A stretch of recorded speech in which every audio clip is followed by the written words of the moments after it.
Are you good if we go ahead and get started? Okay. Downstairs, we are on. They were ready. Okay, good evening and welcome to the Wednesday, March 28th special meeting of the Novi Board of Education. If you would do a roll call vote for me, Mr. Mena, I would appreciate it. Okay. Trustee Cook. Here. Trustee Hood is absent. Trustee Mena is here. Trustee Murphy. Here. Trustee O'Connor. Here. Trustee Stevenson. Here. All right. If you would please join me in the Pledge of Allegiance. I pledge allegiance to the flag of the United States of America and to the republic for which it stands, one nation, under God, indivisible, with liberty and justice for all. And we do thank you, gentlemen, for being here this evening. I just want to read a quick statement as we begin to fill the position for Mrs. Globzinski's absent board vacancy. The board is committed to maintaining a fair process for each interviewee. As such, if you are an applicant and you are present this evening as an observer, we would request that you respect the board's desire for fairness and absent yourself once the interviews begin. If you are a friend or family member of an applicant, we would request that you refrain from recording or noting the questions asked of our applicants. It is the board's desire to see that each applicant is given the same opportunity. Providing future applicants with the questions would certainly compromise that and would not be viewed favorably by this board. Thank you very much. And we will ask Mrs. Halley if you would bring our first, first I need an approval of the agenda. So moved. Support. It's been moved by Mrs. Stevenson, supported by Mr. Cook. All in favor, please say aye. Aye. Opposed? Motion carries 5-0. Our first candidate this evening is Mr. George Cortland. Hello, guys. Hi, how are you? May I sit here? Please Yes. do. That would be for you. May I keep my coffee? Certainly. Just go over really quickly you're familiar with the way we handle the questions, but I will go over it just so that those that might be watching later understand. I'll read the first question. It's the same set of questions for each candidate. And then Mr. O'Connor, I'm going to ask you to start with question number 2. Mrs. Stevenson, you'll do question number 3, and then Mr. Mena and Mr. Cook, and then we'll go back. I will ask the very final question of the evening. So we will go ahead and get started this evening. If you would tell us a little bit about yourself, your family, and your history in the Novi Community School District. Well, my wife Patricia and I have lived in Novi since 1982. We have 3 children. Those are Heather, Craig, and Scott. They all started at Village Oaks Elementary and Kindergarten and all graduated from Novi High School in 97, 99, and 2002. In that length of time, we have been members of the Faith Community Church just down the road a little bit. And we have sort of matriculated through all the buildings in the process. Great. Just real quickly, because we have 20 minutes, we're kind of looking at about 1.5 minutes per question. So that should be... Per answer? Yes. Okay, all right, Per just one. answer. Per answer. We started late, so you should be good. Yeah, you should be fine. Mr. Mena, Mr. O'Connor, would you like to ask question number 2? Question number 2. What skills and/or experience do you offer as a prospective board member, and why do you think you're qualified to serve on the board? It may be a bit obvious. I have served on the Board of Education for almost 22 years. And at that time, I have served as board president for at least 4 terms, vice president about an equivalent number, treasurer about 5 years, 5 terms, and also as secretary. I've been involved with the community somewhat intimately in being part of the athletic boosters, the band boosters, the robotics boosters, the different groups. I attend probably 250 to 300 events a year on average, and that has continued even the term that I have not been on the school board. Question number 3, are you an advocate for public education, and explain why? Indeed, I am. I have advocated for public education since coming on the school board, and I've realized that public education needs to have a lot of support from others, as well as those of us who sit on the board, those of us who are members of education as teachers, administrators, and staff. I have worked with the state representatives and state senators that represent us to try and get our point across. Not always as successful as I would like to have been, but they have heard our issues there. I have also worked for the different parts of our district in that I represented all of the students in the district. I have personally sued the state of Michigan on 2 occasions on behalf of the district for our special education students. The first suit was successful, and we gained the monies back that the state should be paying districts in that area. The second one was sort of a draw, we'll call it. I have worked for the advancement of our accelerated students in the community and things like the AP courses to make sure we keep those and enhance those, and also was a part of this team, like a number of you, in bringing about the baccalaureate program there. The big area of concern that I have is the lack of attention I feel that we are presenting to the students who are the underachievers in our district. I have yet to see us really make an impact in that area with the students, and we could talk about different groups that show up in our data. The achievement gaps, we'll refer to them as, where we haven't made a significant change in that in quite some time. I'd like to see that improve. Did you say a minute and a half, by the way? Question number 4. Yep. Mr. Corlin, what is the role of a board member, and what would you consider micromanagement as it pertains to this role?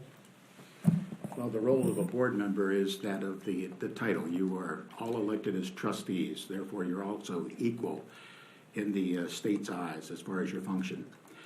Trustee, just to simplify it, if you think of a person who has a trust, normally you do that with your assets to protect them in some manner for the future generations, but the trustee is the one who owns the assets on behalf of those stated in the trust. Well, you as board members, trustees of the district, own the district on behalf of the public, and therefore you are charged with taking care of those things that the district has. Those will be the physical assets, such as I know you had recent discussions about Bosco property, the fiduciary responsibility of your budget to make sure that you have a balanced budget and that your budget is spent appropriately to accomplish the ultimate task of taking care of the education of the students in your community.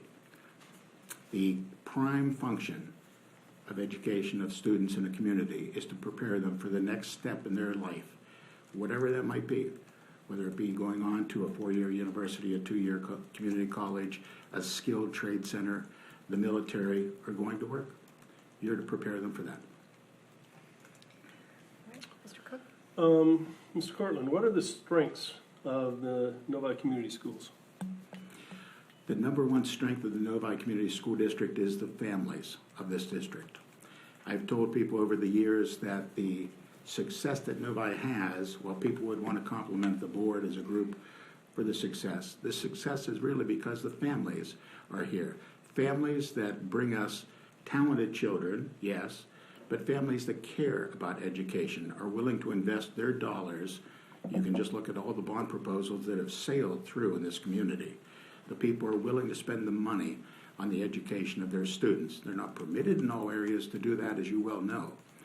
But that is the, I believe I'm sorry, you were asking about the function? The strengths. The strength, right. So the families themselves. Now, next to that, those families demand that we provide our students with excellent facilities, which we certainly have, and excellent staff, which we certainly have, and excellent administration, which we have. So from the families flows everything else that we have here. All right. Mr. O'Connor? All right, let me give you a hypothetical situation here that we want you to analyze. A parent calls you with a complaint about a teacher at the high school. The parent thinks the teacher is being unfair to his or her child. How would you as a board member respond to the parent? Well, as board members, we'd want to listen to the parent, of course. That's an obvious point. But the action that we should recommend to the parent is to deal with the people in the proper flow of our, let's call it, chain of command. They should first go to the person who is in charge of that area. Now, if it's a teacher, then we're talking about a principal in that school. So they should be going to the principal. Perhaps it'd be an assistant principal in a couple of the buildings in the district, as we have. But after that, then recommend, if they don't receive satisfaction, then they would move to the next step. And beyond principal, we would be coming then to the assistant superintendent of curriculum. Beyond that, the superintendent. Now, I think it's spelled out still in the board, or I'm not sure, maybe the website would be the best place to look, but the chain of command is shown there, the process that they would go through in that. I failed to mention micromanaging when the question was asked about that, I believe. And then let me just say that on micromanaging, the way I define micromanaging is going into the minutia of the business and getting yourself involved in something that's normally another person's decision. The people have been assigned. We hire a CEO of sorts called a superintendent to run the district. That person finds the staff to run all the other facets and expects them to do their job as we expect the superintendent to do the job. In micromanaging, there have been, to use a business comparison, there have been CEOs of major business or auto businesses such as Alan Mulally, Mary Barra, and you could go back to Lee Iacocca. Those three people are not people that need to be micromanaged because they're pros. They know their business, they do their job correctly, and you can see the success that comes from it. But you could look at some of those corporations that they represented and see points when they had CEOs, or in our case superintendents, who didn't do the job eminently successfully in certain facets. Time's up. Then the Board of Education, or in their case, the trustees would need to direct the CEO as to what to do. So micromanaging is something you want to try and avoid as much as possible. But you can see for safety reasons, for many other reasons, fiduciary responsibility, you'd have to intercede if something were going wrong. Thank you. Thank you. Number 7, what is more important to you and why? Board member accountability to each other at this table, or board members holding our superintendent accountable for district performance? Well, district performance has to be defined, I believe, as the student achievement, and of course, then the financial part too. You have to be accountable for that. So if I'm talking about student achievement, and if I see a problem there, I would want to be dealing with that. Now, if another board member doesn't want to be dealing with that, that's a different issue. We can have a conversation, but my primary focus is going to be on our students achieving what's necessary to be successful at the next step. It is always preferred to be harmonious in the relationship with your colleagues. I think you would never want to do anything purposefully that is disruptive to the group, because that's going to impact the board's action, and it's going to impact the district then and student achievement. So that's to be avoided. Okay. We're number 8. Okay, describe a situation where you were to hold someone accountable and they were failing to deliver. How'd you handle this situation, and what was the resolution?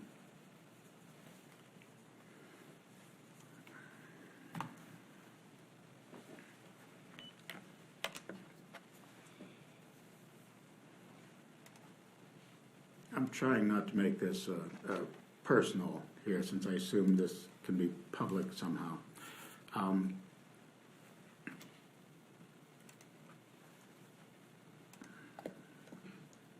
Give me a statement of that question again, please. So describe a situation where you were to hold somebody accountable and they were failing to deliver. How did you handle the situation, and what was the resolution?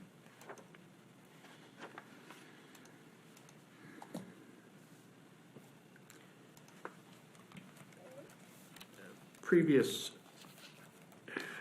superintendent, I think I can go that way, had stated that they were going to analyze the financials and provide us with information that would take care of the balancing of the budget and what the district's objectives were. The previous superintendent didn't come forward with the information in the way that was promised. So the conversation was held privately with the superintendent to discuss this issue and to see that we could finally get the information that was necessary to make the right decisions on the financial matters. Is that enough detail? Good. Describe a situation where you worked with a group of people and they went in a direction that you were adamantly opposed to. How did you participate in the group discussion and the ultimate decision? I can tell you right now, I am involved as a leader of my church, where I sit down with 11 other people at the meeting, and we make decisions. And it's interesting in this day and age that one of the very first questions that came out at the first meeting I was sitting at was a policy on weapons. Now, there are certain laws that govern weapons as far as using them or not using them, having them or not, carrying them or not in certain facilities, and churches are certainly one of those. And it was obvious to me upon the first conversation that the opinion was quite different of the majority than mine. So I expressed my opinion and simply said, after expressing it, whatever the decision of the group is, I will abide by and support. But this is where I stand right now and why. So, excuse me, the decision has yet to be fully resolved there, but that's the way I went about it. Mr. O'Connor, question 10. What kind of time commitment do you believe is involved in this position? Besides attending regularly scheduled board meetings, how much additional time would you be willing to commit to board tasks and functions? You know, if you can, give us, you know, kind of an average hour per week. If I were recruiting you as a board member, I would say what I said to a previous fellow who came on board, only 2 meetings a month. Lying through my teeth, obviously. It depends how much you really want to do the job of being a board member.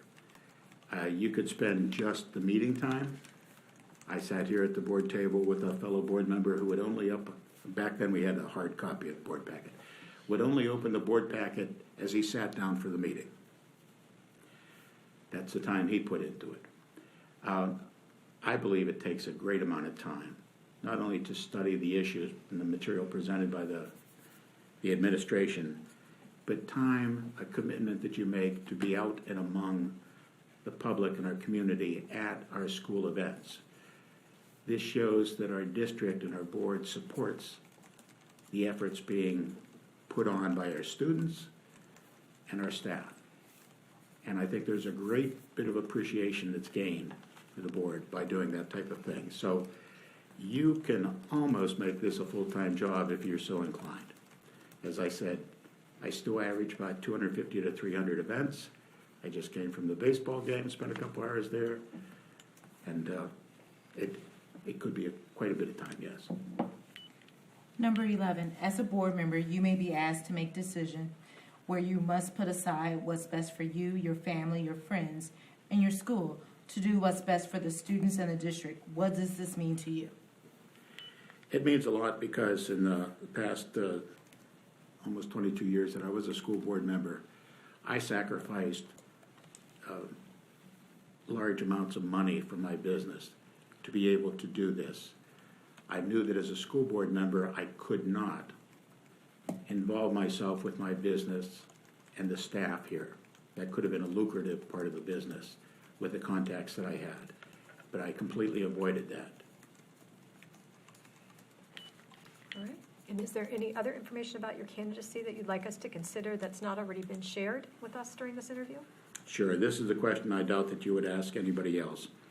But the question would be, George, you just retired about, 13, 14 months ago. You know, why do you want to come back as a school board member? Well, in those 13, 14 months, I found, number one, as I mentioned a couple of times, I still get out to all the events that I used to before, maybe even a little bit more. Number two, I still talk with as many administrators, staff members, parents, community members about school issues they have concerns about and problems with. And three, I still have the passion to be involved with this district. I have said before that I love this district, and that sounds peculiar to some people, but I truly do. I can't tell you that it's one person that makes me love this district. I rather think it's the entire picture of this district. The families here, the staff here, the administration here, and the way the board goes about it.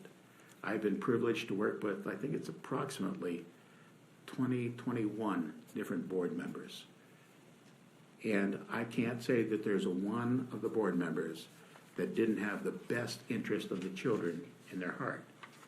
We may have differed on how to accomplish the best thing for the children, but I think they all worked in that manner.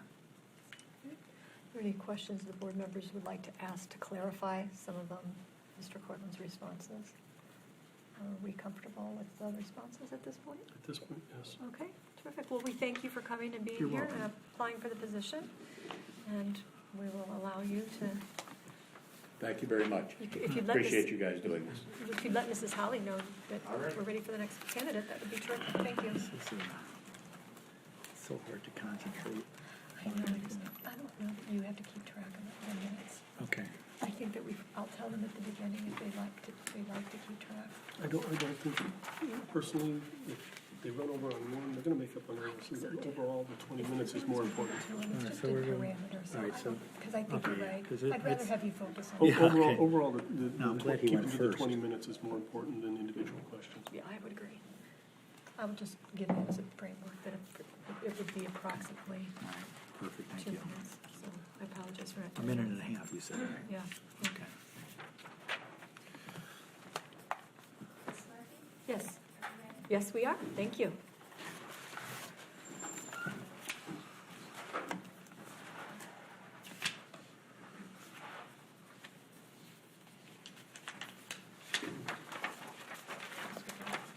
Should I remove George's?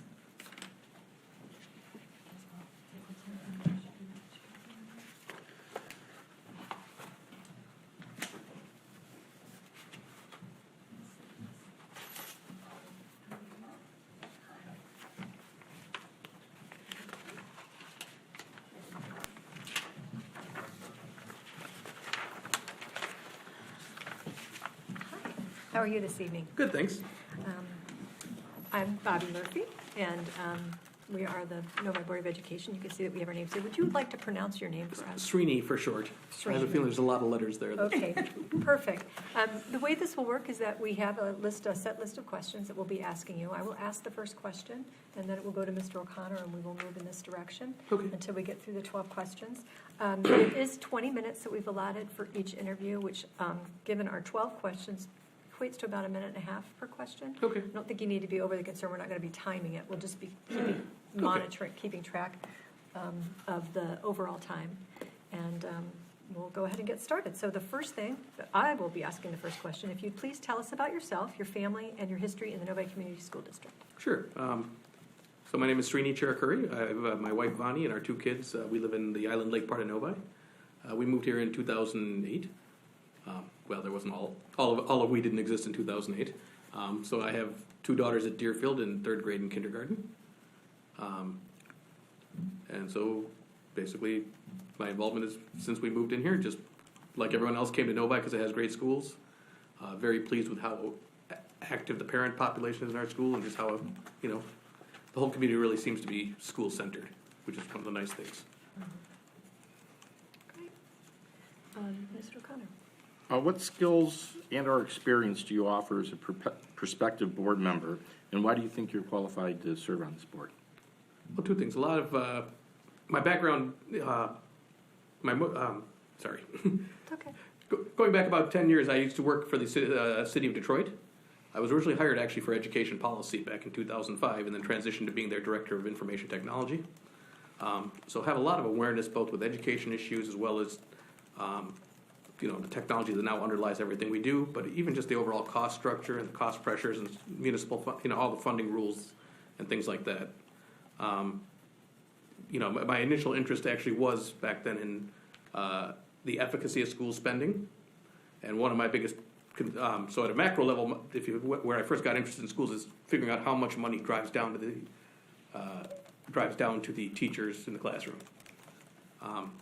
What you used to see back in my research days was that you have a wide disparity of spending, but even a stranger, if you laid out all, I think back then it was 181 districts in Michigan, it was interesting what the curve of the ratio of total funding versus cumulative teacher spend was. And it was actually a very interesting bell curve that formed. And so you see, schools are rife with economies and diseconomies of scale. And it's a matter of how you maintain that sweet spot to get the maximum education dollar. And then from my technology background, I used to also see, because running a municipality, we had many of the same vendors, but you can really see how technology spending has the ability, it's a good thing overall for education. It's the information age, but it's also the ability to have a lot of, put it this way, all the school districts need to realize they are targets for somebody making their sales number. And not everything we spend is necessarily going to take us to the next level, so to speak. Thank you. Number 3, are you an advocate for public education, and if so, explain why? Yeah, absolutely. One, I went to the public schools myself growing up here. I grew up in Southfield, went to the Birmingham schools. Why? Because public education is ultimately, I think, that's what sets the foundation for a civil society. One of the great pride you grew, at least I assume it's still part of Michigan history growing up, is that, we are the state with the oldest public college, the first teachers college, first land-grant college. Where the country is built around the whole Jeffersonian principle of every 16th, the 16th one out of every township being allocated for public education. It's seen as a foundation of how society progresses. If you don't have public education, for example, like even in societies which value education greatly, like India, where my family is originally from, the lack of public education, or rather a dedication to public education, really is the foundation of the modern class system. So all this talk about mobility, helping people move, but also getting the best out of people for society's benefit, starts with the public schools. What is the role of a board member, and what would you consider micromanagement as it pertains to this role? So I think modern education is a confluence of two things. It's the parents' desires and needs for their kids versus tremendous amounts of what I'd say is outside expertise as well as outside mandates and requirements. So if you look at whoever has to define what our school is, there's 3 big pressures coming in there. There's Washington and Lansing with its mandates and expectations. There's the parents who have a certain expectation of what they want their kids to learn, as well as their own estimates of what makes success. And then you have a large education establishment, meaning, a large intelligentsia, like from the academic side and research, and as well as other experts on what education should be. And so you're ultimately managing between those 3. So your question is, what do I consider micromanaging? I think a school board should have involvement in the general curriculum layout. We don't need to be looking at lesson plans and things like that, but we do need to be understanding what's the big outline of the lesson plan. I don't need to look at individual teacher hiring decisions unless there's a major issue, but we need to help in the allocation of budgets and the relative allocation across different, say, types of teachers or different skill sets within the population. Like, I don't need to say hire a bus driver, but we should board should have a say in how many bus drivers we allocate versus how many gym teachers versus how many copy machines. I hope that's reasonable in a minute answer. Mr. Cook, question 5. What are the strengths of the Novi Community Schools? I think the strengths of the Novi Community Schools are intense parent involvement. So we benefit from a parent population that is very much dedicated to their kids and they're very interested in the kids' education. And I just see that because one of the beautiful things about our school is how oversubscribed most of the volunteer activities are. It's that's just a fantastic thing, and I think that's the biggest strength. Obviously, having relatively educated parents helps with all those things. I think that's the number one thing, is fundamentally it's a community. I said earlier, I feel like the nice thing is the community is very school-centered. All right. Mr. O'Connor. Okay, let me give you a hypothetical situation for you to analyze. Now, a parent calls you with a complaint about a teacher at the high school. The parent thinks the teacher's been unfair to his or her child. How would you, as a board member, respond to this parent? I mean, I think number one, within the schools, there's a structure the parents should be working through. So have they talked to the principal or vice principal, or even had, I'm not sure if we still assign student counselors at the high school level, for example, like we used to. But so that's the number one thing. And also, have they talked to the teacher themselves? I think that's the number one thing. Beyond that, it's we then need to hear what's coming up from those folks.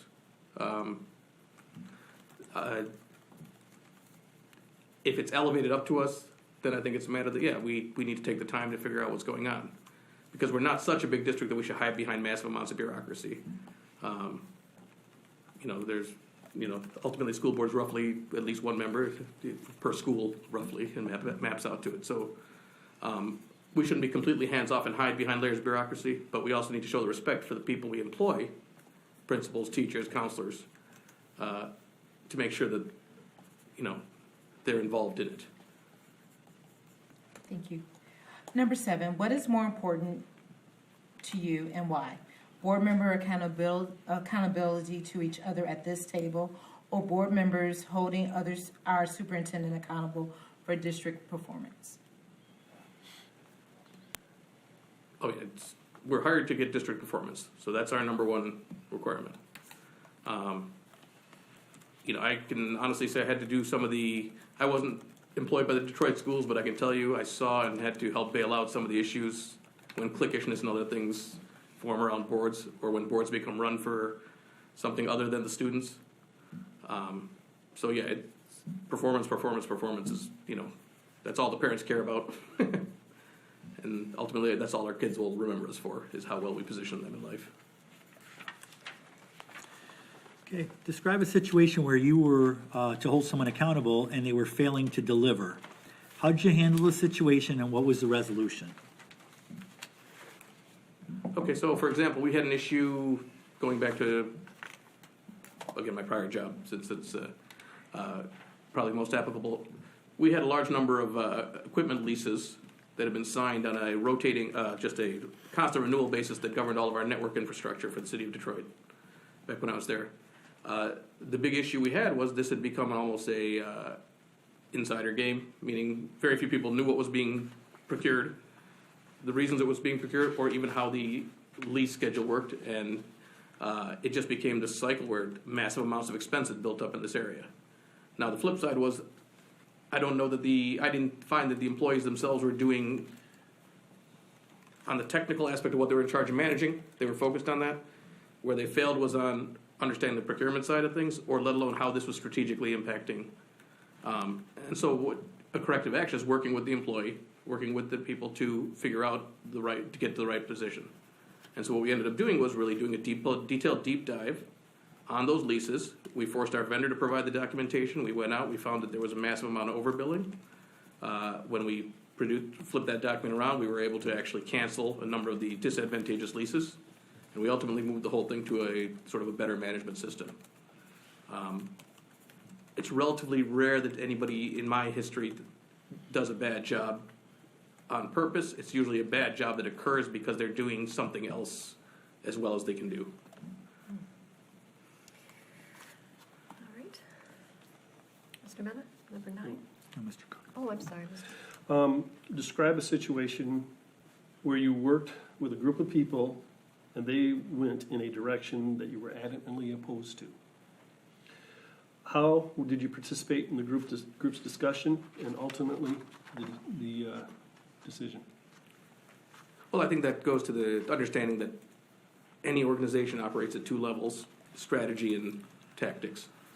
So you have your say at the strategy level, and that's where everyone should work collegially and you should share information and try to get to the best idea possible. But once the group decides on a strategy, the group still has to stay together for execution or the tactical aspect of that. And so you stay involved. My most recent thing was I ran and recently sold a company that manufactured hearing aids. It was a startup. Frankly, it was me and my brother were the 2 founders and a few others. But tactically, what are the products you're going to offer? I mean, strategically, which product segments do you want to be in? Yeah, that's a big, loud argument, mainly because we're all friends and we're, screaming at each other happily. But, if you lose out on that, you still got to execute all the things in terms of procurement, marketing, strategy, the whole distribution. And so those are all still the core thing. So in the end, it doesn't matter what the strategy is. Execution's what we're paid for, so to speak. Right, and so disengaging because the strategic decision is not yours, it's just a dereliction of duty. Okay, so let's talk about time commitment for a second. Okay. What do you believe is involved in this position? And besides obviously attending regularly scheduled, board meetings and, how much additional time would you be willing to put into the position for specific, board tasks and functions? And if you can try to give us kind of an hourly average, Sure. per week. I think one of the good things is, I may have mentioned in passing, is I just recently sold my company in the past year, so I'm technically unemployed in a happy fashion. So this being something I'm interested in, it's, I would have no problem dedicating 10 to 20 to 30 hours, depending on what the big task is. Certainly getting up and running, I anticipate, put it this way, the biggest challenge anybody has joining a board is there is a whole history and a whole structure in place, and you got to know it quickly. And I'm anticipating this is a full-time job for at least, the first couple of months learning it. And then I think to be an effective board member, you have to be out there. So, again, that's the beauty of this district, is we're successful because one of the things of success is the scale at which we operate. But yeah, I mean, there's no point in voting on a school that I haven't visited. There's no point in not weighing in on academic functions or things that I haven't at least attended at least some sample of. So, I think the big thing is after all the paperwork and all the votes here, you still got to make the time to get out to, see the schools, talk to the teachers, see the students, see the activities, and see parents, of course. Thank you. As a board member, you may be asked to make a decision where you must put aside what's best for you, your family, your friends, and your school to do what's best for the students in the district. What does this mean to you? I mean, that's the job in a democratic body, right? It's for the betterment of the district. So, I think those things are expected. As I guess is how I'd answer that. All right, and we have one more question. Is there any other information about your candidacy that you would like us to consider that has not already been shared with us during this interview? I guess just to summarize, I think I feel like I bring a very unique background between both having a lot of government experience, but also having successfully started and grew a manufacturing operation here in Michigan, which I sold. I think because my current position, where I have managed to sell myself into unemployment, I actually have a lot of time to dedicate to this job. So I think those are kind of the things. In terms of what interests me, I kind of told you the macro level where I'm concerned about how funding gets attacked and stuff. At the micro level, my biggest concern is, I think fundamentally, as a district, we need to learn to understand. We're successful because of parent involvement, but I don't know that we necessarily have all the information on what parent involvement entails. And so that's something I want. We have a lot of supplemental spend, and that's an increasing phenomenon in all schools across the country, is through whether it be tutoring services, additional sporting services, additional academic things, music, arts and rec. There's all sorts of additional education funding that's outside of the district. How we effectively are able to coordinate with what our parents are doing is something that'll build can synergistically grow our success as a district. And I guess the other thing I'd just say is, I'm still a big believer in the 3 R's. My biggest concern is the foundations of success everywhere is reading, writing, and arithmetic. And then as you get to the older kids, teaching the kids manners, civics, and citizenship. It's very easy to get lost chasing the gimmick of the day or the technology of the day and all those things.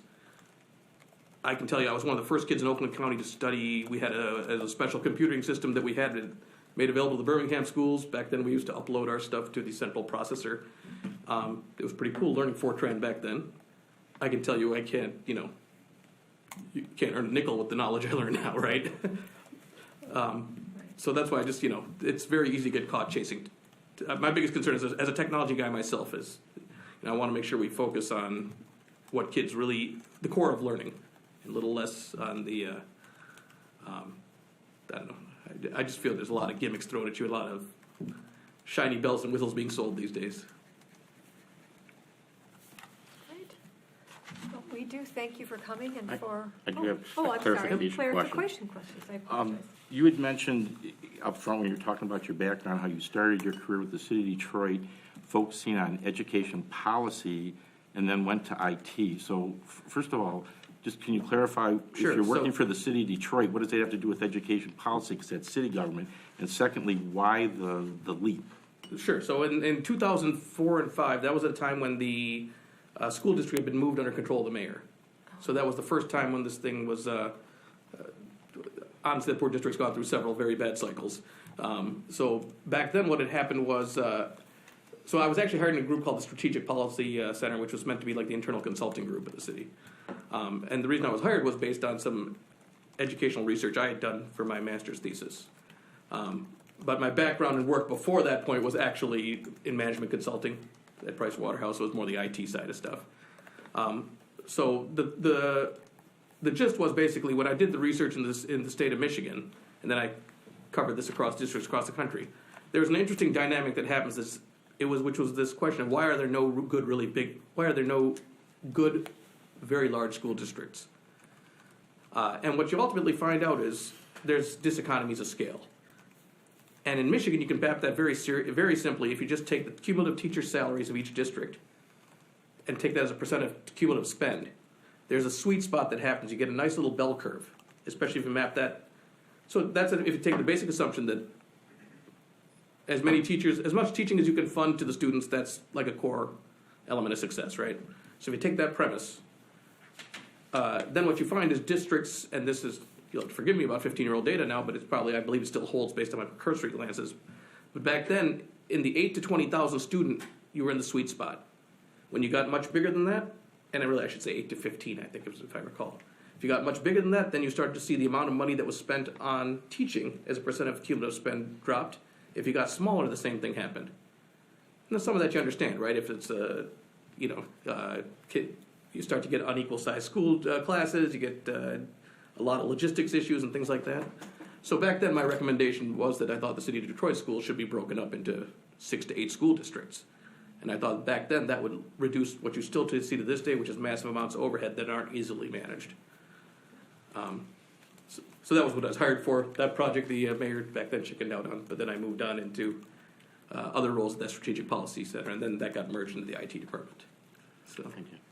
yeah, it's kind of meandering. How I got to hearing aids, I still don't know. So, All right. Well, are there other questions for clarification that board members have? Thank you. No, thank you. yes, thank you for your time. Thank you very Yep. much. We appreciate you being here.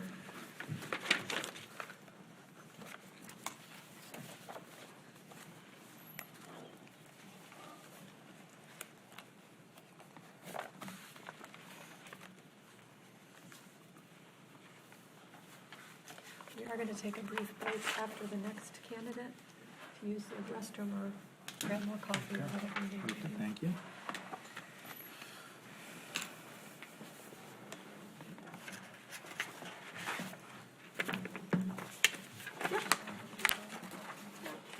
We're a little ahead of schedule, huh?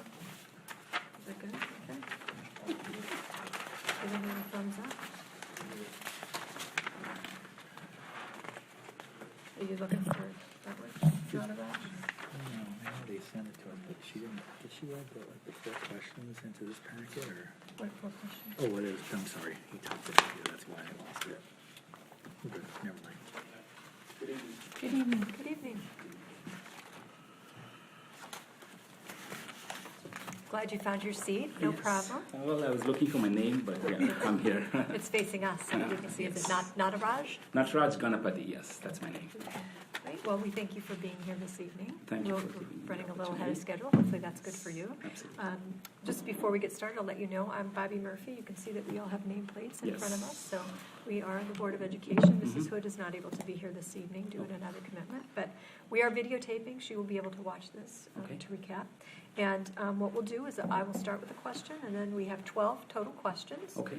We'll kind of go around in a circle. I will ask the last question, and We've allowed 20 minutes for the interview, which is about 1.5 minutes per question. We're not expecting you to time it. We're obviously running ahead of schedule, so that Right, is right. allowing us sufficient time, but just to kind of keep that in mind as you're answering questions this evening. Okay. And we will go ahead and get started. Would you please tell us about yourself, your family, and your history in the Novi Community School District? Sure. My name is Nataraj Ganapathy. I've been living in the Novi area for about 17 years. I've been a resident of Novi for 17 years. And I've been a resident of Michigan for 20 years. I was born in India. I moved to the United States in '98, so I've been in the US for 20 years. And like I said, 17 years in Novi. My family lives here with me in Novi. My wife is an employee at DT Energy. She works out of the downtown office, the main building in downtown Detroit. I have 2 children. Both go to the Novi schools. My older son, he's 13 years old. He's in 8th grade, Novi Middle School. My younger one is a daughter. She is in 4th grade. She is in the Village Oaks Elementary School. We actually live in the Village Oaks subdivision. My son also went to the Village Oaks Elementary School for his kind of K to 4 time period. And professionally, what I do, currently I'm an entrepreneur. My background has always been IT. For more than 24 years, I've been in the IT industry. For the past 10 years, I've been an entrepreneur.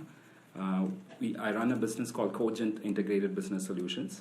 And what we primarily do is we provide SAP consulting services. We also have our own product suite. We develop applications for enterprises, cloud solutions, HR solutions, and things like that. So we have a small office in Bingham Farms, and we have about 45 employees. And that's really what I do professionally. Great. Thank you. Mr. O'Connor. Okay. Could you please tell us skills and experience that you have to offer to us as a prospective board member, and why do you think you're qualified to serve on this board? Sure. As I had filled in the application, I do not have any prior civic service experience. I've, of course, been involved in some community service through Habitat for Humanity and organizations like that. When I used to work for Deloitte, we used to be involved in some community services. But I do not have any prior experience in the civic service per se. But in terms of the skills that I bring to the table, I think in general, my IT background, my engineering background, the analytical skills, the data analytics is one of the primary things I hope to bring to the school board. And secondly, what I also hope that I can bring to the table would be my industry connection. So one of the key areas I feel I can contribute would be around the high school industry networking and how we can build that relationship. So how industries can contribute to the high schools mentoring, et cetera, et cetera. So that's another area where I hope that I can add value. Thank you. Number 3, are you an advocate for public education? Explain why. Absolutely. I've been the only form of education system I'm exposed to in the United States is public education, and I'm a big champion of public education. And I have not seen the other side to say all the disadvantages or all the negatives, but based on primarily what I have seen and what I've seen my kids go through in the public education system in Novi, I cannot think of a better way to groom children to the real world, to the professional world. And I've a lot of positive. There's always room for improvement in any education system, but again, having talked to my friends who have children going to private schools, having talked to friends who have children growing up in other states, in general, comments that we have received, and discussions that we have had make me strongly believe that the public education system is in the right direction, at least in Michigan and Novi, and there is a lot that we can do and continue to foster that strong system we already have. Thank you. Two-part question. From your perspective, what do you consider the role of a board member? Also, I'd like to know what you would consider micromanagement as it pertains to this role. Okay. Based on my limited understanding of what the board member would do in Novi School District, the primary responsibilities would probably would entail working together with the superintendent in developing policies. As the superintendent is, my understanding is that it's the superintendent's responsibility to administer the policies, and the board puts together the policies. The board also is responsible for working together with the staff and community, focusing on the staff-community relationship. And of course, one of the primary objectives is, of course, to increase the overall performance of the students in the community, and how we can work together as a community, and how the board can help both the staff and students come together to increase performance. So those are the three things, and in addition, I would think, you know, the safety of the schools, the safety of the student community in general, and overall relationship between how the community perceives the school district and how the school board works with everyone in the community, so that there is a stronger and a positive messaging all around. And with regards to micromanagement, In terms of micromanagement, in terms of micromanagement, your question is what do I understand as micromanagement, or where would I draw the line? yeah, with regards to a role as a board member, you know, what would you consider micromanagement? I think micromanagement would be how, one of the things that I can think of micromanaging would be a board member letting the teachers know how they should teach their classes, for example. That would be micromanagement. Putting together policies is one thing, maybe having an input on the curriculum or developing the curriculum, but how exactly that should be delivered may be micromanagement from my perspective. Mr. Cook? What are the strengths of the Novi Community Schools? Again, my only experience has been only in the Novi public school system, based on the experience that I have seen through my children and the learning that they have gone through in the past few years and they continue to do. The Novi School District continues to perform very well academically overall in the state, and that I think is a very positive thing. And secondly, what I've seen in the Novi communities in general is the family-like atmosphere and the way how the staff, again, 2 or 3 schools I have experience with, how the staff in general interact with the parents and how the students perceive the relationship with the staff. It's all been very family-like. I think that's very critical these growing years for the children. So that's another positive thing. And 3, in terms of infrastructure, in terms of the facilities that the kids get, both for learning or other activities, including sports and other extracurricular things, they've been plenty, and I think it's up to the students and the staff and the parents to work together to continue to encourage and foster them to use those. But again, these are the 3 things that I think stand out from the Novi community. Positive. Great, thank you. Mr. O'Connor? So let me give you a hypothetical situation for you to analyze, Okay. if we could. A parent calls you with a complaint about a teacher at the high school. A parent thinks the teacher is being unfair to his or her child. How would you, as a board member, respond to the parent?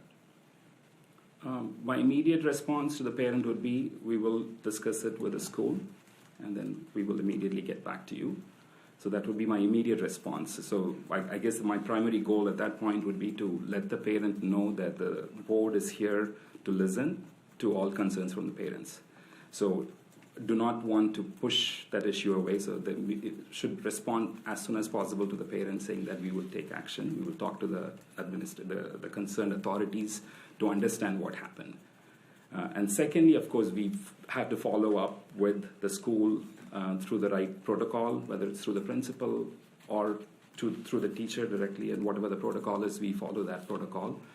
Talk to the right people to understand what happened, and also then talk to the student to understand if there is an issue that we need to get from the other side as well. So basically try to understand the issues from all the parties involved, and then follow up with the parent to see if there is a resolution and whatever the case may be.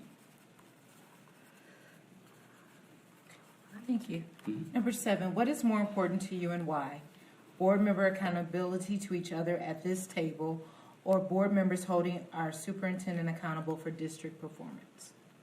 I think the board member accountability to each other at this table is number 1 to me.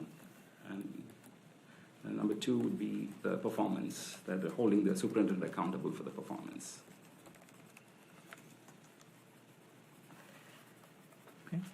Right. Describe a situation where you were to hold someone accountable and they were failing to deliver. How did you handle the situation, and what was the resolution?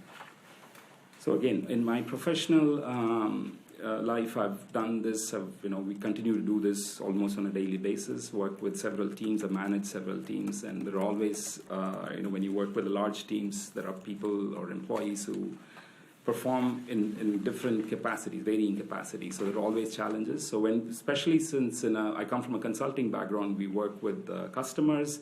So one of the big challenges I have is managing the client expectations as well as the team members that are working with me who are in the process of delivering whatever the customer is expecting.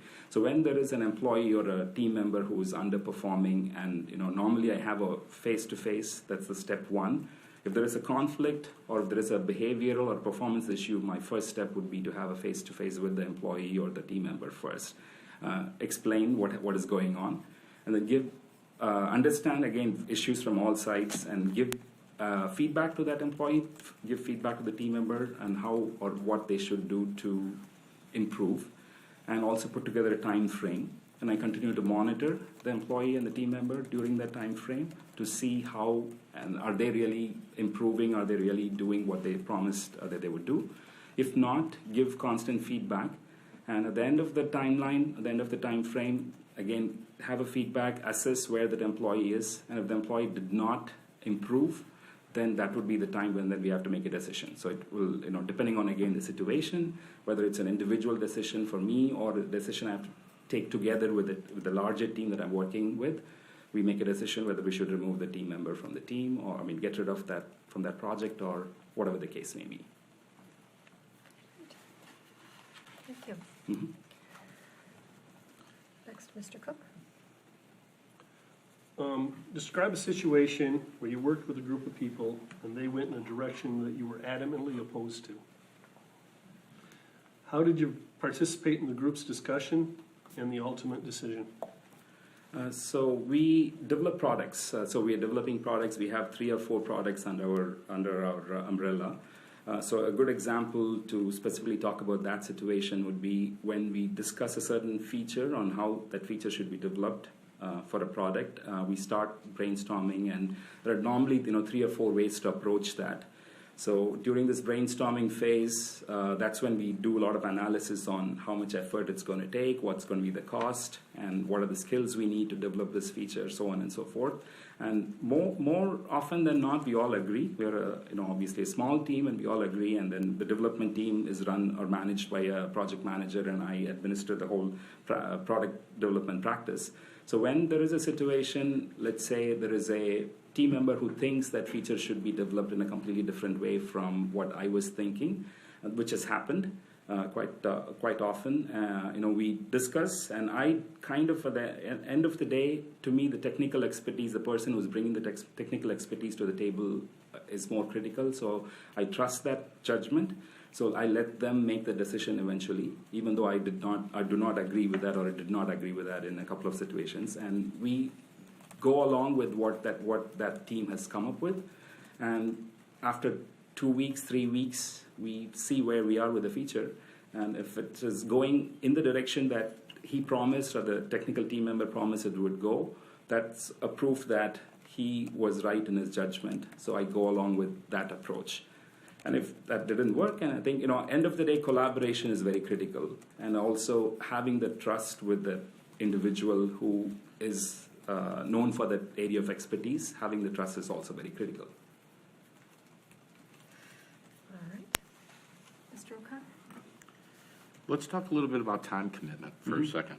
What do you believe is involved in this position? And obviously, besides attending regularly scheduled board meetings, how much additional time do you think you would would you be willing to put into specific board tasks and functions? And if you can give us an average hourly, weekly commitment, that'd be helpful. Okay. So I understand there are meetings on a regular basis, twice a month, and quarterly meetings. And in addition, I've also read about periodic visits to facilities, and also some ceremony attendance and all that. But beyond that, my personal commitment would be at least 10 hours a week, if not, it could even be more.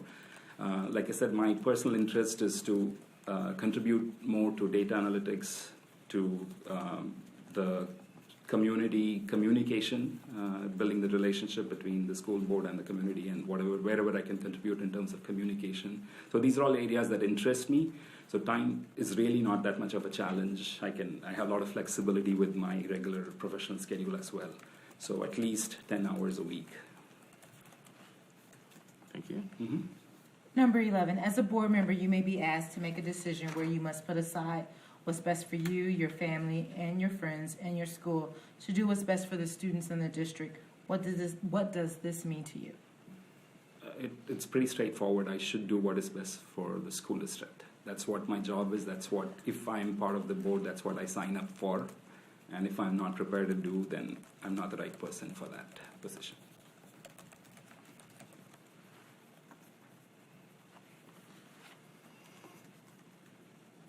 All right. Is there any other information about your candidacy that you would like us to consider that has not already been shared with us during this interview? No, I cannot think of anything else. Okay. Are there questions that the board might have for clarification? Mr. O'Connor? Yeah, I'd just like to go back a little bit to the accountability question. You had mentioned board accountability first and then district performance second. Could you expand on that a little bit as to why?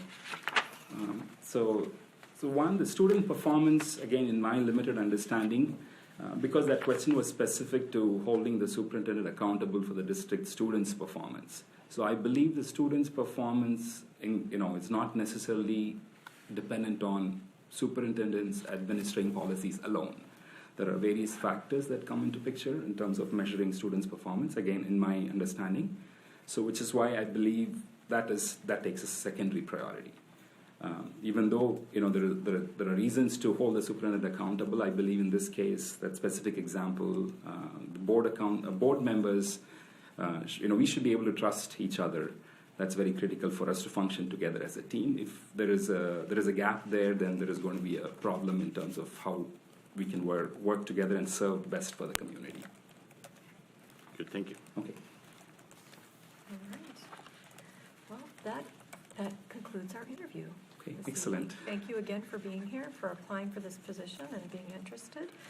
You are welcome to sit and listen to the other two candidates. We are going to take a brief break right Okay. now so that we can get some water and regroup, and then we have a couple more interviews. So Thank you so much for giving me the opportunity and for the time. yeah, it was very Thanks nice for to meet you. coming out. Thank you.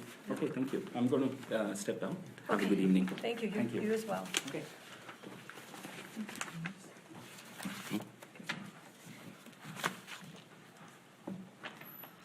Okay, so we are taking a brief break. We will return at 7:45, so 10 minutes.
not coming back this year, is she? She's coming next year, right? She's, Yeah, in the Okay. fall, come fall, yeah. She's gotta take some You can bring our next disability or candidate whatever in. it's called. Mr. She's got to, just like, Do you know how you pronounce for it? like 2 weeks or something. Gusso? no, okay. Yeah, that's how I was pronouncing it. I told them, I said, if you could please introduce yourselves, because I said I don't want to be embarrassed. Okay, Being honest. that's fine, that's fine.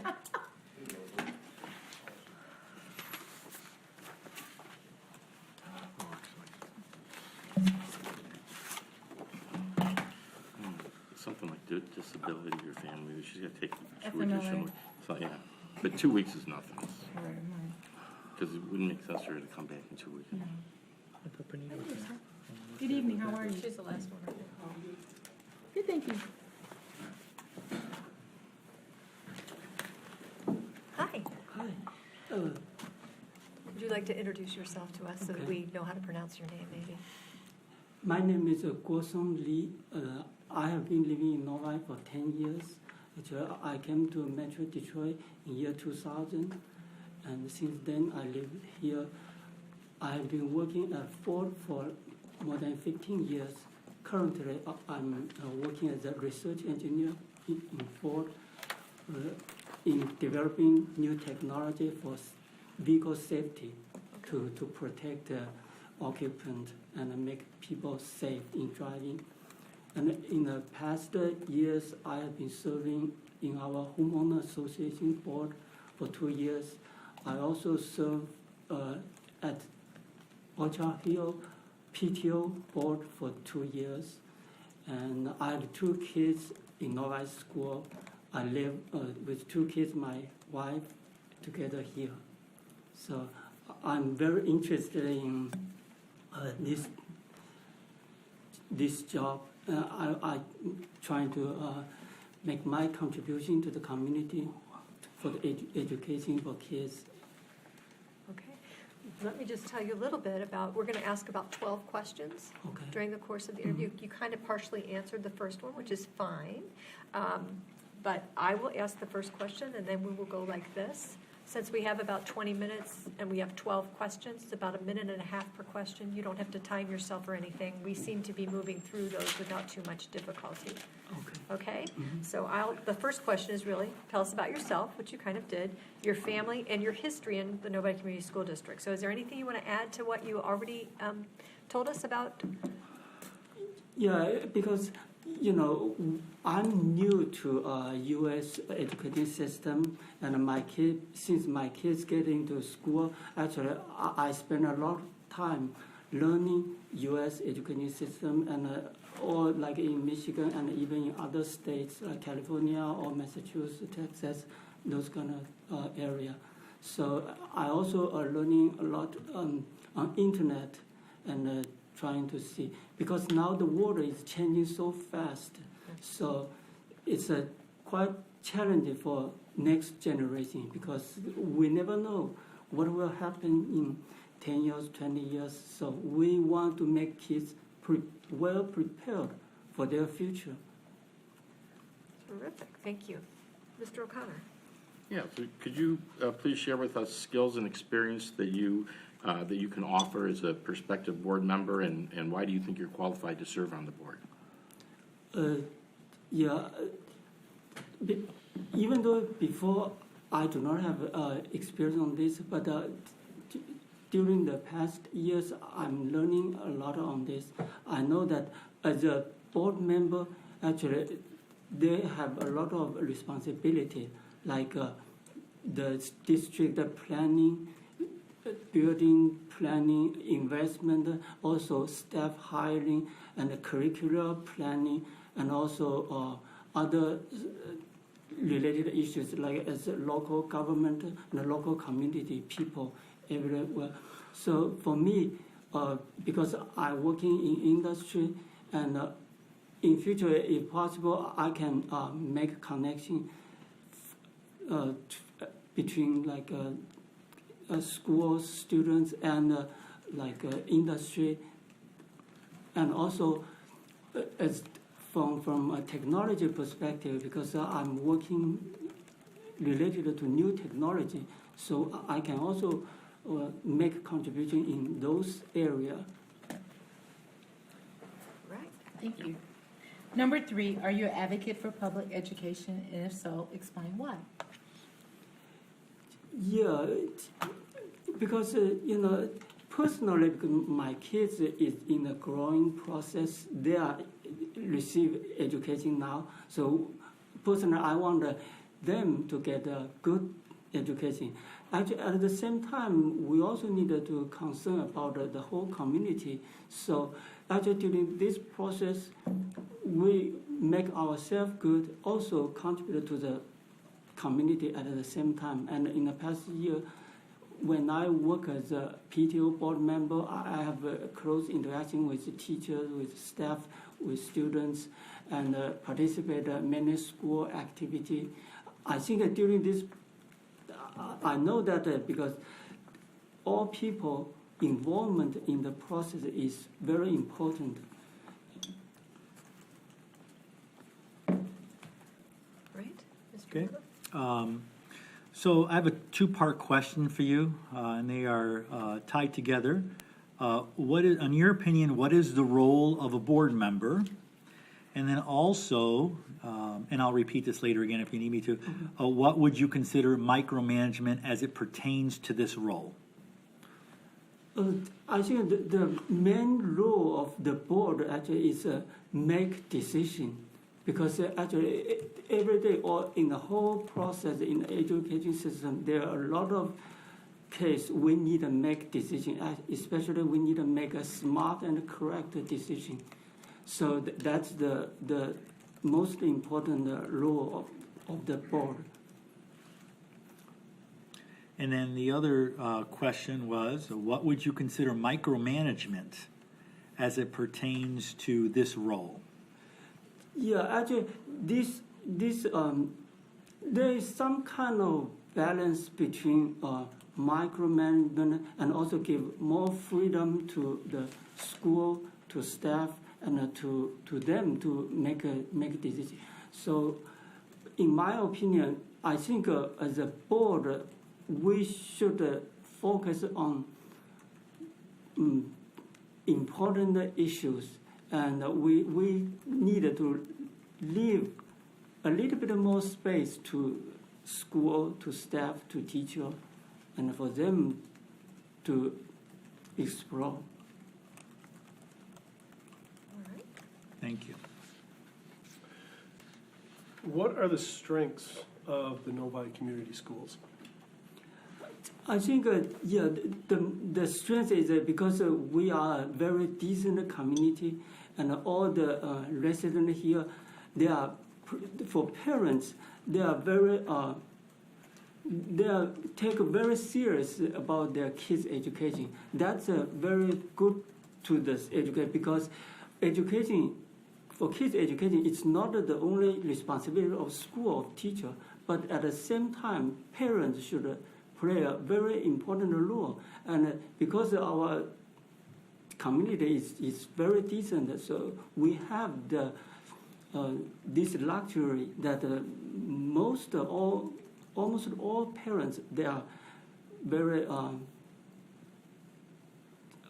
they play an important role, and they are very spend a lot of efforts in their kids' education. That will help all of us to make the Novi community education even better. All right. Mr. O'Connor. Let me give you a hypothetical situation for you to analyze. A parent calls you with a complaint about a teacher at the high school, and the parent thinks that the teacher is being unfair to his or her child. Now, how would you as a board member respond to the parent?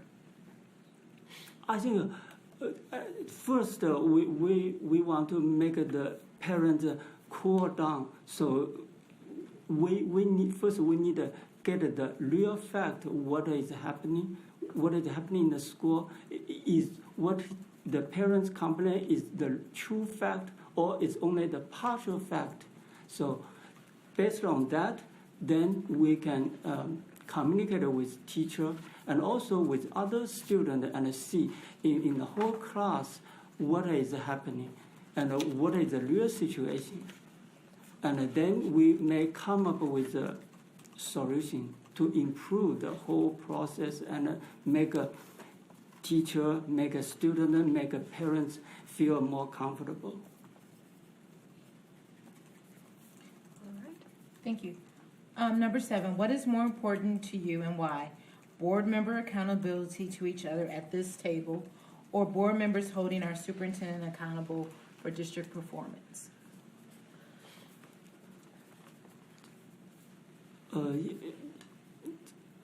Excuse me, could you see? Sure. What is more important to you and why? Board member accountability to each other at this table, or board members holding our superintendent accountable for district performance? Yeah, because every individual, their time, their energy, and their are limited. So this is a teamwork. We need the whole board as a team to work for many complicated issues. So during this process, so we needed to be more cooperative, and everybody should be accountable. Otherwise, we will spend a lot of energy within the board or between the board and the superintendent. Then we will have less effort, less energy to work on the real issue. That's very important. Like, for example, just like a government, if within the government they not work together so well, then they will only have limited time to work on the real issues. So. Okay. So describe a situation where you were responsible for holding someone accountable and they were failing to deliver. How did you handle the situation, and what was the resolution? Yeah, first, I will immediately get involved in that issue, because we need to first figure out is there anything we need to immediately provide a response. That's the first thing. Then next, we will get into more detail and see what really happened. Is because of any other issue caused this, or what is that person who should take responsibility but did not? Then I think we should take this seriously, and either transfer the responsibility to other people who are accountable, or maybe to find any other people to help the person to finish the task. All right. Mr. Cook. Describe a situation where you worked with a group of people and they went in a direction that you were adamantly opposed to. How did you participate in the group's discussion, and what was the ultimate, and how did you participate in the ultimate decision? Yeah, first, in the group meeting, I will try to provide them what I have thought and what is the reason I'm thinking that way. If at that time I still cannot pursue them to follow my direction, then actually there is some mechanism like a voting or whatever. If the team vote for the direction which is not what I expected, then I should follow the team's direction. And in the process, I should do my best to make everything works smoothly and in a good way. If something not that satisfied happen, then we need to discuss with the group and try to see is there any other solution or how we can handle this. So basically, first we cannot direct a conflict, and I cannot ignore the team's decision. I just follow my way. I think that's not the correct way to do. First, we need to follow the whole team's direction. Then, in the process, try to make it better. And if during the process, more and more people pursued by me and they change their mind, then maybe we can work in the other way. And the ultimate goal is we try to achieve our education better and for the benefit of kids. Thank you. Let's talk about time commitment for a second. What do you believe is involved in this position? And besides obviously attending the regular scheduled board meetings, how much additional time would you be willing to put into a commitment to board tasks and functions? And if you can kind of give us an average hourly time commitment per week, that'd be helpful. Because I do not have experience on this level of job, so personally I think 5 hours, 8 hours a week or something like that. But I don't know because it depends on the situation. Because now I just imagine if in the real case, I don't know, I may be able to increase some and yeah. Okay, thank you. As a board member, you may be asked to make a decision where you must put aside what's best for you, your family, your friends, and your school to do what's best for the students in the district. What does this mean to you? Yeah, that's a good question. Yes, that may happen. If that kind of situation happens, I think I should put the district community at first, even though it may not be so welcome by my kids or our single school. I think we still should put the community first. Is there any other information about your candidacy that you'd like the board to consider that hasn't already been shared with us this evening? Yeah, some additional information is because of my background. I came to United States 22 years ago. I got my first PhD in China. Actually, I work as a faculty member at university. Then I came to United States and get a second PhD degree in Dayton, Ohio. So that to me, so I have more like international background and international knowledge. I think this is a big plus to this board team community, because now the world is so globalized. So we will not only look from our local point of view, we will also looking the future at our national level and even international level, because our next generation will face the global competition. The competition is not within our local, it's from our country and also internationally. Great. Are there any questions that board members have for clarification for Mr. Lee? On the questions, no? Okay, well, we thank you so much for being willing to serve our community. We appreciate you being here this evening. Thank you so much. It's my great honor to be here. So I hope I will have this lucky to become the board member and work with all you. Well, I will tell you that you'll probably get a note, but I told did Mr. Weber leave, Dr. Weber? So we're a lot of candidates. Yeah, I see. Yes. Yeah. So but there's a lot of opportunities to serve in this district.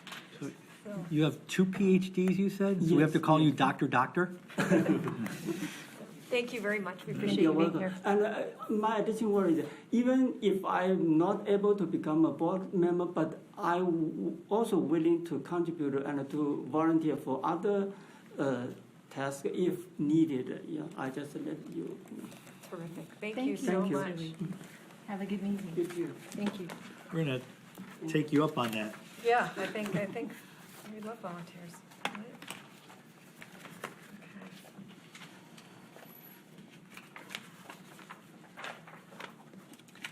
Right, so we have one more this evening. Pardon? Oh, there might. Awesome. We do have more, like at the next, I think there's Yeah, it was 5 5 tonight, and there's 6 tomorrow. 6 tomorrow. Yeah, okay, Yeah, cool. it's not too bad. All right. There was one person who she was still trying to call her late in the day. I don't know if she sent the list out or not. I know she texted me and she said she finally heard back from the one person that she was trying to juggle some things around, so, because somebody backed out. Okay. And then our last meeting we passed, we just had a discussion. Okay. Everybody knows Putney Head? I'm sorry, who's in front of us now?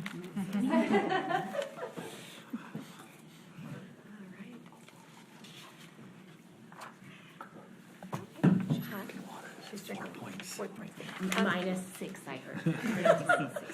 Thank you for being here. Thank you for I know having you've me. been before us before for an appointment, so you kind of know how this works. But Little just to refresh your memory, Please. we have 20 minutes per question, or 20 minutes per interview this time, excuse me. It'll be about a minute and a half per question. There's still Okay. 12 questions. Okay. So we'll get started. I'll ask the first question, and we'll kind of go like this, and I'll ask the last question. So, Mrs. Thurman, can you tell us about yourself, your family, and your history in the Novi Community School District? Sure. My husband and I moved here about 6 years ago. We have 3 children in the district, a 6th grader now, a 4th grader, and a 1st grader. It's amazing how I haven't aged at all, but they just keep getting older and older. And so we have been thrilled with the schooling opportunities that the kids have had here in Novi. I think when we looked about coming back to the city, we really, our primary focus was looking at the school districts in different cities and using that as a place to choose where to live. So when we moved back here 6 years ago, we knew what a terrific district it was by ratings, and have just been thrilled with the kinds of experiences that the kids have been able to have, even beyond sort of what you might see in test scores and sort of the rhetoric about the school district. Since we've been here, I have been involved at the elementary level in the PTO, taking on different kinds of leadership roles, including the president of the PTO for 2 years. I had the privilege of serving as an appointed board member for a short term in 2014, and have had for the last few years, have been working with the Novi Educational Foundation as a trustee, and in particular working on the strategy committee and the grants committee, and just really have enjoyed the opportunity to both do that work at the school level and then more broadly at the district level. Thank you. Okay. What skills and experiences do you offer as a prospective board member, and why do you think you're qualified to serve again on this board? So there are a couple of things that I think about in terms of my experiences. One, first, is as a parent and as a community member, I believe I bring a perspective of not just being involved in my child's education, but sort of from a broader view across the school and across the district, and have an understanding of where different constituent groups or sort of priorities are for different parts of the community. And so I think about the assets that I bring as a family, as a parent, and as a parent of school-age children, and as a member of the community. Second, I think the experience that I bring, having had the opportunity to spend some time on the board, I have an understanding and a deep appreciation for both the responsibility that a board member being entrusted with that takes, and the kind of commitment, time commitment, sort of engagement in the district. I have an understanding about what the requirements are of a board, and I have learned both through my time on the board and in my work professionally about the role of governance and the criticality of that, the skill set and the importance of a board member. Moreover, I professionally do work in the education space. Professionally, I am a program director at the Skillman Foundation, and I'm leading the foundation's education strategy. And so although my work there is targeted around education in Detroit and creating opportunities for students in a particular context, part of my work is also engaging at the state level, understanding education policy and how it plays out in many different ways, both for kids in Detroit, but also, again, statewide. I serve on several statewide task forces.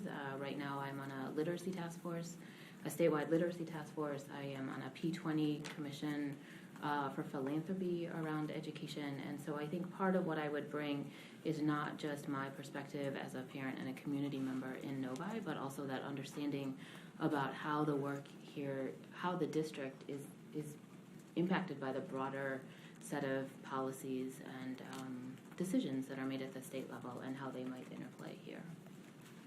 Thank you. Number 3, are you an advocate for public education? Explain. 100%. So part, again, thinking about that work that I do at the state level, I think that there's been a systematic sort of disinvestment in public education in Michigan when I think about whether the funding or different kinds of policies that have been allowed to flourish. Public education is the cornerstone of our state's economic success, and it's a key part of the community. And so I'm very proud of the work that my organization did in Detroit in bringing back an elected school board, in supporting the district as it has hired a new administration, as really on a track back. All communities, and especially again in this context that I work in Detroit, deserve a thriving school district. And so I am a champion and an advocate of public education. What is the role of a board member, and what would you consider micromanagement as it pertains to this particular role? Yeah, the most important role of a board member is certainly around the most critical decision they make in hiring a superintendent and holding the superintendent accountable for that role. It can be easy out of passion and out of interest to get caught into issues that are beyond sort of that difference between governance and administration. And I think about the work of a board member, again, really as setting policy and creating the framework and the boundaries for a district to thrive within, and both holding accountable and supporting and championing the superintendent and the district administration in achieving the goals that are set by the board. The targets are set by the board, and that's part of the role around policy. And so when I think about your question, Willie, about micromanagement, I think, again, it's often rooted in really good intent in wanting to get deep into an issue, but I think it's a dangerous place to blur that line between governance and the role and the responsibility of the administration. What are the strengths of the Novi Community Schools? Well, there are many. I think about a couple that I would lift. One is the vision and the capacity of our administration and our teachers. They have steadfast over the last number of years been building the kinds of systems around academics and teacher support and principal support that I think show up, quite honestly, in the kinds of outcomes that we get. And so we should be very proud of all of those systems and supports that are provided to ensure that a teacher at the front of the classroom has what they need to be very successful. I think another asset of the district is the rich diversity of our. I am so grateful that my kids are able to be in a district with so much exposure and opportunity to learn from their peers about different communities, different ethnicities, different diversity in every way that you can think about it. A third asset that I think is very hard to overlook is just the passion and the support from the community. So we all know that people pay financially a premium to be within the Novi School District. It is, and lots of people are willing to do it and want to do it. We see neighborhoods coming up all the time advertising sort of the asset and the gem that is the district, and so people are really committed to their schools and to their community, and I think that the combination of all of those, the families, the teachers, and the diversity of the students are incredible assets to this community and to this district.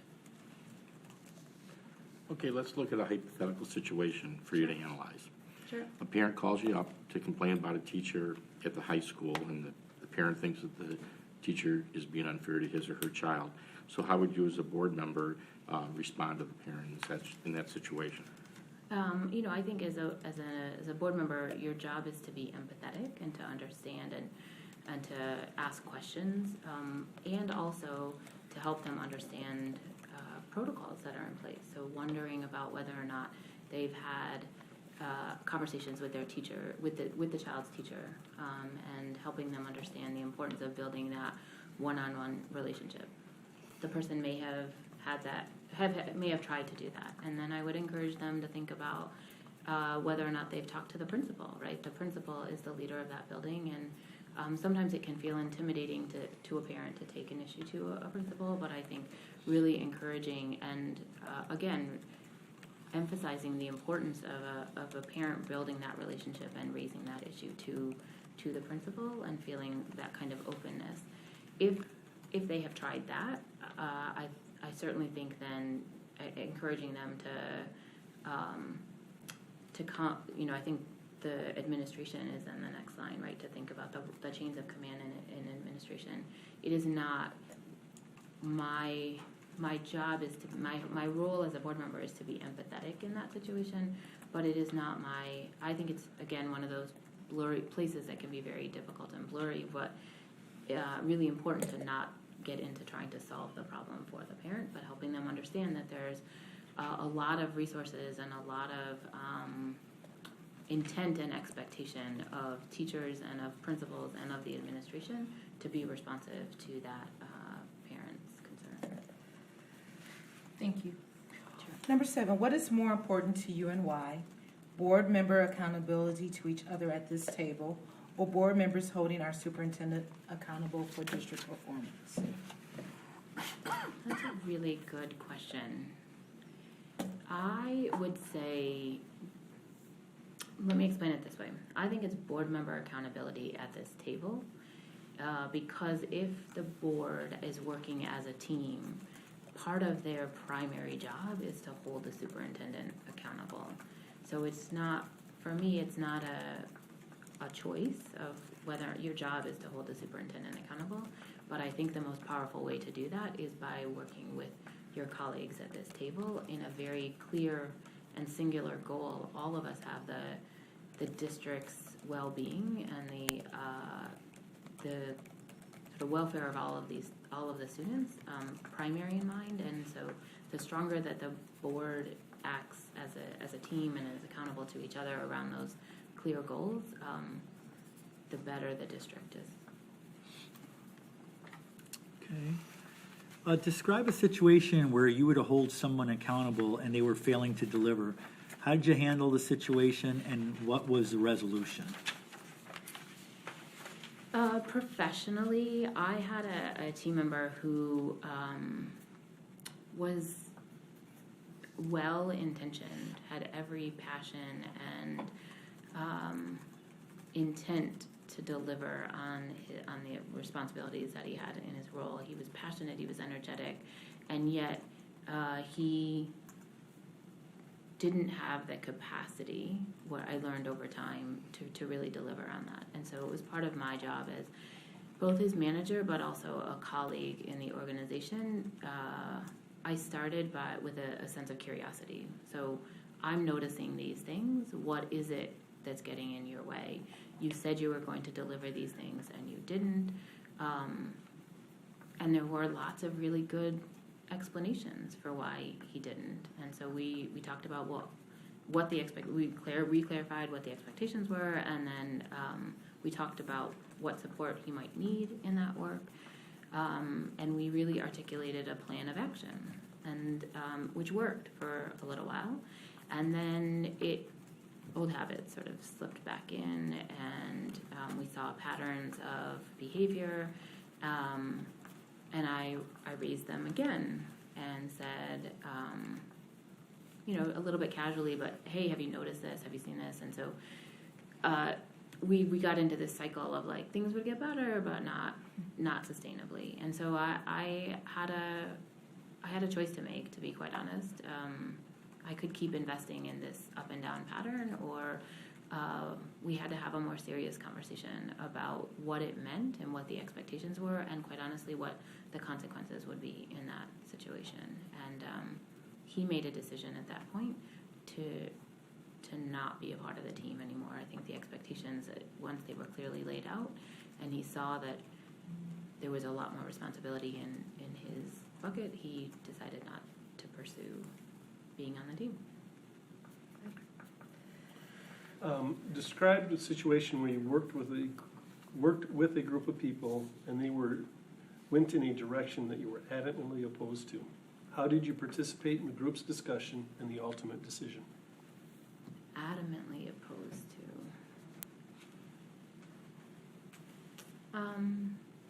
There were some decisions when I was on the PTO at Village Oaks about how to handle some budget and fundraising conversations. I really felt strongly that we should not pursue sort of additional expenditures and growth, and there were some people who really wanted to take on some new projects and to try some different things, and I explored, I tried to make my case about why I thought at this time there wasn't a good reason. There were some other people who were also in that same space. And then as a group, we voted on it. We were a board of the organization. I was president by title, but we were a board who were collectively responsible. And so we each talked about the pros and cons. We made some decisions about why, what the consequences might be, and then as a group we took a vote about which direction to go. And I feel strongly, as sort of part of my leadership vision, that once a group, if you're part of a group and a group makes a decision, even if I had a chance to make my case on it and the majority of the group felt differently, and then it was my job to be to commit to what the group decided, not my individual perspective. It actually turned out, quite honestly, very well. I was wrong, right? Like I wasn't ready to make that. I didn't think it was going to be a good idea, and I was wrong. And so I'm quite glad, in hindsight, that the group went a different way. Great, thank you. Mr. O'Connor. Let's talk about time commitment for a second. What do you think, time commitment-wise, what do you believe is important in this decision? And obviously, besides, attending the regularly scheduled meetings, how much additional time would you be willing to invest, for board tasks and functions? And if you can give us, like an average hourly, weekly commitment. I think that the time. So one, I think there's obviously the time that you're in the meeting, a couple hours a week, or every other week, depending on different committee meetings. But I think it's also, I am committed to the work that you have to do, the pre-work to the meeting, in order to do the meeting well. I mean, to be effective in the meeting, you also have to commit to preparing for the meeting. And so I, again, through some of my own experiences, have an understanding of what that takes. And I also think there are, part of being a board member is also being visible and present in the community. And so there were opportunities in the past to re-engage with the board, but there was an election cycle that I considered applying, and I just had too much on my plate from a professional commitment, and I'm weighed not doing it. And the reason that I'm back here today is because I am more confident that I have the 5 to 7 hours that I think it takes a week to be effective.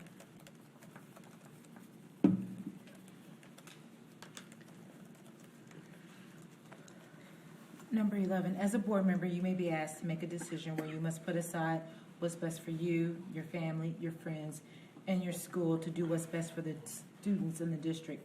What does this mean to you? Yeah, part of what I feel very privileged to have is a deep understanding of what that role means, having spent time here on the board, and that when you step into this seat, despite the many roles that I play as a neighbor, as a mom, as a parent, a friend, for me, when you sit in this seat, your job is to be responsible and entrusted with the care of all of the students in this district. And for me, that means being very clear on understanding sort of the trade-offs and the consequences to all of the decisions, and thinking about what is best for what's the best course of action at any given time for the most number of students. All right. Is there any additional information about your candidacy that you'd like us to consider that has not already been shared with us this evening? No, I just want to share, and again, we all have we have known each other in different contexts, and I just want I want to reiterate the kind of privilege I think it is to be a board member, especially in a community like Novi. I take seriously the weight of the role and the responsibility of the role, and I can't think of a more important way to contribute to my community than to be a part of this board.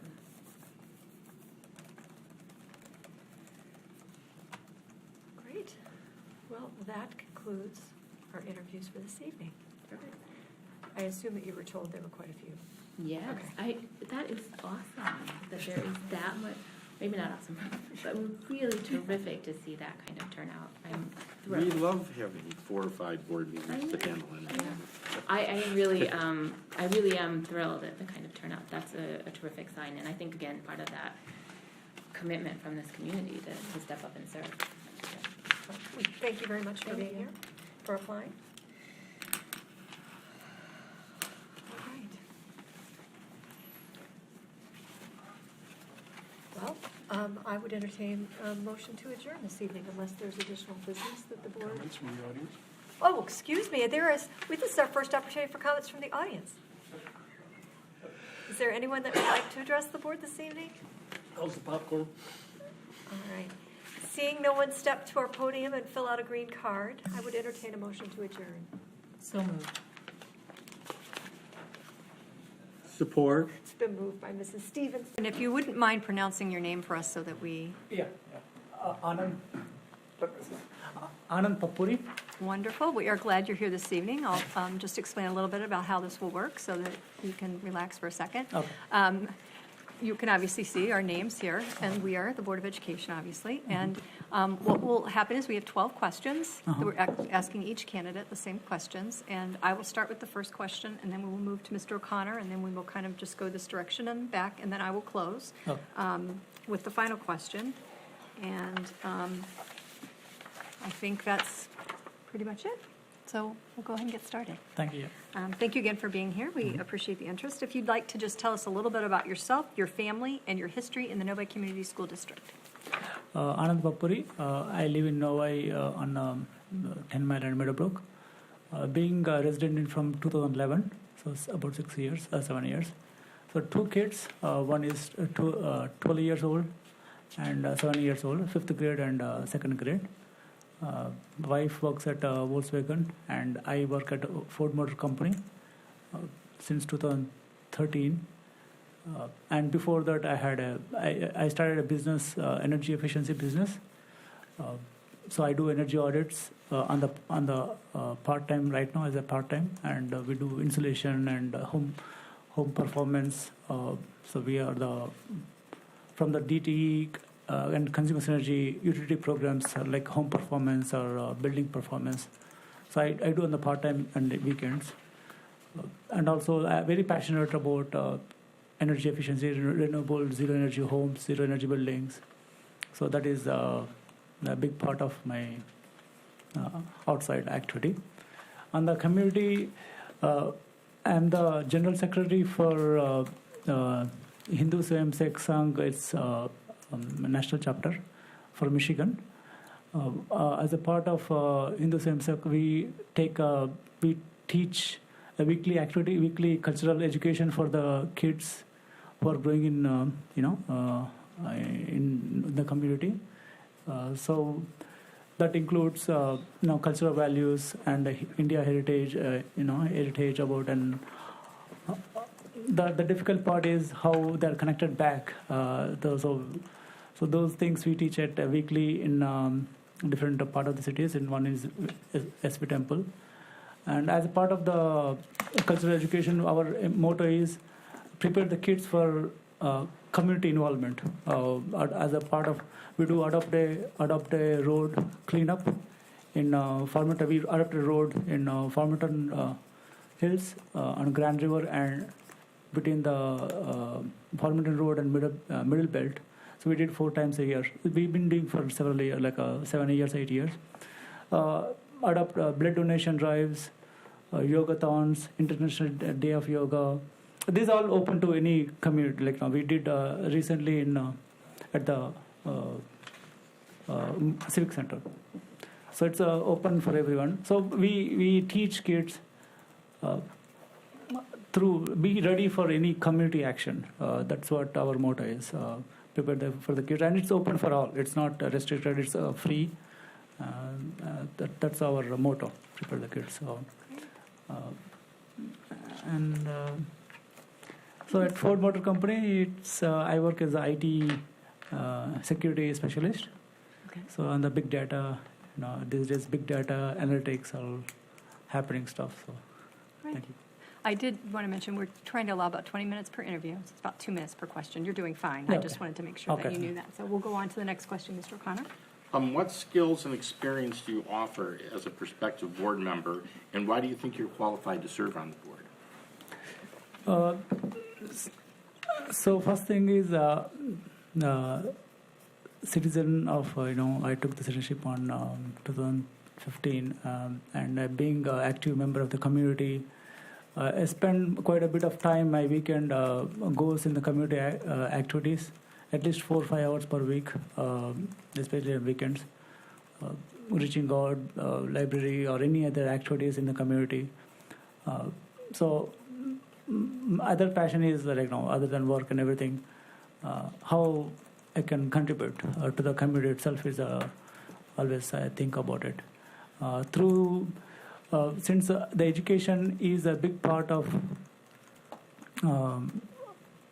tuning the kids, that's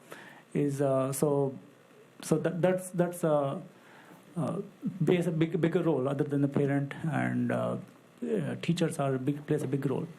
So being a teacher on the other side, so prepare the kids mentally and physically.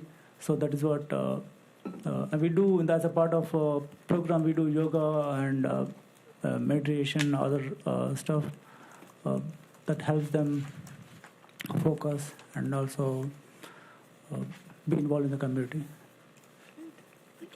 Okay, thanks. Are you an advocate for public education? And explain. I'm advocate of public education, yes.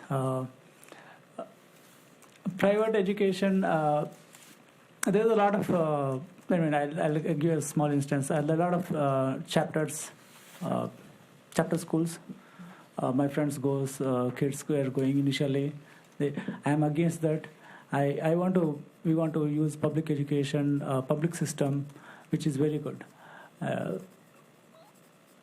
The private chapters have their own special needs. If there's special needs, then people can go there. But since the system is already have set up and these are very good, all facilities are from the compared to private. So I always support public education rather than private chapters. Thank you. Mr. Mehta.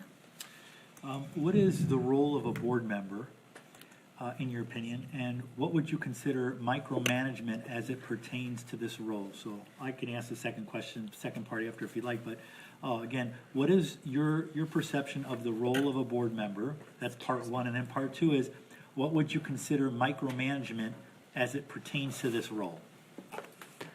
In my perspective, the role of a board member is very diverse. From K to school to career counseling to adult education to keeping everybody engaged in the community, and even the older people. So keep them involved in all for all ages. That is the first primary, and the making sure that the kids, the students, are achieving their goals in their life. That is a primary one. So micromanaging, can you briefly explain what is that? So the second part of the question, micromanaging. So the question again is, what would you consider micromanagement with regards to the role of a board member? Personally, I'm against micromanagement, but so all this Novi, school education board give guidance and set the expectation to the employees and or the leads and measure against their goals. That's what my perception is. Thank you. Number 5, what are the strengths of the Novi Community Schools? Novi, my kid is 5th grade, and the friends with the friends and in even the schools. The Novi education is the students who are in the Novi are one of the highly competitive. So what I heard is going to college from the schools is from the Novi is very tough because there's so much competition in the. We have a diverse population, right? So Asians and all that stuff. So the strength is they focus on education. So the people who are having high grades sometimes. So sometimes they are not able to get the same college because there are so many competition going on. If everybody wants to go to Ann Arbor or Michigan or MSU, not able. So one thing I believe is because the college application, when they have a struggle. They want to go to this college, but they can't get it. But there are several factors what they choose. So in the college app, helping the career students is again the community involvement. So there are different aspects of education app that goes into the. One thing is grades and everything. Second thing is how they are going out, taking the initiatives, helping the community, or going beyond the disaster relief or anybody in the summer camps. That would help in the college. That way, I guide them through take some initiative to go out and do service. Thank you. Here's a situation we'd like you to analyze.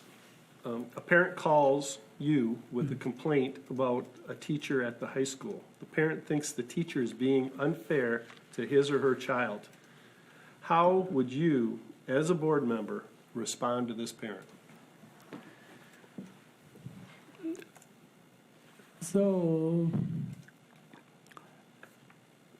the parent complains to the Novi Education Board. That's the Complains to you as a board member. okay.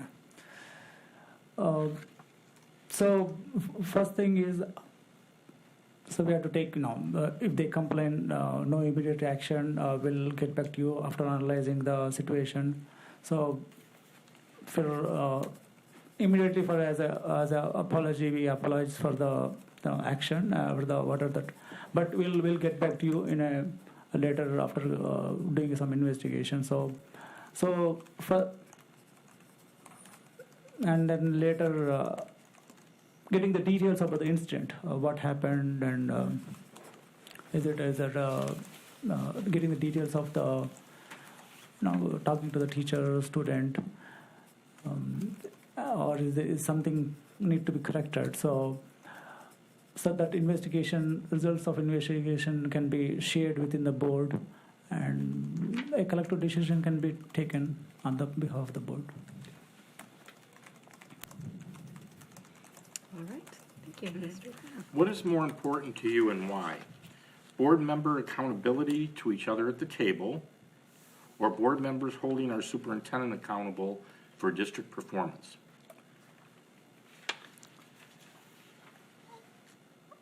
So, serving as a board member, if it is educational related within the district, anything that is educational or serving board, then I would guess I would go as a board as accountable for any educational. But ultimately, if it is district, the committee of Novi looks at the mayor. So I would guess primarily Novi Education Board, and later I don't think the mayor is directly accountable, but the committees will see as the both together. Thank you. Thank you. Number 8. Discuss a situation where you were to hold someone accountable and they were failing to deliver. How did you handle the situation, and what was the resolution? So we do a lot of activities in our community, like Yogathon or a lot of activities. So we have a group. And we assign tasks, and each person does something, and then whatever the reason, because it's a voluntary position or in our group, the family comes first, the work comes first, because the living, if they are not able to do it, we ask them one time, not second time, then the lead will take over. So in those situations, the lead will either should take over or assign to someone else, respecting that the person's time and the value of his focusing, because he has health situations. So ultimately, the lead should focus and give respect to the person who could not do it. It's not that he may not do it for this time, but he may do it later. So it's not one time. If we want to have a relationship, it's not like one time and push it out. So. Okay. So describe a situation where you worked with a group of people and they went in a direction which you were adamantly opposed to. How did you participate in the group's discussion and the ultimate decision?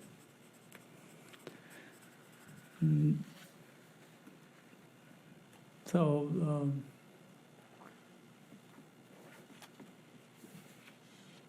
they're like every event we have a group. We have a group of 6 people here in Novi, so we work every time. Most of the events. So, for example, we recently did the Yogathon, and we are looking for space where to do the. So people have suggestions here and there. I suggested one place. Many people thought, okay, we'll be good in doing in the civic center. So. My intention was, okay, if the new people come, they'll see the temple. We can take the tour, and all the stuff. But it's up to the majority. If 2-3 people are voting for this, it should be by majority. So there's no. I don't object that if there's a majority of the people are going another way. Thank you. Number 10, what kind of time commitment do you believe is involved for this position? And besides attending regularly scheduled board meetings, how much additional time, average hours per week, are you willing to commit to board tasks and functions? Exactly, I don't know how much the function of the board, but the time commitment. But if I'm selected, I would give at least 4 hours per week on the board and what are the activities that involve directly, indirectly, for the betterment of the community. So. Thank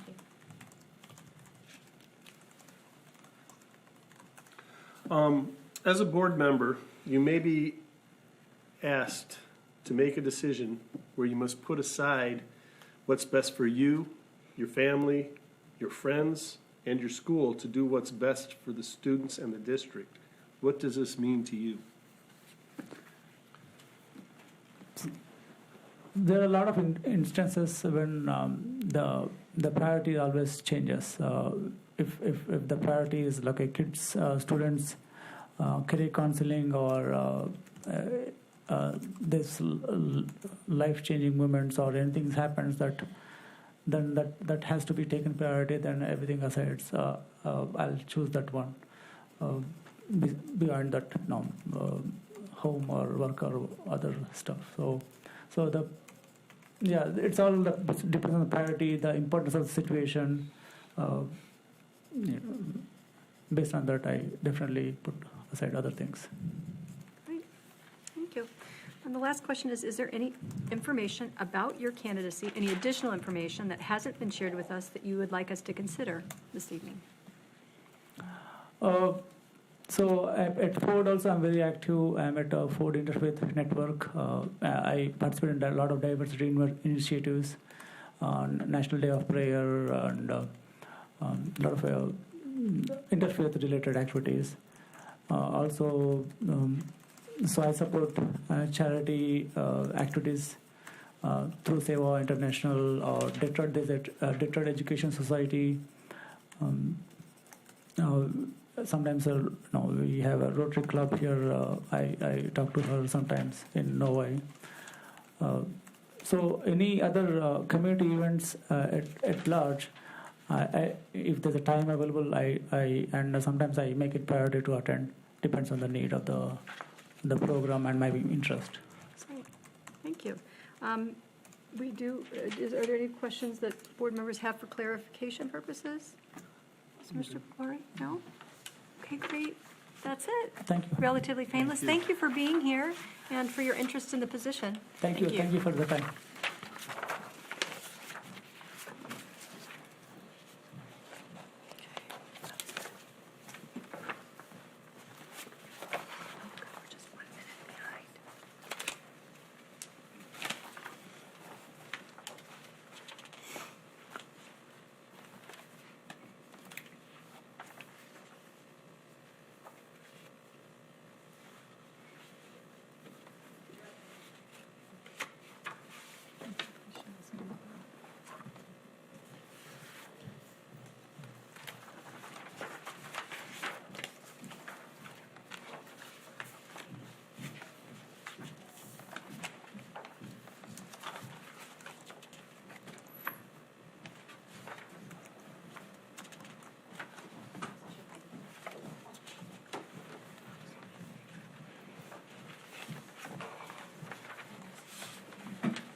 Hi.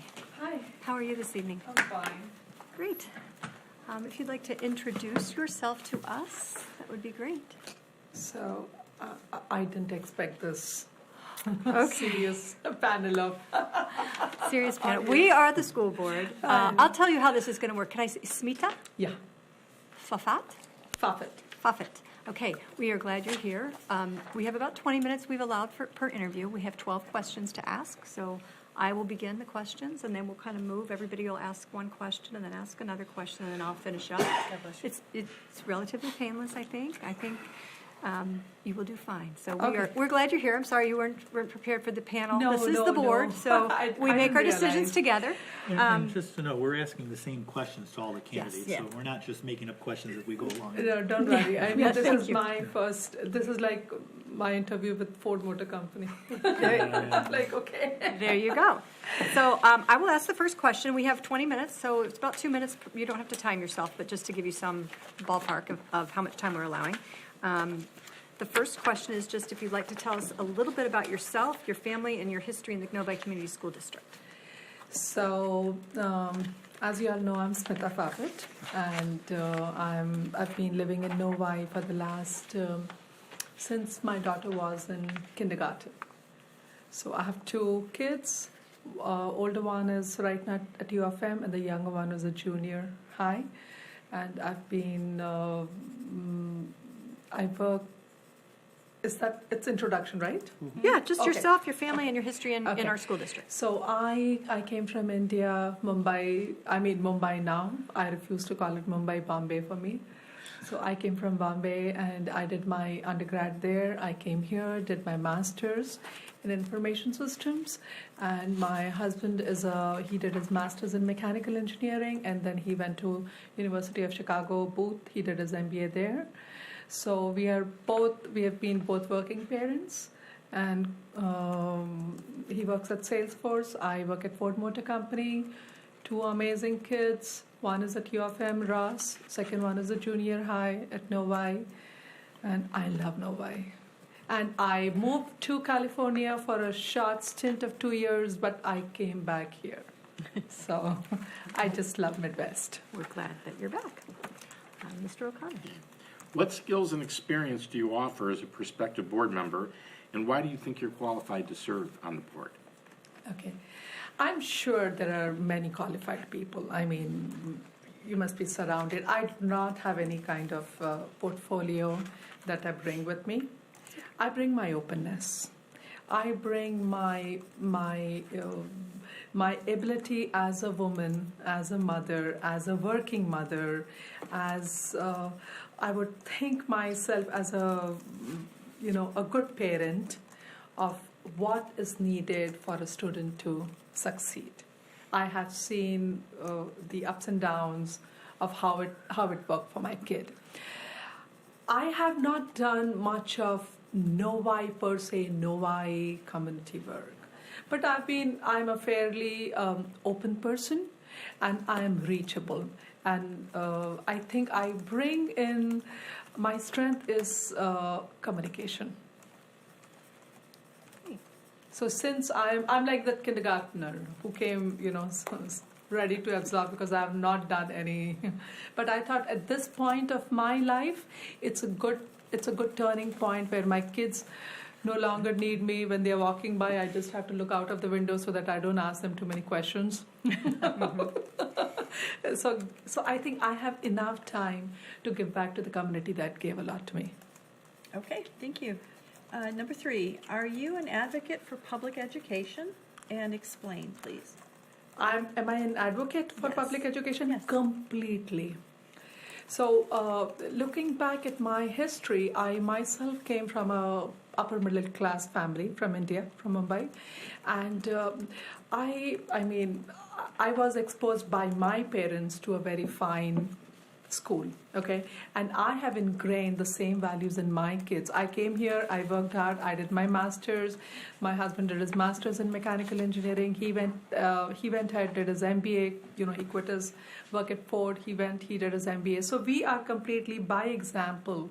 It's lead by example. So by example, we earned our dough by working hard and making sure that in today's world, education is very much needed because that's a gateway. If that gateway is not properly opened at young age and taught to them what is the importance and how it's going to shape your future, your life, and your community around you, I'm a big. I believe in education in and out, and I don't think so I left my kids out of that. They had no ifs and buts on that. You have to hit your potential and know what your potential is. Thank you. Okay, 2-part question, okay? In your opinion, what is the role of a board member? And also, what would you consider micromanagement? What would you consider micromanagement as it pertains to this role? So, okay, my answer may not be very pertaining exactly to this because I've not been a board member. Okay, so if I give all answers pertaining directly to this question, I would be kind of, fanning and making some stories up there. So, in general, I think any, whether it's a board member of school, but I've been board members of small community, subsect of Indian community. So I would not say board member, but an active member. I think any active member, the role is mainly you bring up you are open to ideas, you bring your energy, you bring your motivation, and you try to work together as a team. Okay, you do not try, this is not your platform, or it cannot be used as a platform to impose what you hold as the only way to work. Okay, so I think it's more of eagerness to make the change, okay, and move forward in the right direction as how the time is going by, okay? What was part two? And the other part is, what would you consider micromanagement as it pertains to this role? Oh, since I worked in corporate life, I'm a U.S. corporate for many years, I think I kind of know what micromanagement is in the corporate style, at least. If a work is given to you and you have a deadline to meet, okay, but someone is standing behind you, just making sure if it's being exactly done the way they want, that's micromanagement. Give me the leeway to deliver it to the best of my ability. Okay. So rather than being over someone's shoulder or giving them step by step of what has to be done, give them an overall direction, a guideline, a rule book kind of, and let them run with that, and let them people come back with their best potential. Thank you. Number 5, what are the strengths of Novi Community Schools? My favorite one. Novi Community has, it's a very good balance of academics, diversity, sports.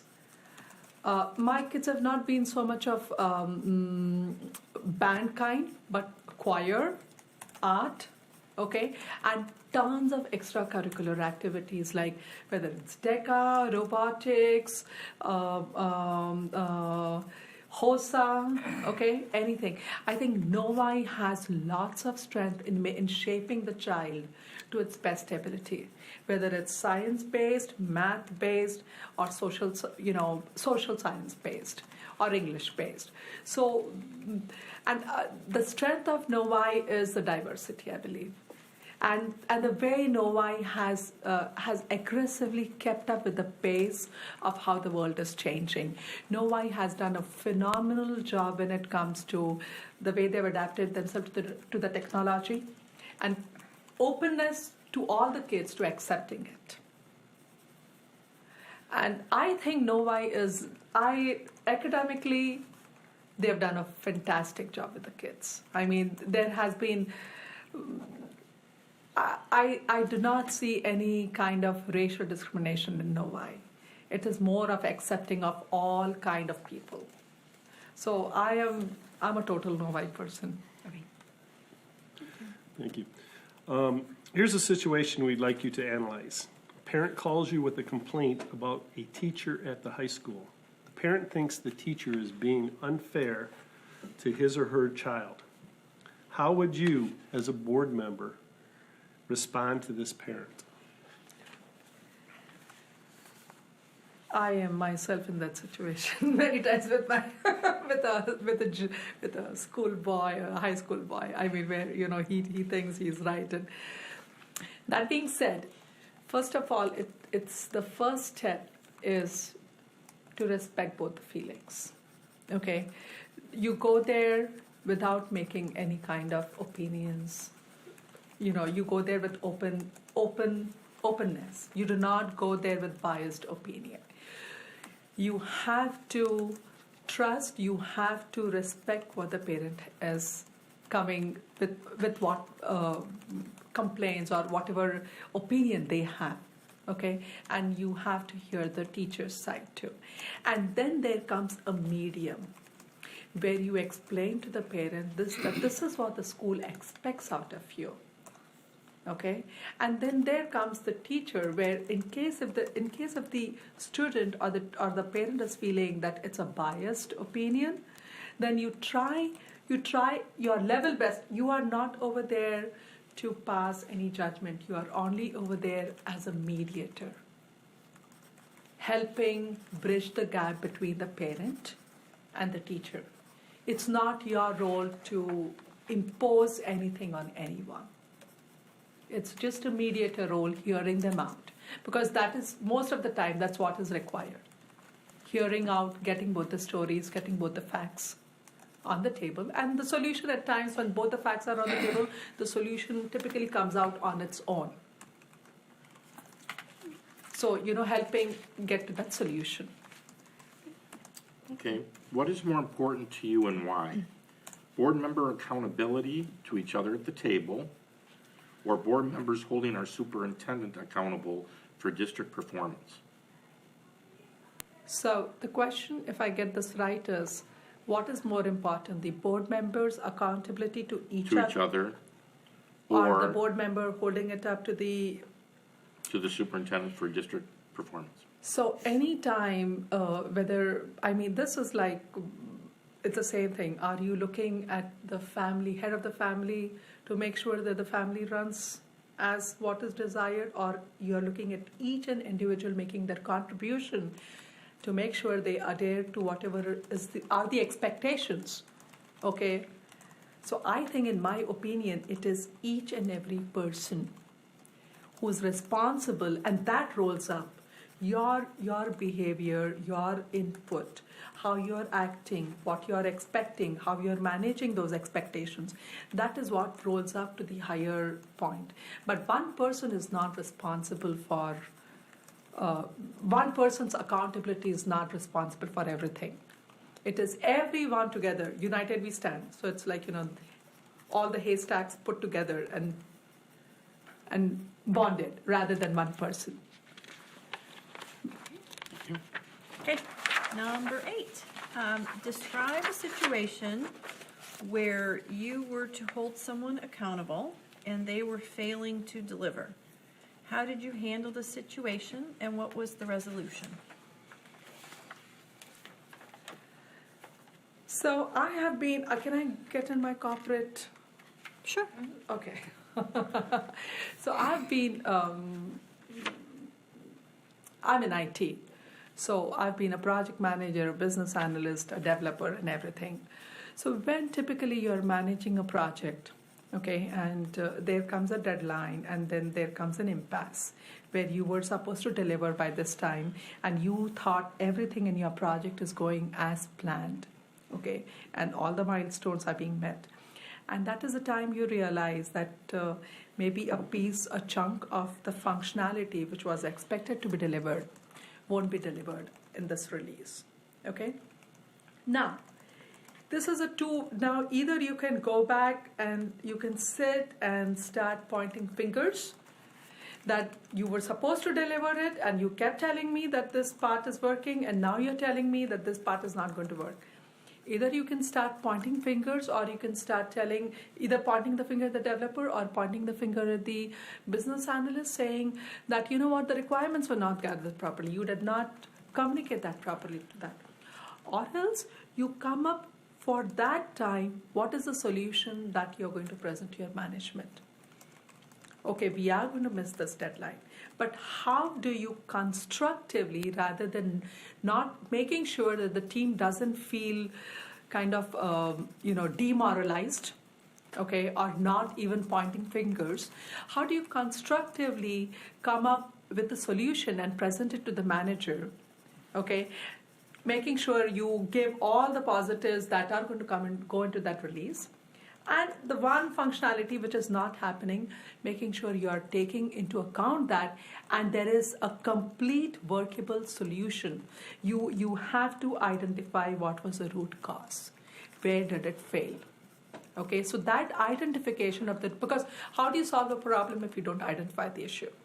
So that identification is mandatory, whether it's corporate lifestyle, whether it's home, whether it's something at home, or any other community work, if there is an issue to be handled. Because once you know the root cause, then you can come up with a solution.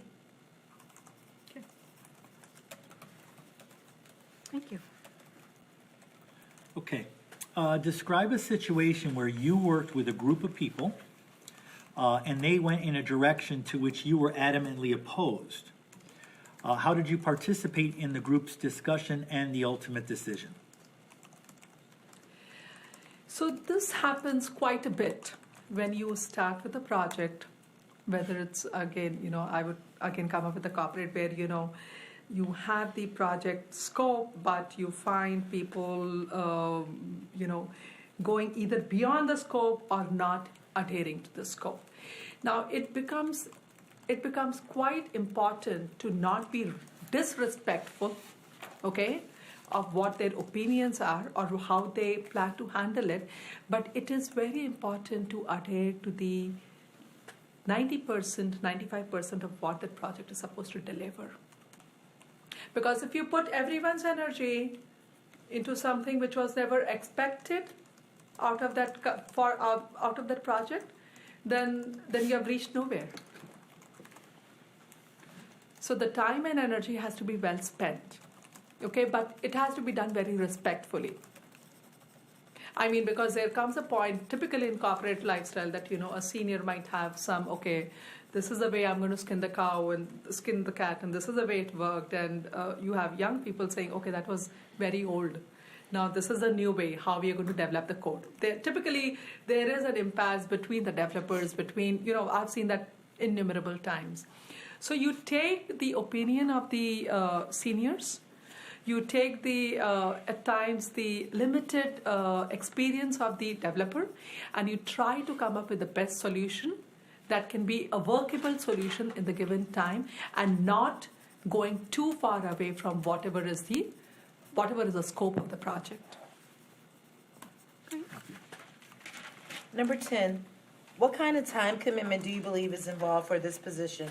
And besides attending regularly scheduled board meetings, how much additional time, average hours per week, are you willing to commit to the board's tasks and functions? So, personally, I want to derive my satisfaction now not through corporate lifestyle, but more through community work. So I think with both my kids, nearly, next year he's a senior. Okay, this year junior. So typically I'm back home by 3:30. And I do not have any other responsibility of parents or, anything else. So I think I can commit myself to at least, I would say, 10 hours in a week. Thank you. Thank you.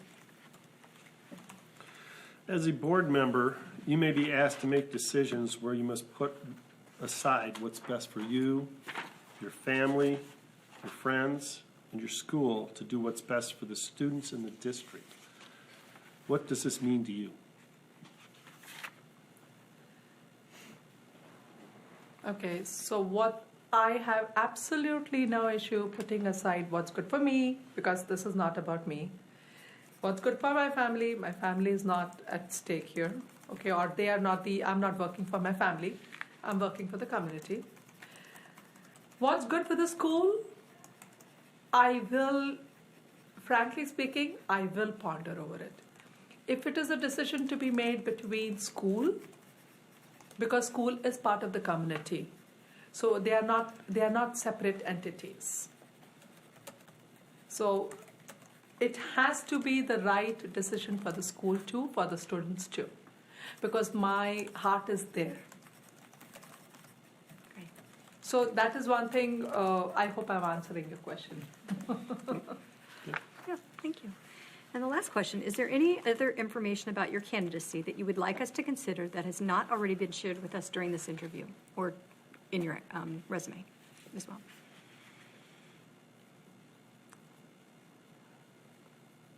I don't have anything that I'm no Hollywood Bollywood star. Okay. So I'm an ordinary working class mom trying to make a difference. And yes, what I think I have been, I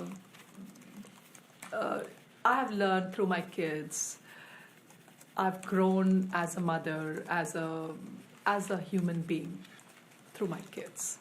So I have tried all, when you think, you can do this to your child, explain this to your child, and how things have evolved and not the way you want. So, I mean, I don't know what to say, but there is not much anything that spectacular that Smith has come on news and nothing of that nature. I'm just a hardworking individual. Great. Thank you. Are there any questions for clarification that board members have? No. Wonderful. Thank you for your interest, for being here, and for taking the time this evening. We appreciate it. Thank you so much. Have a Thank you, good Paul. Have a nice one. All of you, Bobby, Kathy, Dennis. Thank you, really. Thank you, Tracy. It was lovely to meet you. Same here.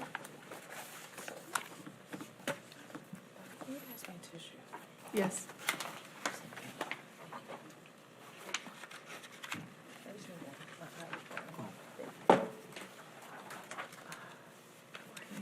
Back on track.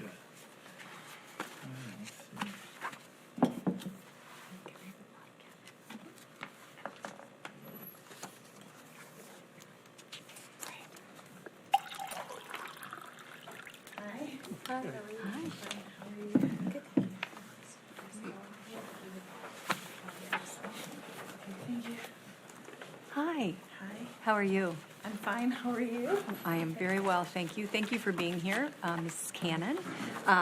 I'll explain a little bit how the process works for us this evening. We're asking every candidate the same 12 questions. We've allowed about 20 minutes per interview. That is roughly about 2 minutes per question, just to give you a time frame. You don't have to time yourself or anything, just so that you know that. I will start with the questions, and then we'll move in this direction, and then go back, and then I'll finish the questions. And you just feel free to share what you'd like. We did all get a copy of your resume, so we have all that information as well. And thank you for being here.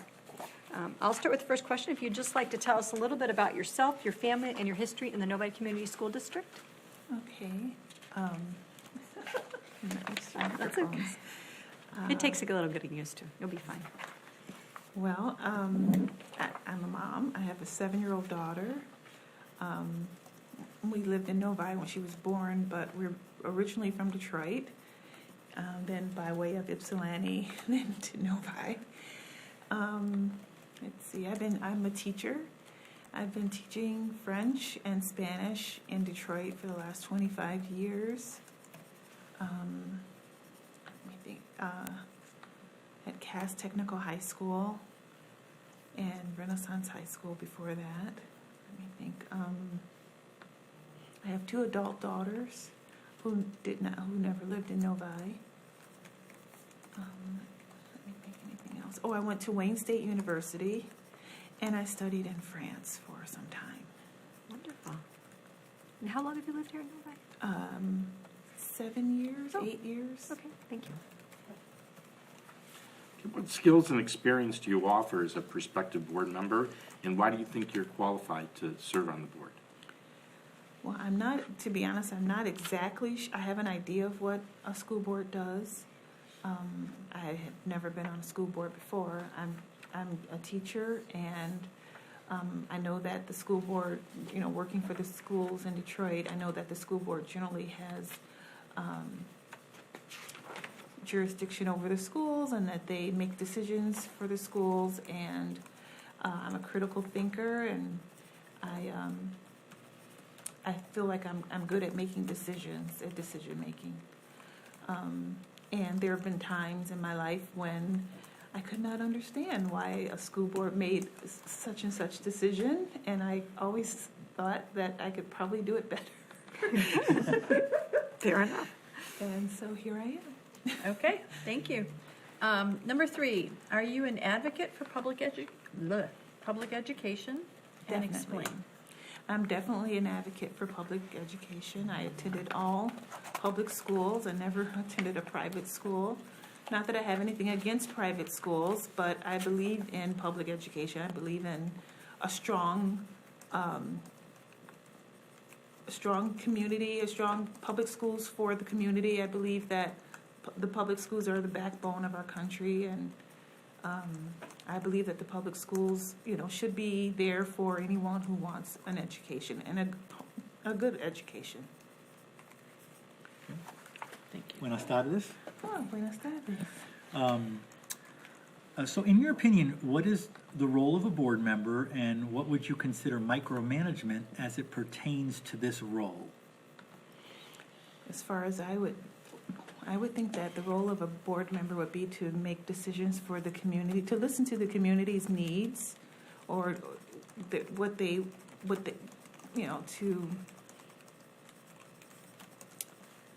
listen to what the community has to say about what they need, to pay attention to what's going on in the community and how how you can make the schools in the community better, and to find solutions, make decisions that are helpful for the community at large. And then what would you consider micromanagement as it pertains to this role?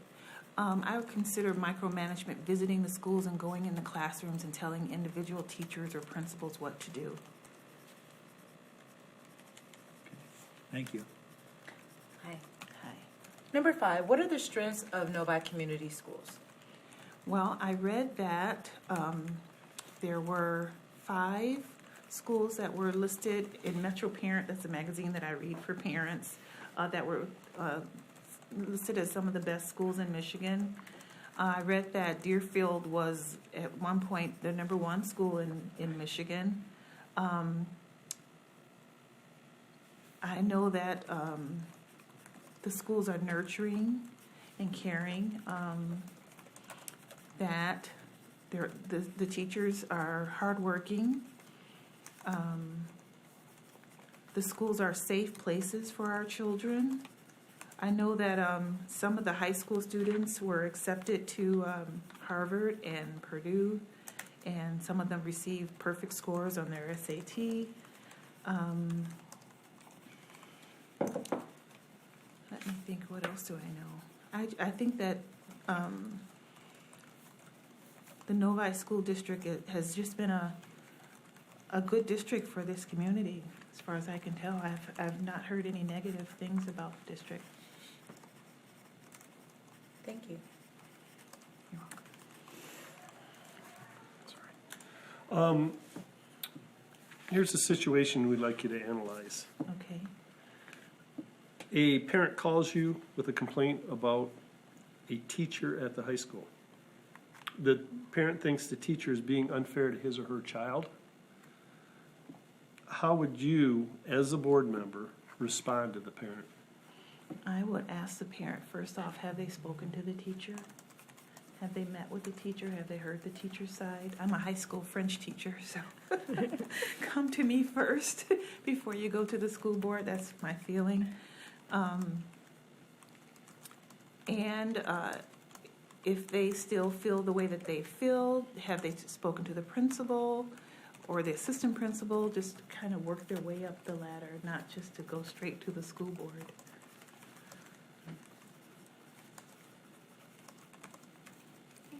Thank you. What is more important to you and why? Board members' accountability to each other at the table, or board members holding our superintendent responsible for district performance? I would think it would be more important to hold the superintendent accountable for district performance. I would think. And why is that? Well, can you repeat the question No one problem. time? What is more important to you and why? Board members' accountability to each other at the table, or board members holding the superintendent accountable for district performance? Well, yeah, I say this, holding the superintendent accountable for district performance, because at the end of the day, what's important is the student's education. And I feel like if there's some, I don't know,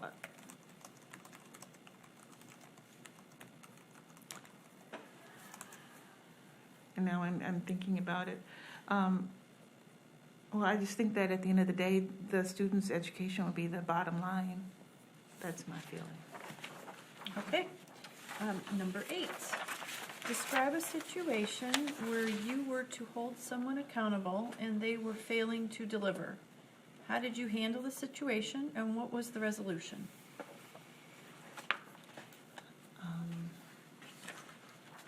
Well, I guess I have to go back to the classroom. I had a student who was absent, and she returned to school and did not request makeup work until she saw her grades some weeks later.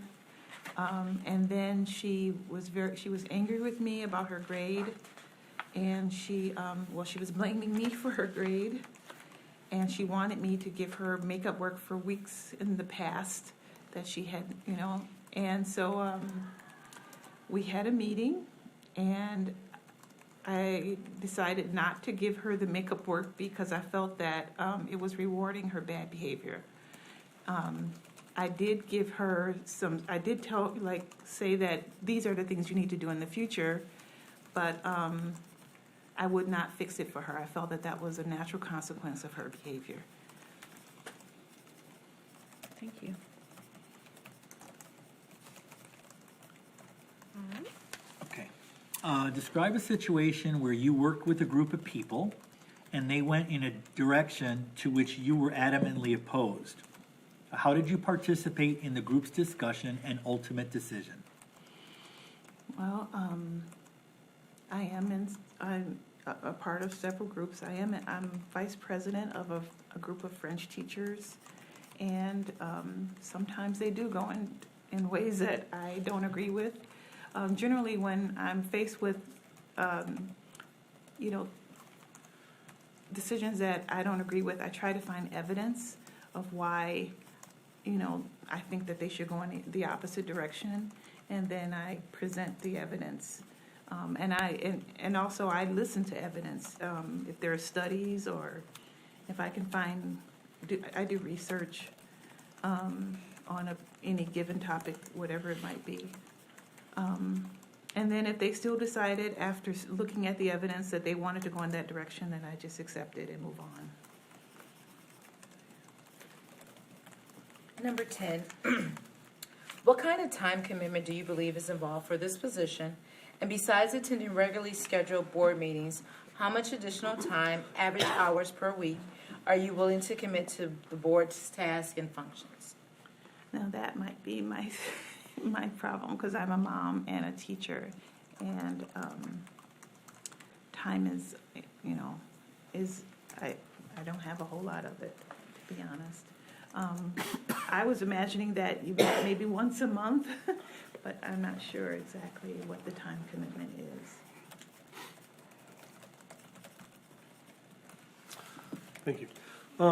As a board member, you may be asked to make a decision where you must put aside what is best for you, your family, your friends, and your school to do what is best for the students and the district. What does this mean to you? Wow.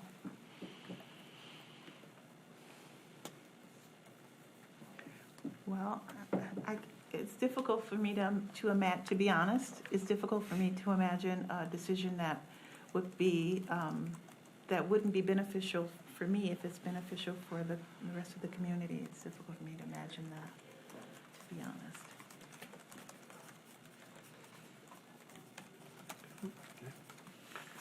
All right. Is there any additional information about your candidacy that you'd like us to consider that has not already been shared with us during this interview or in your resume or application? Not that I can think of. Okay. Well, that's it. That's it. Oh, Okay. excuse me. Question for clarification, Mr. O'Connor. In your application form, you mentioned that you were concerned about education in Novi. Can you give some examples of what you're concerned about? Well, just the future of Novi, because my daughter's only in second grade, and so I just want things to go right for her, basically. Great, thank you. Okay, thank you. All right. Thank you again for being here, Ms. Kennett. It was lovely to meet you. Thank you. It's nice meeting you all. Thank you very much. Thank you. God bless you. Bless you. We've all got the sneezes tonight. Well, at least 3 of us do. Half. You do not. Okay. We have one more before our break.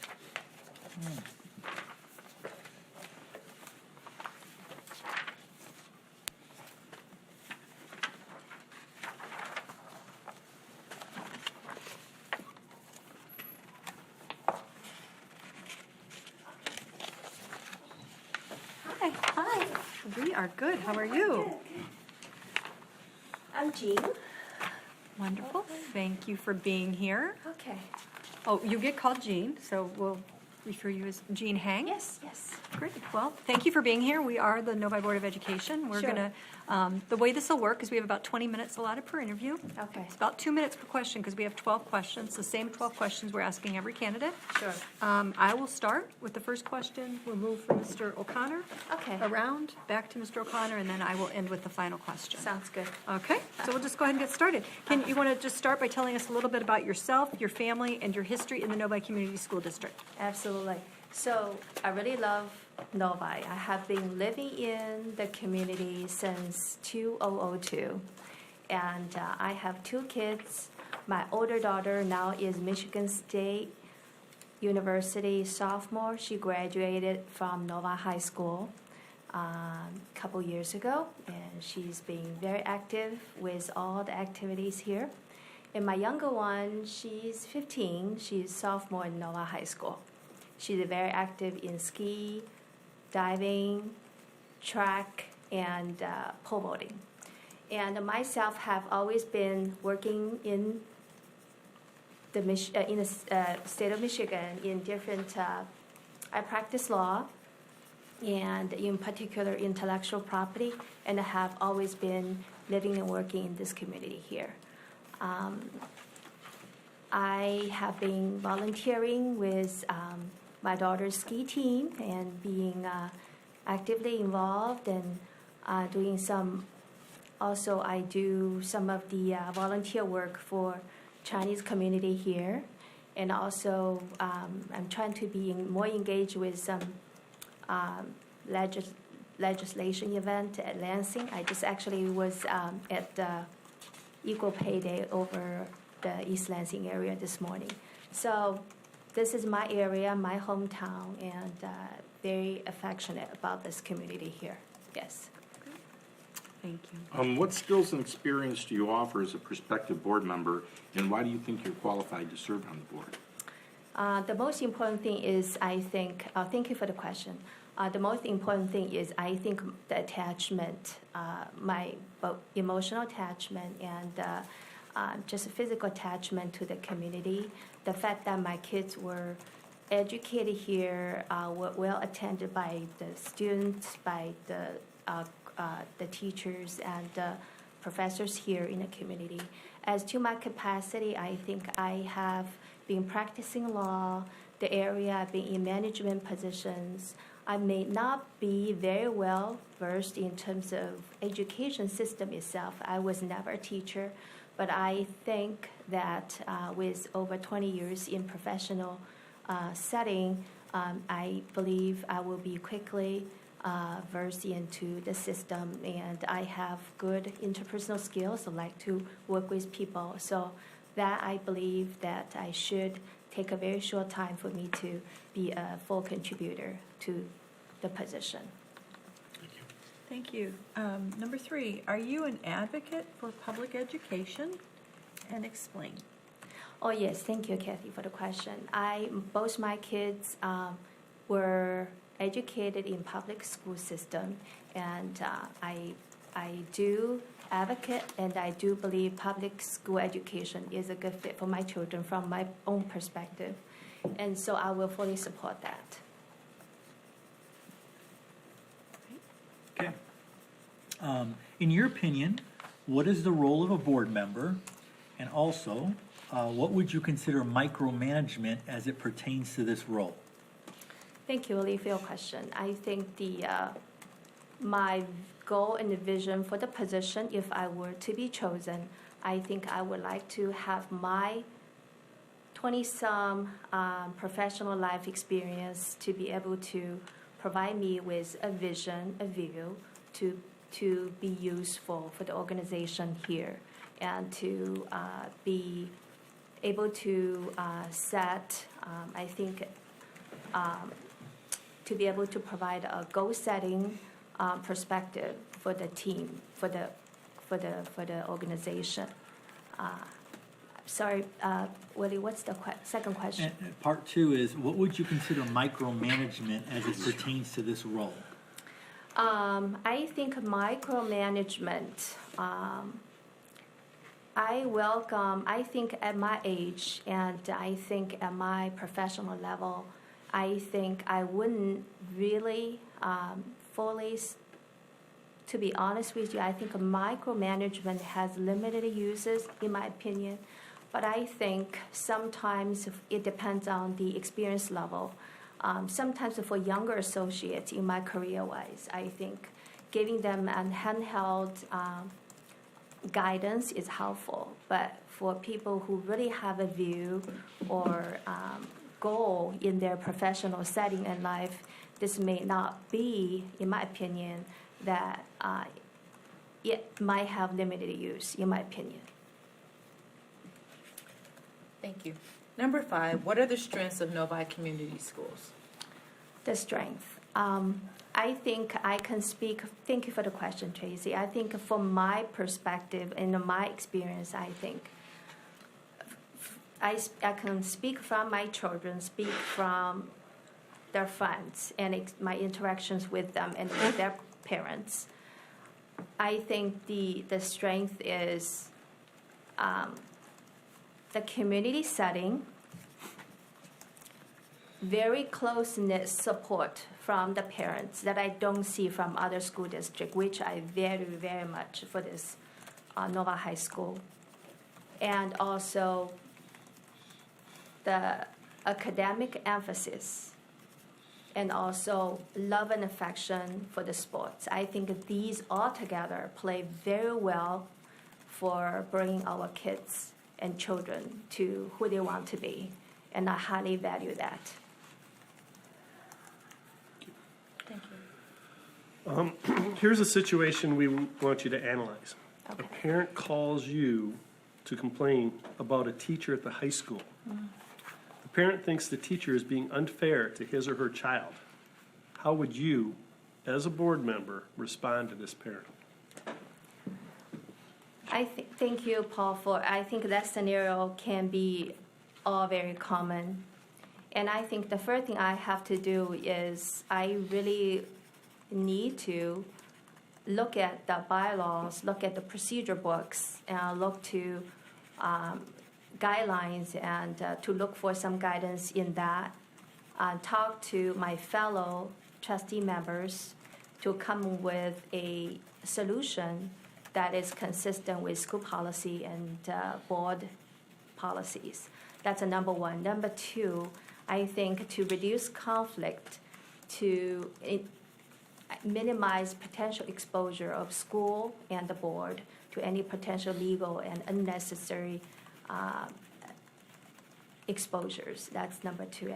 And I think the most important thing is to make sure the kids involved, the family involved, they are taken care of in our capacity with the least amount of exposure.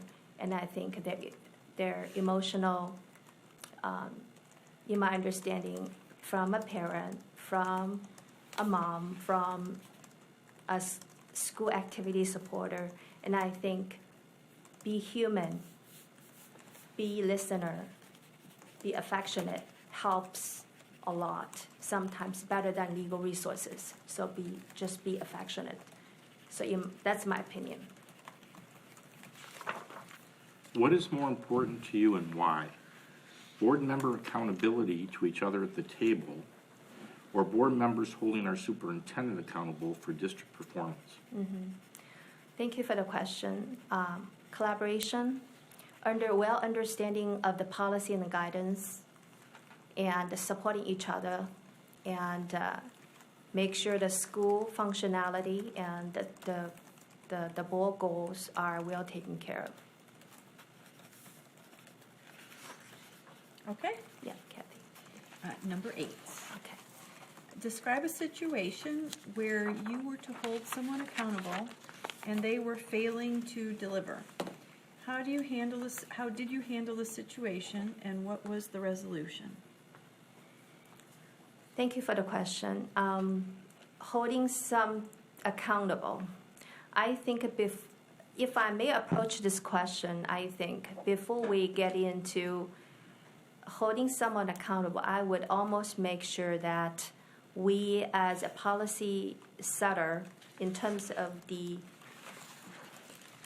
board capacity, organization, we have to have very good fine line settings, rules, and policies in place. In my opinion, I wouldn't, and I certainly don't want to be held liable for things that there was no policy rules set ahead of time. So in my opinion, I think the first step is we work at settings, rules, and policies, make sure that I fine line, they're detailed enough that there are no vagueness and abstractness. And then once we have those all set in place, and I think whoever's conduct that it is really an outlier to those policies, and I think we wouldn't have too much disagreement and the policy setting and discipline action, if well, that would be well taken care of in that regard. That's just my opinion. Okay, thank you. Okay, describe a situation where you worked with a group of people and they went in a direction in which you were adamantly opposed. How did you participate in the group's discussion and the ultimate decision? Thank you for that question. I think that's a very common question in my everyday practice, and very much so. I run into those situations where I interact with clients, I interact with my supervisors, interact with people working around me. We don't always have the same agreement to many issues. I think my experience has been I always wanted to listen, analyze issues that could potentially make me feel why I'm not in total agreement with others. Write down pros and cons of each individual involved, their concepts, why they think, and analyze it within a team. So come up with a more reasonable solution. I think I'm making this sound like a lot more easier than done, but I think the most important thing, in my opinion, is to listen, write down pros and cons, good and bad, and analyze from this point on. Thank you. Number 10, what kind of time commitment do you believe is involved for this position? And besides attending regularly scheduled board meetings, how much additional time, average hours per week, are you willing to commit to board tasks and functions? Okay, thank you, Tracy. My older one is already in college. My younger one is a sophomore. And so right now I'm reasonably more available than I was, I would say, 5 years ago. So I think 3 nights a week and plus 1 weekend that I can contribute.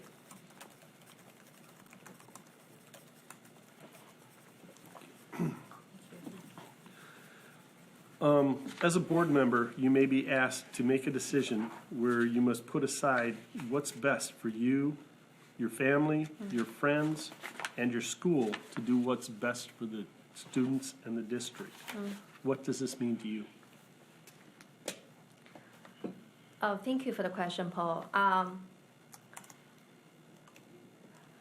What's best for the school? I think during the day, I practice law. I pay duty to my clients, and once I'm off that capacity and I'm on the board, I think I pay duty to the board member, the trustees, and the school system. So I will adhere to the rules and policy, do what's best for the organization when I'm in that capacity. Thank you. All right, last question. Okay. So is there any additional information about your candidacy that you would like us to consider that has not already been shared with us during the interview or your resume? If I may just say a few things. I was born and raised in China. I came to state of Michigan, lived ever since 1993. I am bilingual, both professionally, both in writing form and speaking form. And so I would like that to be considered as an add-on if there is, this community is very diverse. And my children, they have many friends who have very different ethnic backgrounds. So I hope this add-on feature that I possess will help with facilitating some functions that the board could use of me. Thank you. Are there any follow-up questions for clarification the board would like to ask? That's it. Thank All you right. so much, Well, Jean. Thank you very much for having me. Thank I you look for forward your- to contribute. Your interest is wonderful to meet you. Thank you. Yeah. Thank you. Have a good night. You too. We are going to take a brief break at 7:24. We're going to resume at 7:30, which is a little ahead of schedule. If everybody's okay with that. Okay. I'm gonna go let Sheila know we'll start at 7:30.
this evening. Our next applicant is Ms. Allison Dolan. Thank you for being here.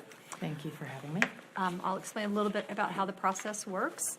We've allowed about 20 minutes per interview. It's about 2 minutes per question because we have 12 questions that we're asking every candidate, same 12 questions. I will start with the first question. We'll move to Mr. O'Connor and go in this direction, and I'll finish with the final question. Pretty simple. Okay, so if you would like to just start by telling us a little bit about yourself, your family, and your history in the Novi Community School District. I have 4 children. Well, first of all, I've lived in Novi for more than 20 years. All of my children were born here, or we lived here when they were born, and they've all gone through the Novi schools. 2 have graduated. 1 is at Purdue and 1 is at South Carolina. And I have a freshman and a junior at the high school now. I worked in finance for years and years and years. I worked for what is now J.P. Morgan, was for Chicago NBD at the time, or then Banqua. I took a 6-year hiatus after having my 3rd child. Went back to work at Ford, where I worked in the Treasury on the lease securitization program, which is what I had done for the bank. And once again, took an early retirement about 6 years ago. So it's time for me to get back into something. I don't want a full-time job, and I would love to be able to give back to the community in such a manner as the school board. And my husband and I reside in Island Lake. And kids. And dog. All right, thank you. Okay, tell us what skills and experience that you have to offer as a prospective board member, and why do you think you're qualified to serve on the board? I have so many skills to offer. My financial and analytical background would come into play. I am not afraid to ask questions, as many of you know. I am very open to also listening to other people's ideas and suggestions. I never think that I have the right answer. I have an opinion, and it can be changed, it can be modified.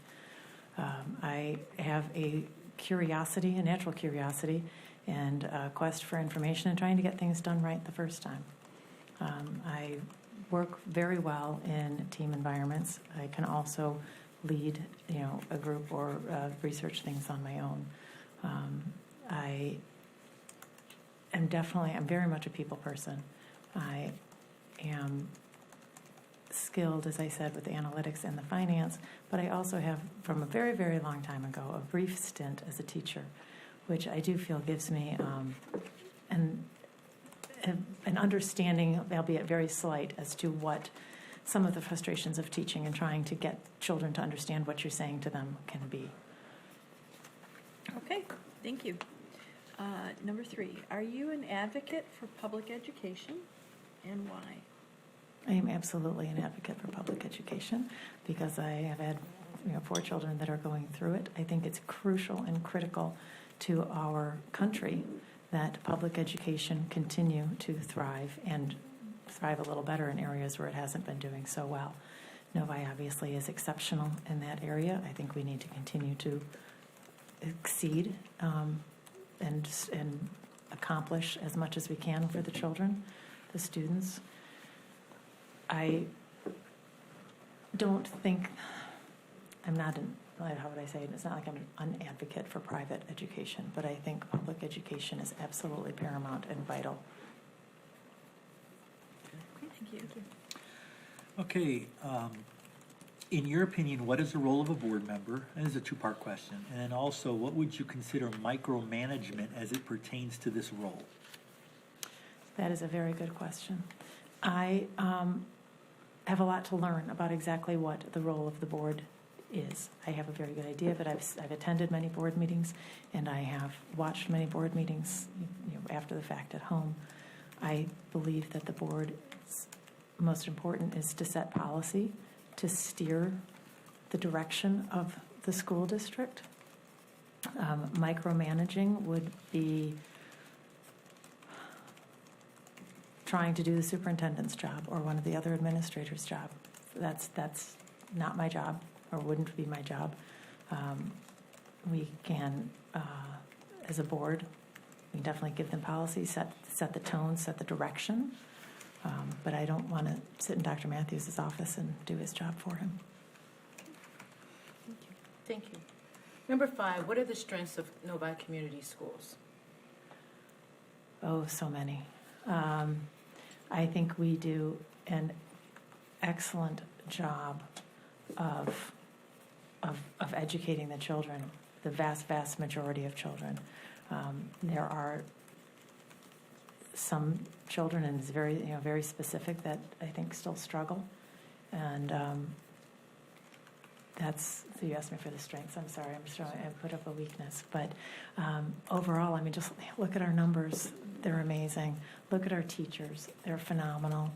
I think the administration does a good job. I think the communication is good. I think you have access to as much information as anybody wants. I don't think anybody could say that they lack for it if they're willing to put a little time and effort into getting it. And sometimes you don't even need to put the time and effort into getting it. It's right there for you.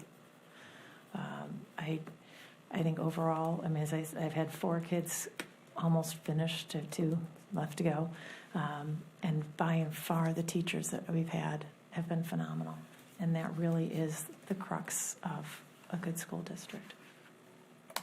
Okay. Thanks. Here's a situation we want you to analyze. A parent calls you with a complaint about a teacher at the high school. The parent thinks the teacher is being unfair to his or her child. How would you, as a board member, respond to this parent? I would inquire as to whether that parent has spoken, if the child has spoken to the teacher. Make sure the child thinks he or she is being treated unfairly, and then encourage if that has occurred, then encourage that person to go speak to the principal at that school. I mean, you need to follow the chain, so to speak, and I don't think an individual board member is really anywhere in that chain. Okay, what is more important to you and why? Board member accountability to each other at the table, or board members holding our superintendent accountable for district performance? Wow, could you repeat that, please? No problem. What is more important to you and why? Board member accountability to each other at the table, or board members holding our superintendent accountable for district performance? Are they mutually exclusive? I think both are very important. I would say one of the main responsibilities of the board is to hold the superintendent and administration responsible for plotting the policies that the board has implemented and implementing them well, so that you see that success. Equally, I don't know that I could put one over the other. I think it is very, very important that the board respect each other and treat each other well, particularly in public. If you want to be mean to each other in private, that's another thing. But certainly at the board meeting, I think it's paramount that you be respectful and reasonable. Okay, thank you. Number 8, describe a situation where you were to hold someone accountable and they were failing to deliver. How did you handle the situation and what was the resolution? I was wondering, do I get to put my children count? Sorry, give me a second to think about an example here. You've got time to think for a minute.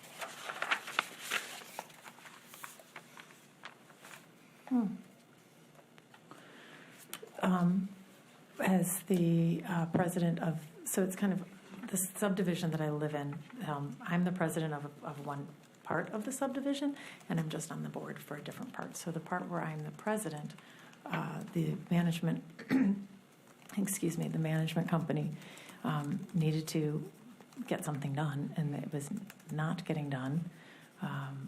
After writing, a couple emails and a couple phone calls, and then I asked.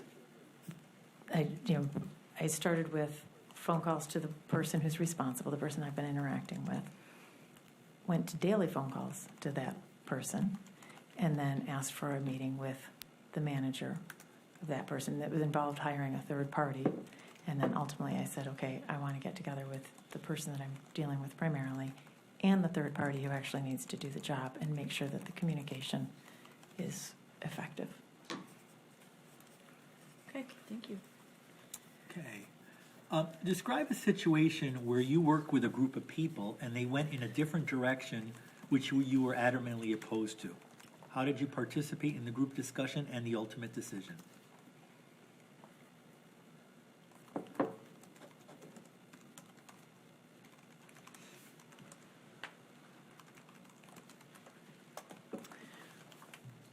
I honestly can't think of an example in which a group that I was involved with went in a way that I was so opposed to. Typically, while I might not agree with it, I can typically see other people's perspective. So I honestly can't think of a good example of that. I would typically, while it might not have been my first choice, I don't think I've ever been involved in a situation where it was really just absolutely opposite of what I wanted to have occur. Thank you. Number 10, what kind of time commitment do you believe is involved in this position? And besides attending regularly scheduled board meetings, how much additional time, average hours per week, are you willing to commit to board tasks and functions?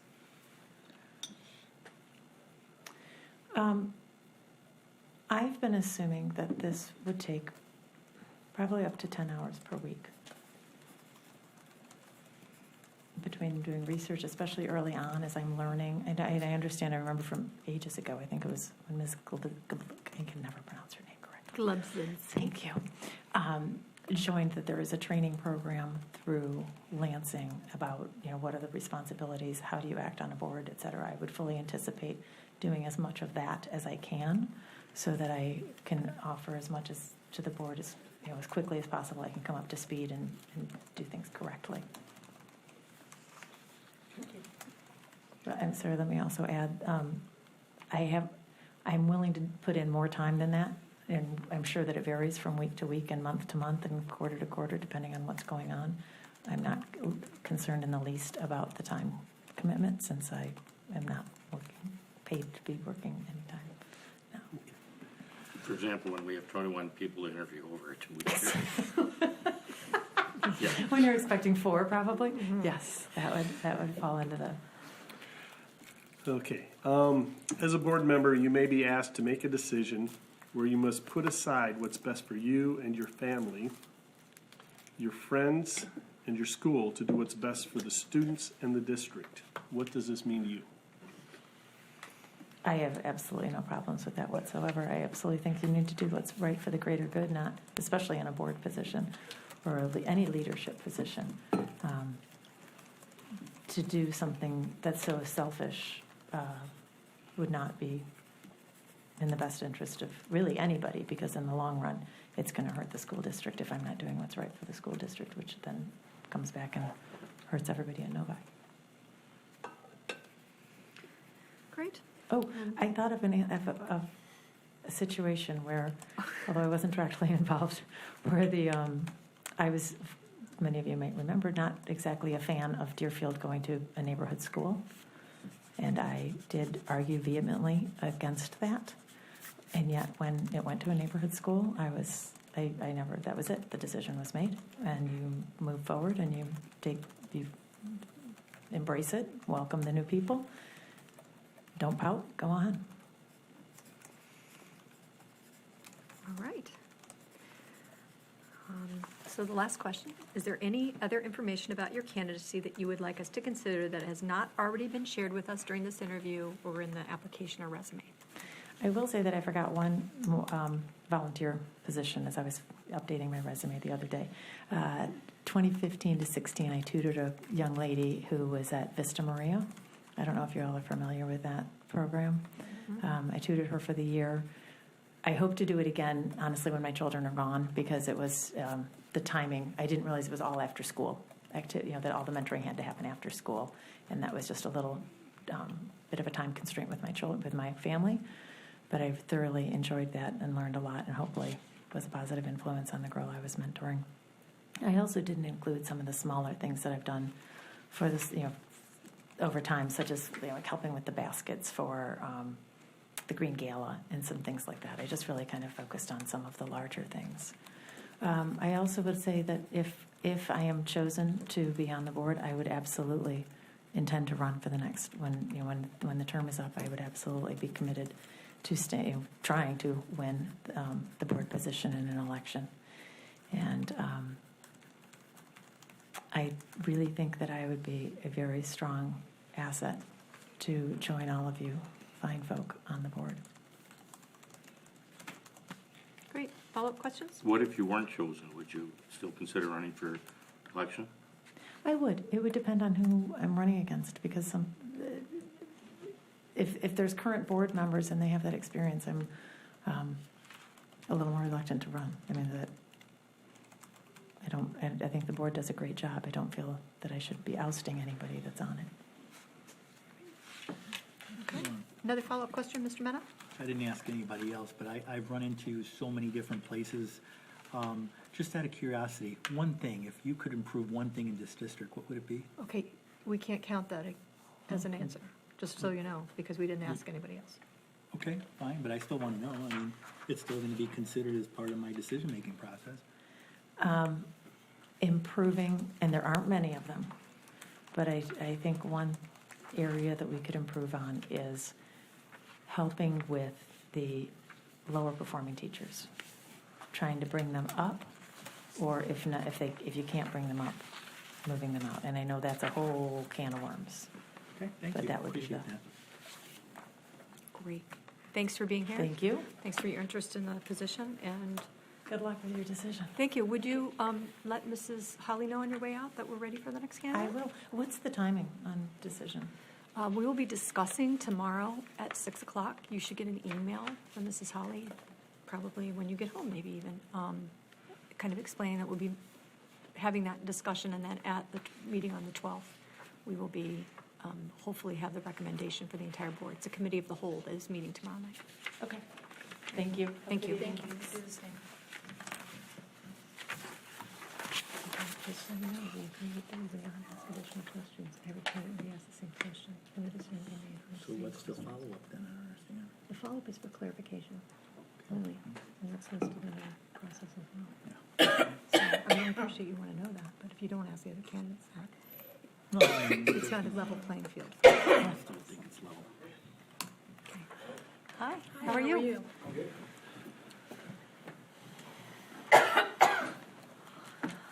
Great, thank you for being here with us this evening. Thank you for having me. I am going to ask you to pronounce your name for us so we don't say it wrong. My first name, you just call me Ben, and my last name is Kamaruzaman. Kamaruzaman, and we can call you Ben. Wonderful. Well, thank you for being here. We are the Novi Board of Education, and I'll explain a little bit about how the process works and how it's worked for every candidate. We have the same 12 questions we're asking each candidate. We've allowed about 20 minutes per interview. We're not having any difficulty meeting that for the most part. It's about 2 minutes per question on average, but you don't need to time yourself unless you want to. I will ask the first question, and then we will move to Mr. O'Connor, and it will kind of go around the board, skipping me, and then I will ask the final question of the evening. So just in order to get started, if you'd like to tell us a little bit about yourself, your family, and your history in the Novi Community School District. My family and my history in the Novi Community School District. Yourself, your family, and your history in the Okay, school district. well, about myself, I'm a mechanical engineer for Ford Motor Company. I design electric cars for them. Prior to that, I worked for the Defense Department doing air defense systems that are now in operation. These air defense systems were redesigned and restructured after the September 11th attacks because we realized there were some holes and gaps in the air defense. And so my job was to do some technology upgrades to it. So we had more smart technology incorporated from 2001 to 2011. So we, wanted to upgrade it. And after that project was over, I started working for Homeland Security to upgrade the security systems within the airports of every airport in the U.S. College, and then I was in the Marines for 5 years. What else? My history, and I grew up in Novi. I was born here. My whole family was, all my brothers and sisters grew up here. My brother currently lives in Novi. He has 3 kids in the school system. One's in 2nd grade, one's in kindergarten, one's in preschool. I graduated from Novi High School, and my parents moved here in '79, a year before I was born. So we've been here since then. Thank you. Okay, what skills and experience do you offer as a prospective board member, and why do you think you're qualified to serve on the board? I think that I have natural inherent critical thinking skills. Being an engineer, I didn't go into engineering because I found it interesting or I liked it. It was something that I happened to be good at. I just naturally had the brain to understand certain physics and sciences, so it was easier. And I understand the level of complexity in issues and how to analyze it, how to break them down, how to make certain things simple, and how to, understand the complexity of those that you can't simplify. Okay, thank you. Number 3, are you an advocate for public education? And explain.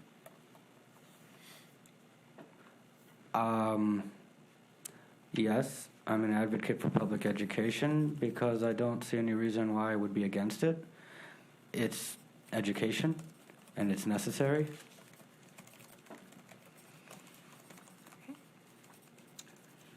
Okay. Next question is a 2-part question. What is the role of a board member? And then what would you consider micromanagement as it pertains to this role?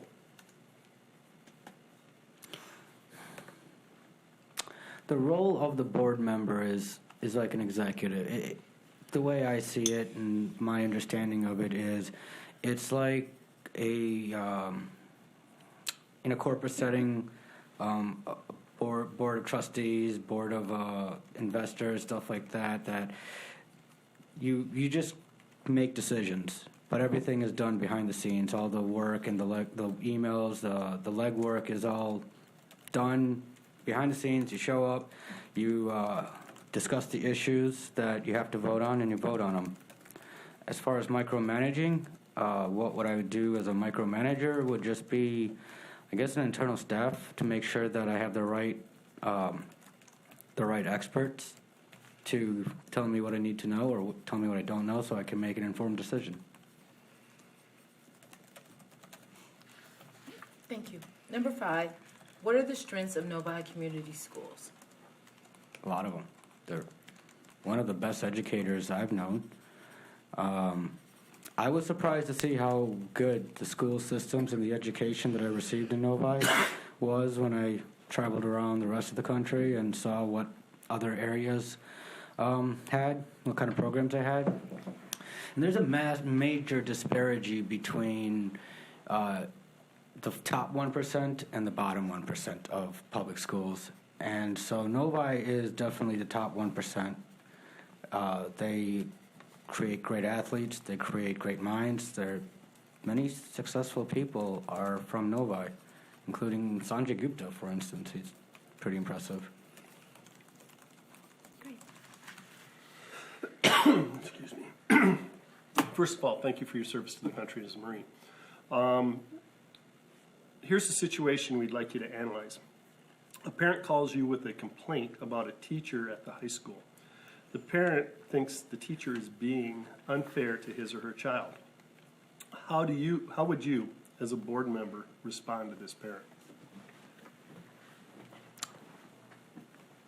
This is like if I'm on the phone all of a sudden and I have to basically come up with a response to the parent.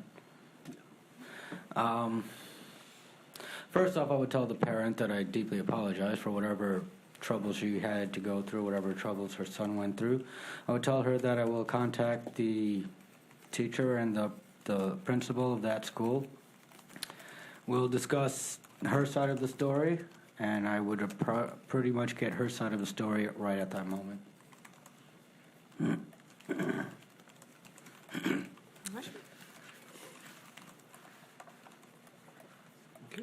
what's more important to you and why?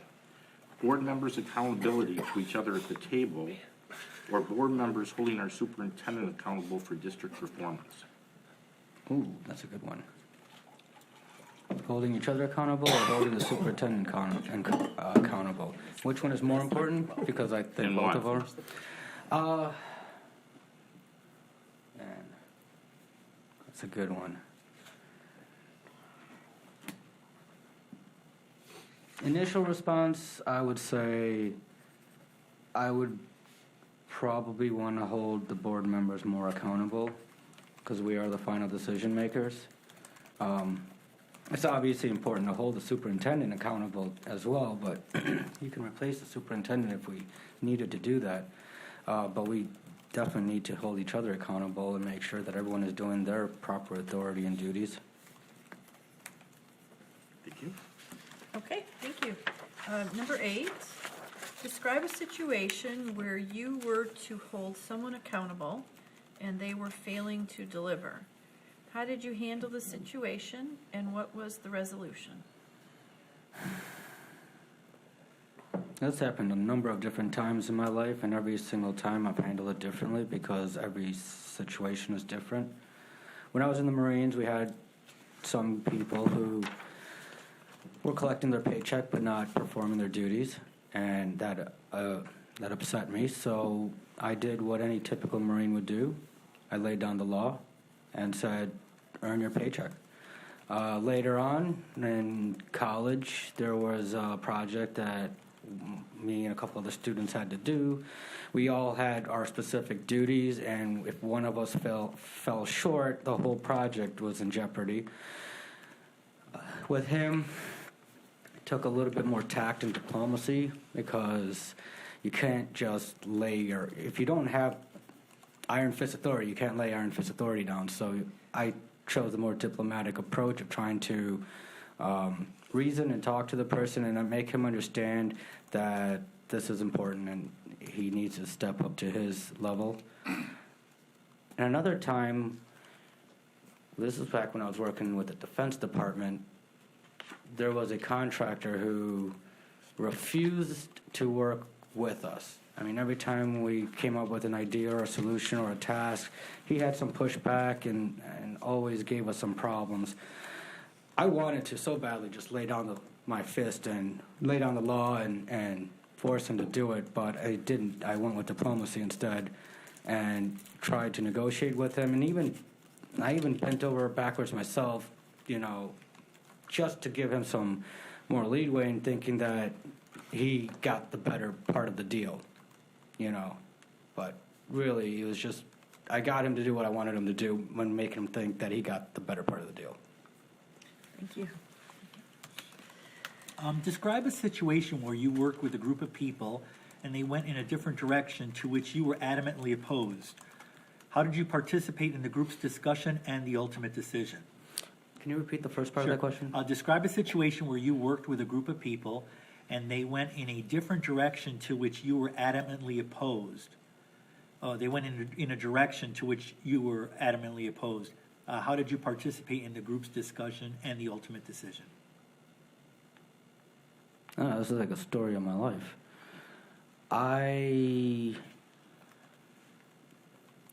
Whenever this happens, I always try to give my piece and put whatever effort I can to sway the decision or sway the people who I think are moving incorrectly. But in the end, it's a majority rules program, majority rules society, and I still have to contribute my end, and I still have to do my job. So even if I don't agree, and I would prefer not to, I still do what I have to do. Thank you. Number 10, what kind of time commitment do you believe is involved for this position? And besides attending regularly scheduled board meetings, how much additional time, average hours per week, are you willing to commit to the board's tasks and functions? I'm not quite sure how many issues there are that will, and what the issues are, so I'm not quite sure if I can estimate the amount of legwork that would be required for that. I would venture to guess that we have 3 hours a week for the board meeting and then maybe 9 more hours a week for the legwork. And if that is incorrect and I have to commit more, I can commit more. Thank you.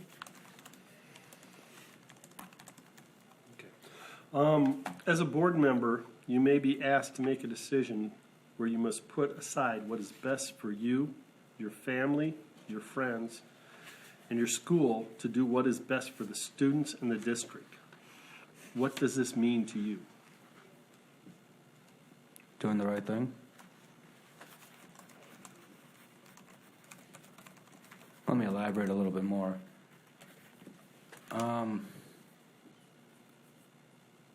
As an elected official, you have to serve the people who elect you, which technically are the parents, but we work for the students, so it would always have to be for what the students need and what's best. But what's best for the school and what's best for the students, I thought would be synonymous, and if it isn't, I would always, I would go with the students, do what I have to do. And the final question, is there any other information about your candidacy that you would like us to consider that has not already been shared with us during this interview or in your application and resume?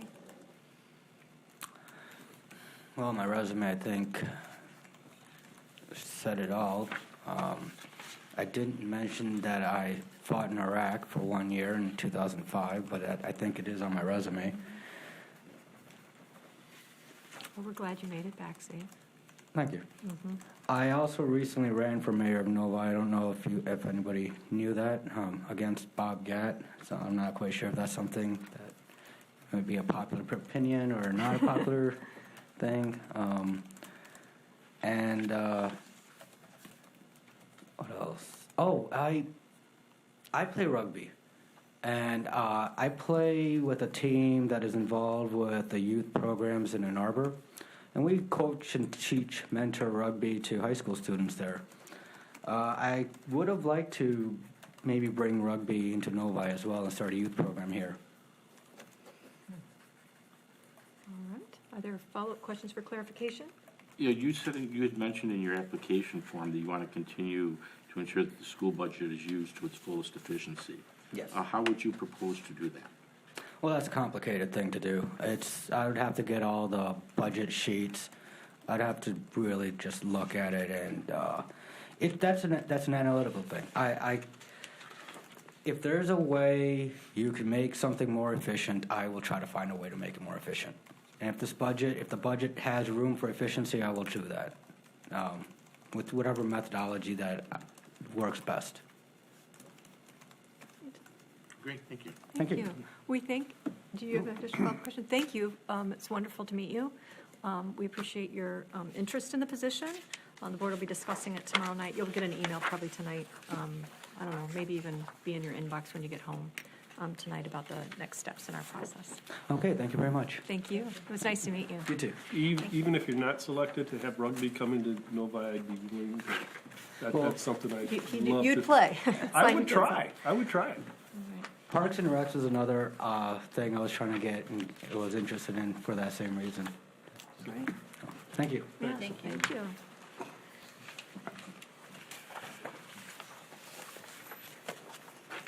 Yeah, I'm crazy enough, I would try it.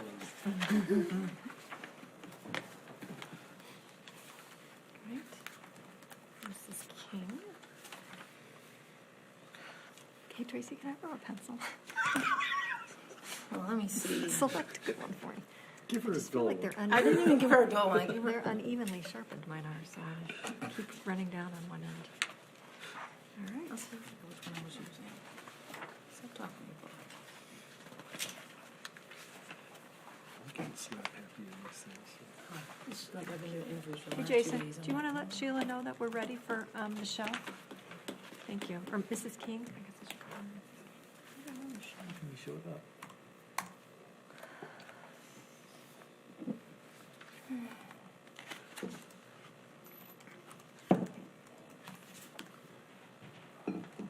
Hi.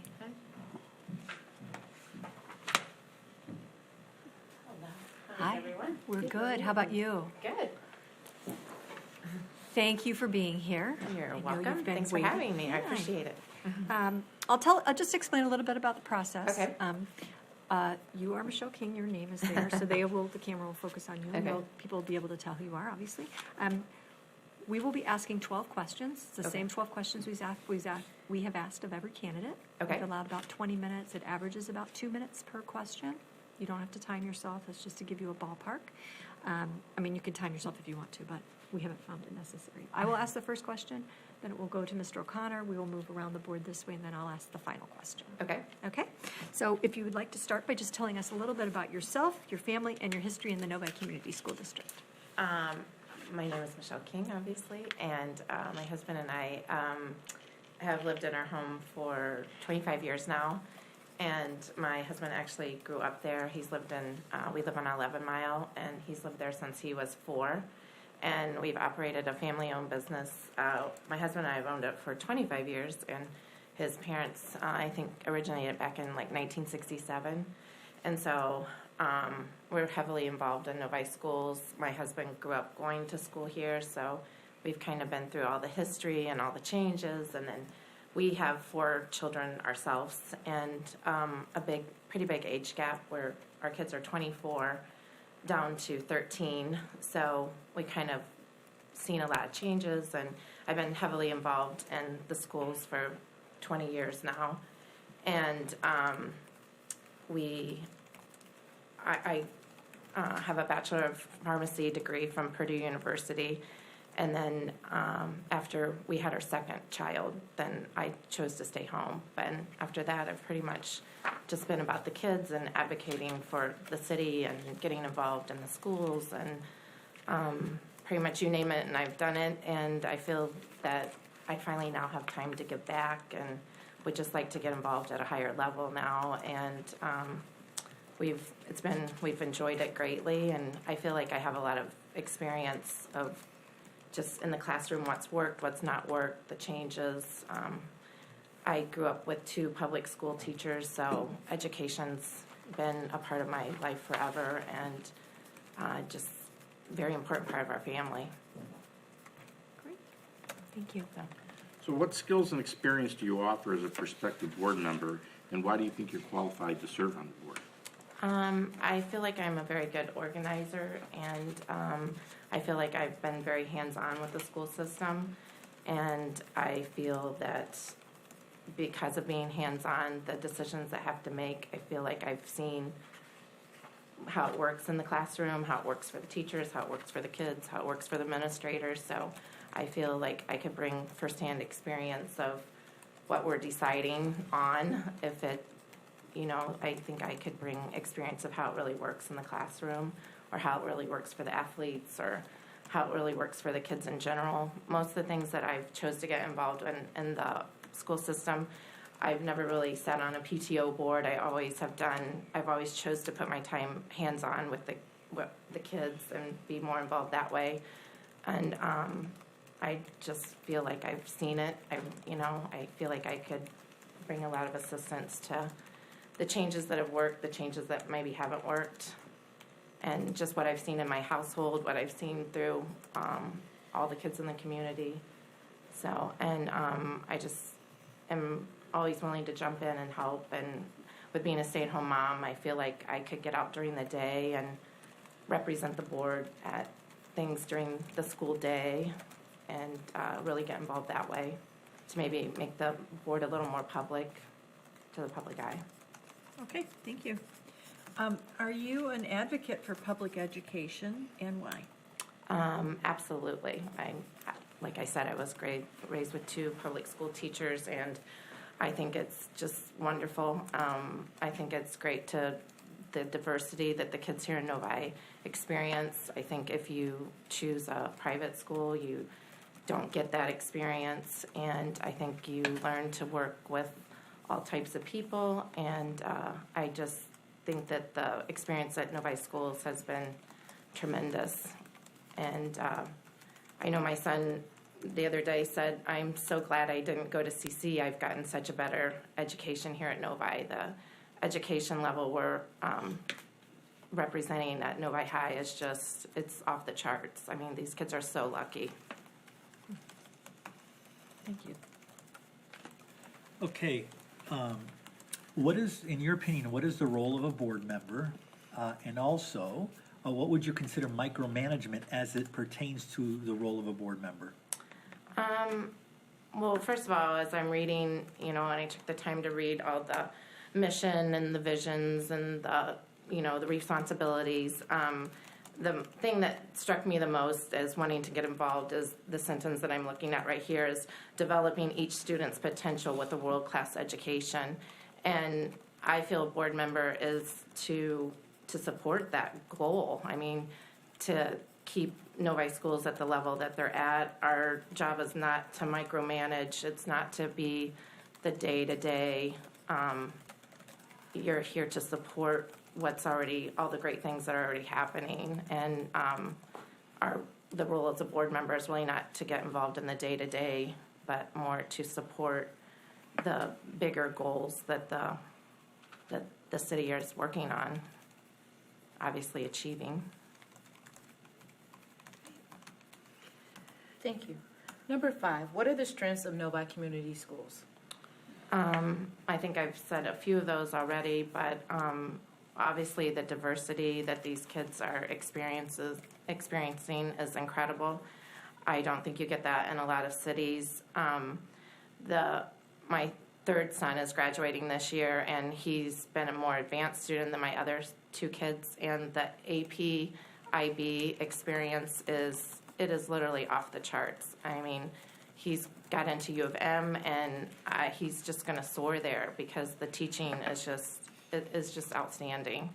And I think what are we ranked now in the state? Aren't we top 3 in the state now? It's just incredible. And I think it, starts at the elementary school level. And I experienced both Parkview and Novi Woods with my kids, and the family experience there has just been incredible. And I think that we really need to continue to nurture that family along with our diversity and to continue to figure out how to make that all work as we grow and change. And the sporting events, the equipment they have, that's really... It's so much to offer here at Novi for these kids. It's just, they are very, very, very lucky students. Thank you. Here's a situation we want you to analyze. A parent calls you with a complaint about a teacher at the high school. The parent thinks a teacher is being unfair to his or her child. How would you, as a board member, respond to this parent? I don't think it would be your right to respond directly to that, to have a private conversation with that parent. I think you would bring the complaint back to the board or the superintendent and make sure that it was handled in the proper channels and get involved if you needed to get involved at that point. But I don't think any board member should be singling out handling day-to-day operations on their own or speaking about that in public until it's decided on between the board or the superintendent. I think it's your job to listen and to have a feel for what's going on in the community and to be able to have an opinion about it when you're asked. And I feel like that's something that would be something I could bring is that I'm involved with having such an age gap in my kids. I'm 24 down to 13, and they've all played a lot of sports. I feel like I'm very hands-on with people in the community. I feel like I hear what people are saying as far as what changes they like, what changes they don't like, and I just feel like I could bring a lot of hands-on experience to the board. Okay. What do you think is more important to you and why? Board members' accountability to each other at the table, or board members holding our superintendent accountable for district performance? I think those kind of go hand in hand to me a bit. I definitely think the board has to work as a whole, and not one person just can't take their personal agenda and force it down the rest of the board members. You have to work to be a whole. And I really liked when I read through the bylaws and the and your responsibilities, how it even listed in there is that if you're acting out, pretty much it's okay for another board member to let you know that, because I think that you have to represent as a whole. But I think that you also, the superintendent needs to be accountable, and we would be the governing board to make sure that works. So to me, those questions kind of go together. I don't know which one I would put above the other. I would hope that they would both happen and that we would all be a part of making them both happen. Okay, thank you. Number 8 is describe a situation where you were to hold someone accountable and they were failing to deliver. How did you handle the situation and what was the resolution? Like, what capacity would be the person that are you talking a teacher? Are you talking a superintendent? Are you It's really up to talking- you. I mean, when you're reading these bylaws, there's a pretty specific chain of commands, how you report it, how you deal with it. I would hope, I'm sure I would go through the proper channel, but a lot of how I respond a lot of times is how you're affecting a child. Is it their safety? Is it just one kid being unhappy? What would be the circumstance or what the person that you're holding accountable had done. I know that I've gotten involved at times during the schools. I'm not afraid to speak out, especially when it comes to kids' safety or kids' happiness, that I feel calling and letting somebody know will make a difference for the kids. So I guess it would be what that person had done and what the severity of what they were doing and how it would affect the student body, because as I put on my application, I really do consider myself a children's advocate, and I would definitely be willing to stand up and put the kids first and the students first. But I would also realize that there's a chain of command in how you do it. I wouldn't just react out in public or take it, my opinion, and run with it. It would have to be a group decision. Thank you. Okay. Describe a situation where you worked with a group of people and they went in a different direction that you were adamantly opposed. How did you participate in the group's discussion and the ultimate decision? I think that if the whole group is going one way, you eventually, as it says in most of these bylaws, you eventually want to agree as a group. But I would also hope that I'm a strong enough person that I would represent my opinion and not just represent it out of feelings, but to research it and to know why I was representing my opinion strongly, and whether it be the budget or a policy or how it would affect the kids, how it would affect our community, and also if you come in strongly with one opinion but somebody else on the board or a superintendent or somebody puts out a different opinion, I hope that I would have I feel that I would have the capacity to go research that other opinion and, be open to both sides, but still hold strongly on my own. But as a board, at the end, I think that your goal is for everybody to represent their opinion and then come together as the best for the community and the students ultimately.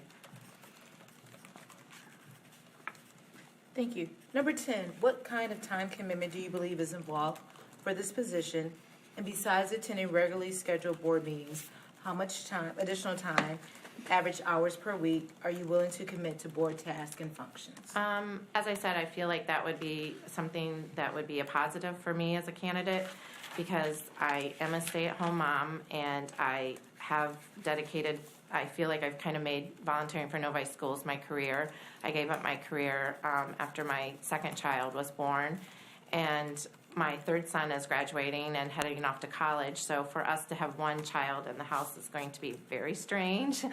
And I feel it's going to be a breather for me as a mom, and I'm going to have extra time. And my husband and I discussed, instead of me going back to work, I would rather continue to dedicate to the kids and our family, as well as to the community of Novi, that it's just been a big part of our life, and we want to give back. So I think that would be, for me being a stay-at-home mom, I think it would give me opportunity to represent the board in different ways during the day. And I definitely would be interested in researching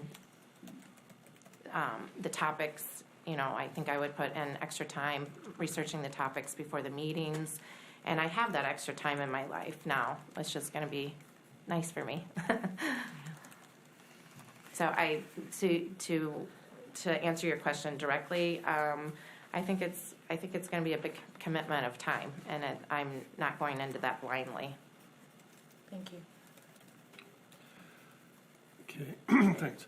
As a board member, you may be asked to make a decision where you must put aside what is best for you, your family, your friends, and your school to do what is best for the students and the district. What does this mean to you? I think that this board is representing Novi Community School District, and that means the community in a whole. And I think especially with us being a very diverse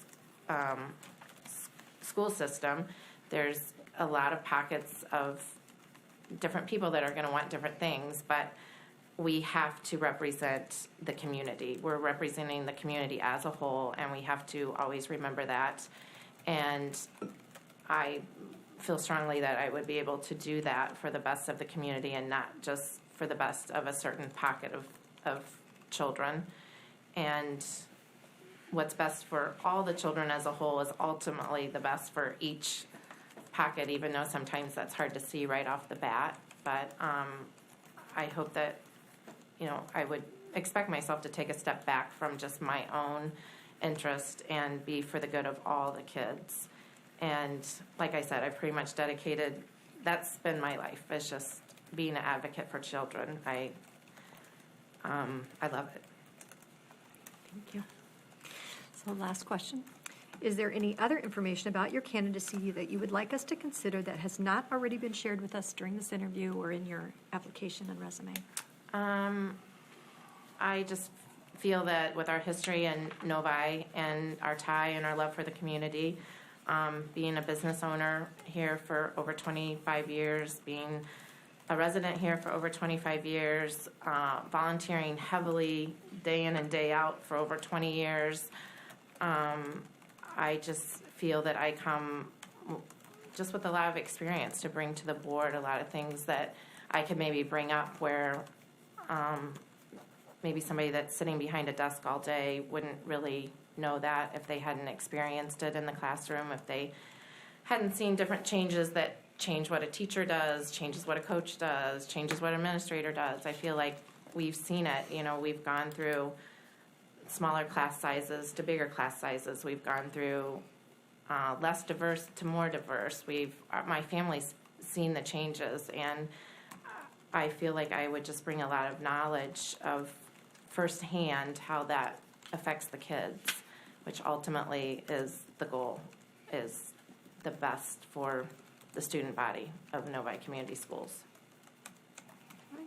Thank you. Are there follow-up questions for clarification? Ms. Yeah, O'Connor? I want to, if you could expand on that a little bit. You've mentioned that a couple times, how you've been in the classroom, so you see what worked and what doesn't work. Can you expand on that a little bit? I mean, what do you see that's been good, and what do you see that hasn't been so good? Well, I mean, obviously, if we could have kept the class size a lot smaller and the reading support bigger, but budget calls, and as in every school district, we haven't been able to do that. The changes at Novi High with all the AP and IB it has changed a lot from my first son to my third son, and the amount of courses they can get to and the level that they're teaching at is incredible. I mean, I just hope that we can keep that going. And obviously, I think the elementary schools have dealt well with what those teachers have taken on a lot. They've gone from a smaller class size to a way bigger class size to less reading support to more students that don't speak the language proficiently. And what they have done and kept the level of education where it is they are to be so commended. But, you know, a lot of those changes, those aren't changes that, and, you know, the reading support going down, that's a statewide, that's a nationwide thing. The number of kids in a classroom, that's not what Novi chose to do. That's what we had to do. But I just feel like I've seen it, and to watch those teachers adapt to that has just, to me, been incredible, especially some of the older teachers when they really weren't given firsthand training on how to deal with a classroom that has kids speaking many languages, reading at many different levels, and their class size went up 10 to 15 kids per class, and they have just all responded just great. But, you know, would I vote for a smaller class size? Yes, I would. It'd be better, but I understand a budget also. So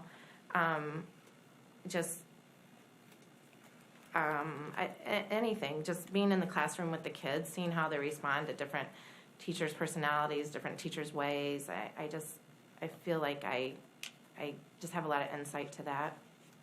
So. Great. Other follow-up questions that the board has from Mrs. King? Great. We thank you for being with us this evening. You got a little feel for the board. I think it's incredible that we had so many applicants. We do too. Loudly of our community. I really appreciate that. It really does. It really does. Thank you. Yeah, very much. thank you again. Thank you.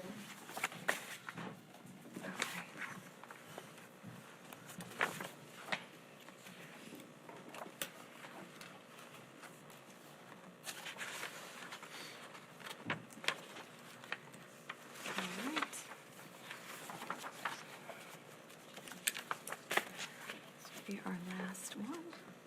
Yes. Looking good. 2:30. Half an hour more.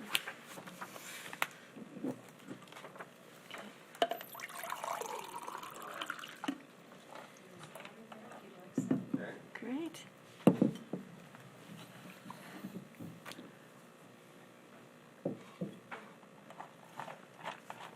Save the best to last. Good evening. Yes, thank you for being here with us. Would you like us to call you Butch? You better. Okay. Best kept secret in Novi. I'm not sure that's much of a secret. Thank you again for your interest and for being here. I'll explain a little bit about how the process works. It's the same process we've used for each candidate. We have 12 questions that we've been asking every candidate. About 20 minutes we've allowed for interviews. Obviously, you're the last one. We're not going anywhere, but I'm sure you would like to get home too. I will be asking the first question, then we'll move to Mr. O'Connor, and we'll move in this direction, and then I'll wrap it up with the final question. We do allow for follow-up questions if there's time for clarification. So just to start, if you want to tell us a little bit about yourself, your family, and your history in the Novi Community School District. I lived in Novi for 24 years. Had a daughter graduate 6 years ago, son 3 years ago from Novi High School. I'm a sales rep in the sporting goods industry, have for 38 years, took an early retirement last June, now just got back into it with another sales job. Been very active in the community with a lot of things you can see by my interest level. Still, as I officiate high school sports still, I think you saw me at didn't I officiate one of Novi's girls games? I officiate high school basketball and volleyball. So I've been pretty active, 64 years old. I'm not, retiring to be the starter at the local golf course. I still got a lot of get up and go in me, and it's one of those things about you can tell my activities. I think going back to, when I was in high school, I played a lot of sports and was active. In college, I was real active, and somebody said, "Is that where it come from?" And I said, "Well, growing up as a kid, when I was 9 or 10 years old, who was the one that got the ball game down at the park? Remember when kids used to play at a park or a school play ball? Well, I was the one that usually was. That's just my nature to do stuff like that. So that's just a brief history of my background and what I've done." Great, thank you. Okay, so what skills and experience do you offer as a prospective board member, and why do you think you're qualified to serve on the board? I think that was one of the questions, I believe, on the sheet. I think basically I'm not a philosophical expert on the world of education. I'm just a layperson out there. I think when my kids did go through Novi schools, whether it would be sports or activities, I always volunteered to be in the classroom, to be in field events. When my kid played lacrosse at the high school, I was the one that helped issue equipment and worked right on the field. And so, I am not an education person, even though I do substitute teach a little bit in South Lyon right now. That's about as close as I've got to the education end of it. But I feel just the interest in Novi, the interaction with the kids in Novi over the years, that I've played an active part, but I do realize there's a lot more to learn and know as I've moved down the road. Thank you. Number 3, are you an advocate for public education? And please explain. I would say so. I think I respect the private sector if that's what they want to do, but I think public education is the foundation of our country, and I think we as citizens and taxpayers owe that to our children. I see the advent of charter schools happening around Michigan, and I won't get on a bandwagon about that. I don't like what I see with some of that. As an official and as a salesperson and whatever, dealing with charter schools and how the upper tier, maybe I shouldn't get off on this, but the upper tier of their administration is way up here making the money, but they don't pay their teachers, they don't take care of the facilities and things like that. So I think the way our foundation, the way our structure of our society right now, I feel that public education is still the foundation of a community. In your opinion, what is the role of a board member? And part 2, what would you consider micromanagement as it pertains to the role of a board member? My perspective on it, I don't know if it's right or wrong, it's just what I feel. I think would be the eyes and ears of the community to find out what's happening out there in the community. I think you would be a sounding board for parents. Obviously, if you're on the board, you're in a position, which I'm sure all you folks do, you hear from the community about what's going on with the schools, good and bad. I don't think it's my job or your guys' job, maybe I'm wrong, to micromanage. I think it's your input, you're the background, you're the pillar of the community, and you're the one that I think makes the thing go, but I don't believe micromanaging is probably the answer for a board member, to tell you the truth. Thank you. Number 5, what are the strengths of Novi Community Schools? I think number 1 is the education, and I think the demographics of the school district are extremely strong now, seeking an education, and Novi has changed and it provides that. I think education is number 1, but I think the overall experiences in the community and the schools are very important too. It's the whole picture, the whole learning experience, and I'll relate back. I was involved with some of you possibly when I was on the Booster Club in Novi. I did the chairman for the Taste Fest for 2 years. And yeah, we raised $25,000. That was fantastic, okay? But just the part of being out there at night and seeing 3,000 people at a community event, bringing the community together, was almost more important than $25,000. But to answer your question, academics is the most important aspect of it, but it's the total learning experience in the community. Here's a situation we want you to analyze. A parent calls you with a complaint about a teacher at the high school. The parent feels or thinks the teacher is being unfair to his or her child. How would you, as a board member, respond to this parent? I would listen to the complaint or the opinion or what the phone call is. I would treat the person with respect. I think it's something that, especially being new, I'm sure I would get some training or some background how to handle this, but I think I would treat the person with respect. I would answer their questions. Then I would do the proper protocol. Do you go to the principal at the high school and relay this message back to them, and then make sure that resident gets a return phone call either from me or the principal that would handle the direct issue. I don't think you blow it off, and I don't think you try to tackle it right off the bat either, because you're not the expert in that area.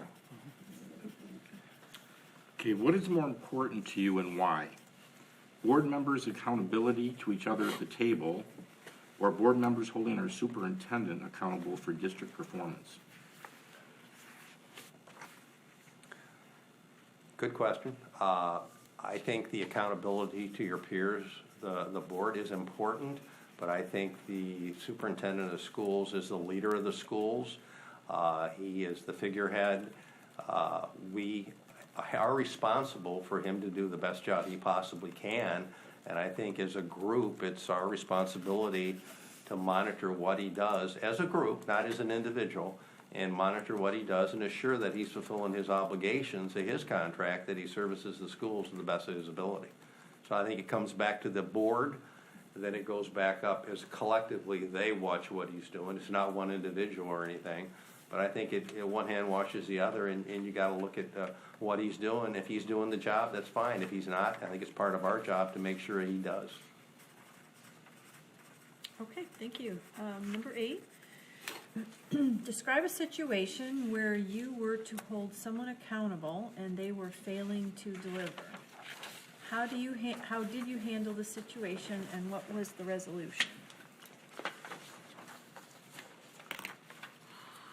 Well, I just think, and a lot of the volunteer things that I've done, I'm not going to relate to my work career, but a lot of my interaction with children and parents, and I believe Tracy and I were involved in Novi Youth Baseball one time, and we had a lot of people involved in the program, that if you have guidelines set and you instruct somebody and you're supposed to do something a certain way, I think the proper way to do it is not embarrass that person, not to call them out, but you call a private meeting. If you're the person, if you're the board in charge, or the superintendent in charge, or the individual in charge, and you address it, and we had several issues with baseball, to use that as an example. I think you try to deal with it on the side as a one-on-one. Then if you have to get the board involved, and when you do that, it makes it a bigger issue, and it's not always the answer to do. But I think you first address the person, you talk to them like a person, and you try to address it and get them in the proper direction. And I remember some success stories, and I remember some ones that did not end as well. But I think one-on-one first, then you bring it back into a group setting. But if you do that, then it's usually getting to a point it's serious, and then the consequences may not be what you want. Thank you. Describe a situation where you worked with a group of people and they went in a direction to which you were adamantly opposed. How did you participate in the group's discussion and the ultimate decision? Repeat that. Yeah, sure.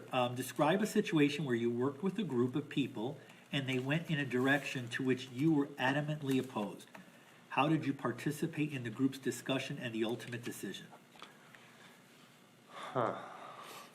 Well, I think in general, I do recall some of the many groups that I was involved in. Also, I was on the city's Parks and Recreation Commission for 18 years. Some issues did come up. That's more of an advisory commission, but there were some issues that council put the task for us to do.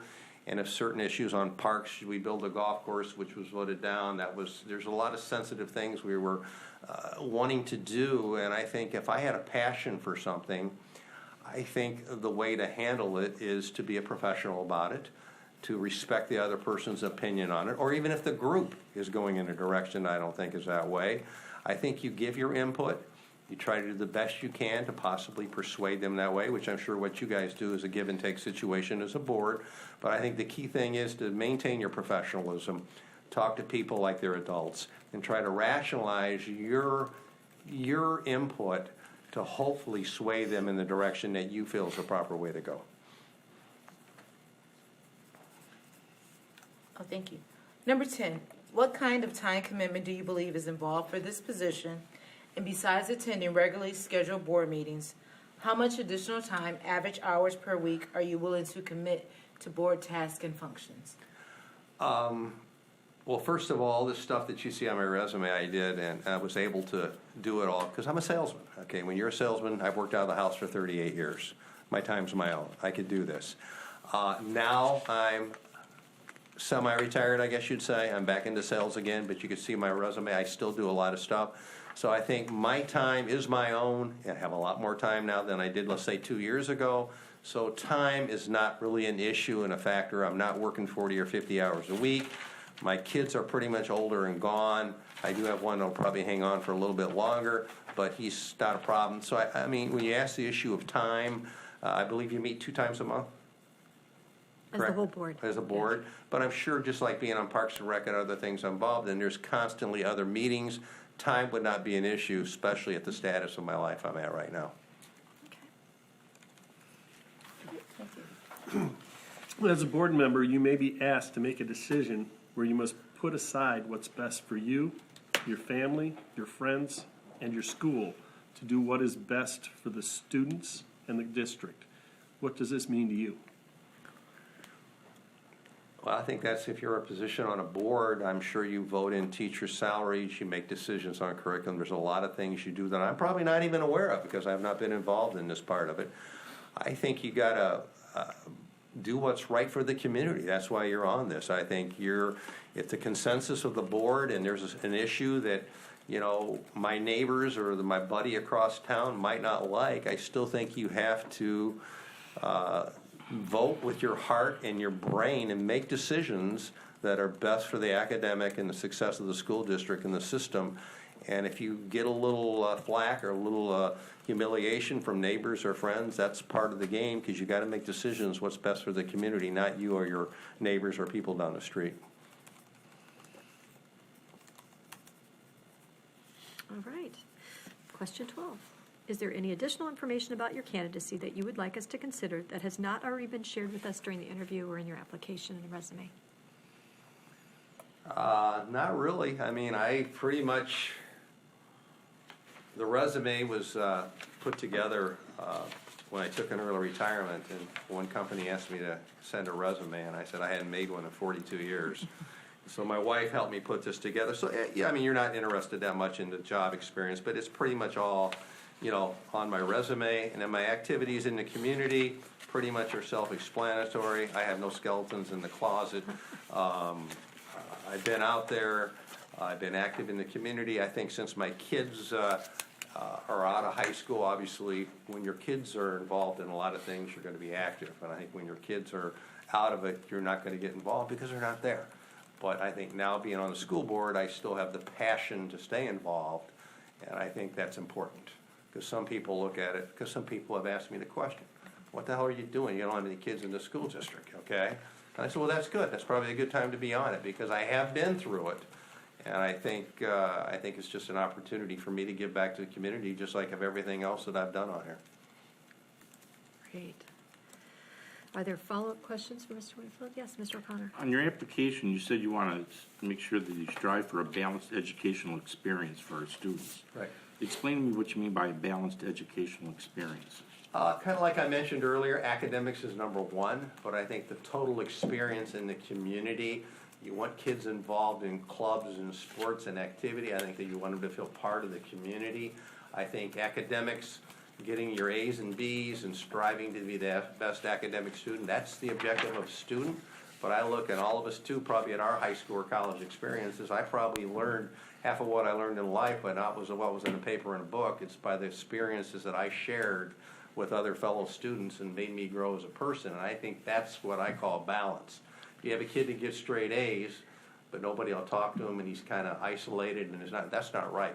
I said, I want a kid to have the best, and that's not a real world either. You're going to have kids like that. But I think the educational environment is a balance of everything that a kid from when he's 5 to 18 years old that we offer, whether it's community ed classes, whether it's sports or clubs, it's a total picture, not just books. Great. Other follow-up questions from the board?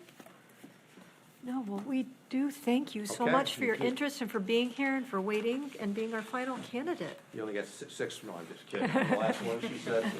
Yeah, thank you so much. It was great to see you again. Thank you. All right.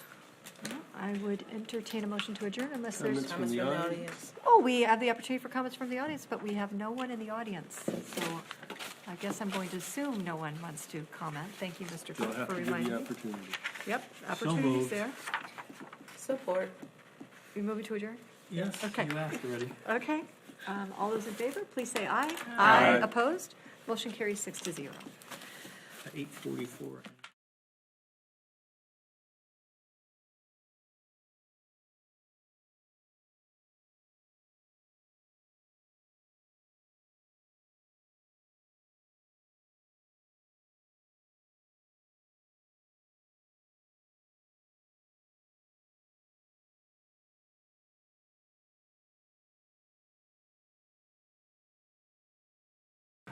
This particular board and for community school boards is to oversee issues that are affecting the community and education, and working together and collaborating with the cabinet and the administration to come up with policy and systems to make sure that we are providing a good solid ground for moving forward with the mission and the vision of this board and the Novi Community School District. As far as micromanaging, my feeling on that would be to not allow the administration, the people who we have hired as a Novi Community School District board, to do the job that they have been hired to do. Getting into the schools and finding out what's going on within the schools is important, but to do other people's jobs that they've been hired for would be considered to be micromanaging the administration. Great. What are the strengths of Novi Community Schools? Novi Community Schools has many strengths. I think that we have the first one being that we have a community that cares. We have a community that cares about its students, that cares about its other community members. We have a partnership with parents, with staff, with students.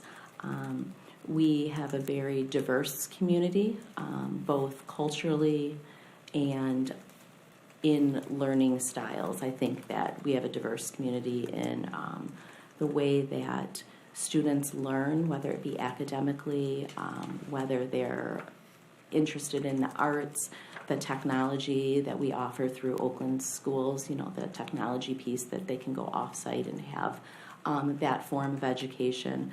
I mean, obviously, we have excellent teachers here within the school and staff members, so I think that is definitely something wonderful about our school district. I also feel I have 2 students with IEPs, and I feel that the resources that this community offers, the school district offers to my students in particular, can't speak for anyone else, but is above and beyond what you can get in other school districts. Thank you. Hi. Hi.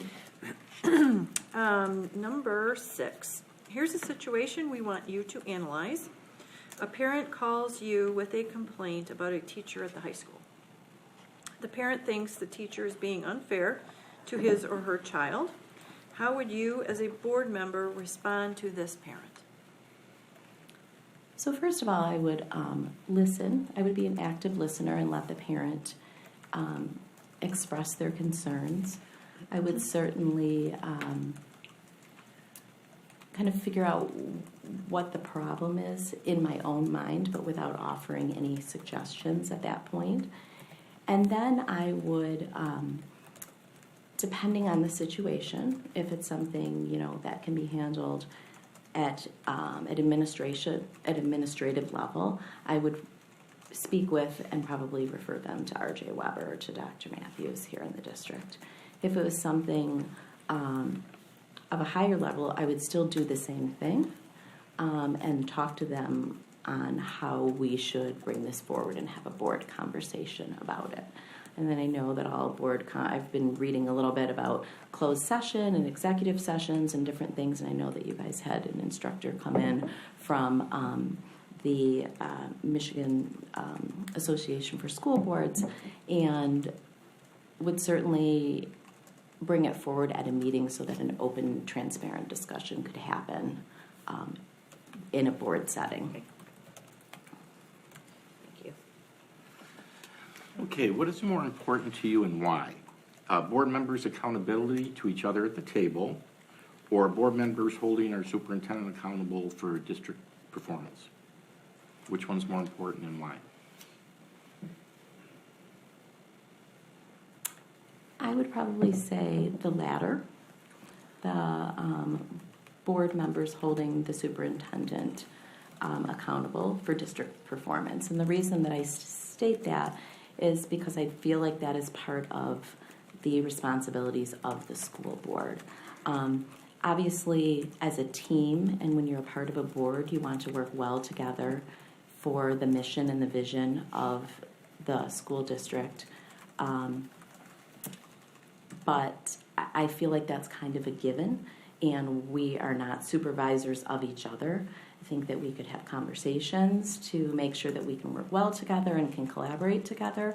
But I think that the purpose of a board member is actually to accomplish the latter. Thank you. Number 8, describe a situation where you were to hold someone accountable and they were caught failing to deliver. How did you handle the situation and what was the resolution? That's a tough one, Tracy. Because life is, I could go anywhere with that. Exactly. So I'll just keep it simple, just to keep with time. Certainly even as a PTO president, you find yourself in different situations where people volunteer and offer to do certain things, and then when the time comes, that doesn't actually, the delivery doesn't happen or doesn't get done. And so I think just having conversation, having open communication with the people that you work with, and people that I've worked with can help resolve that. Going to the person and saying, hey, what's going on here?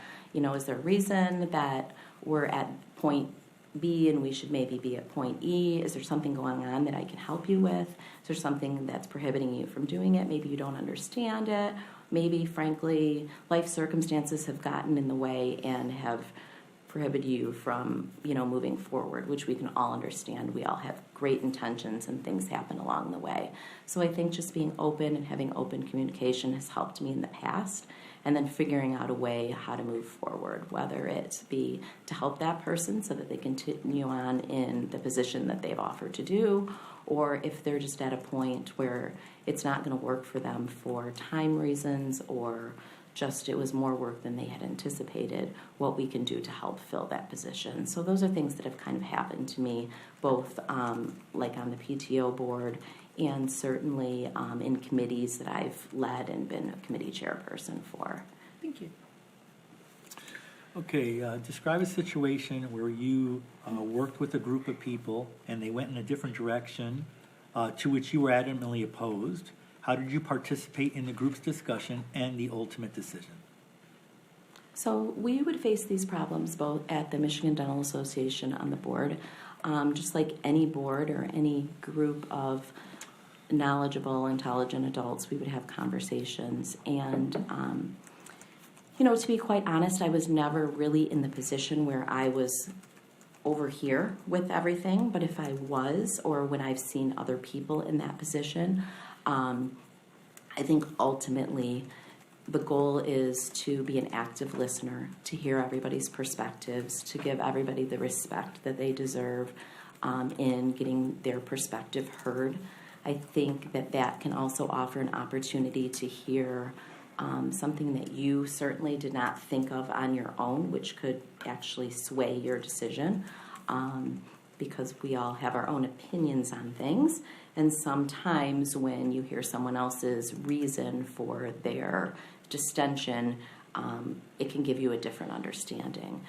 Bringing that back, though, is if you find yourself in that position, I think ultimately you vote how you feel, but in the end, it's a board decision, and you need to go out with a smile on your face and not continue to, put your opinion out there, because you need to be a collaborative board that sticks together and goes by the decision of the board. And we've had those issues when I was on the Michigan Dental Association board, and it's definitely a learning curve that it takes a little while to realize that that's how a board can function at a high level.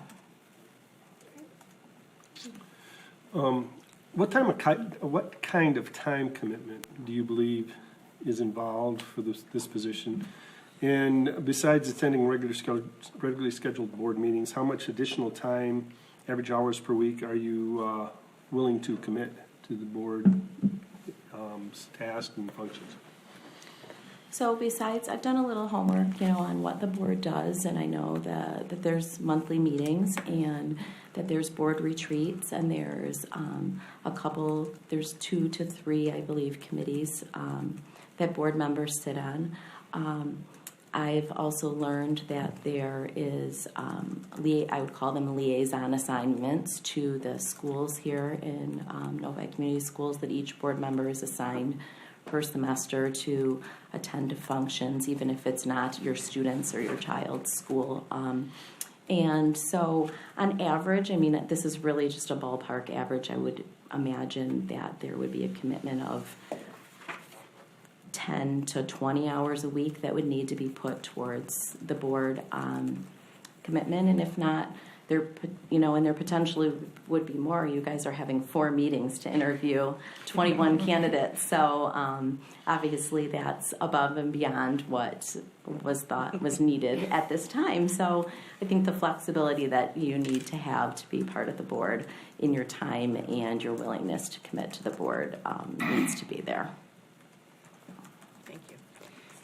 As a board member, you may be asked to make a decision where you must put aside what's best for you, your family, your friends, and or your school to do what's best for the district and students.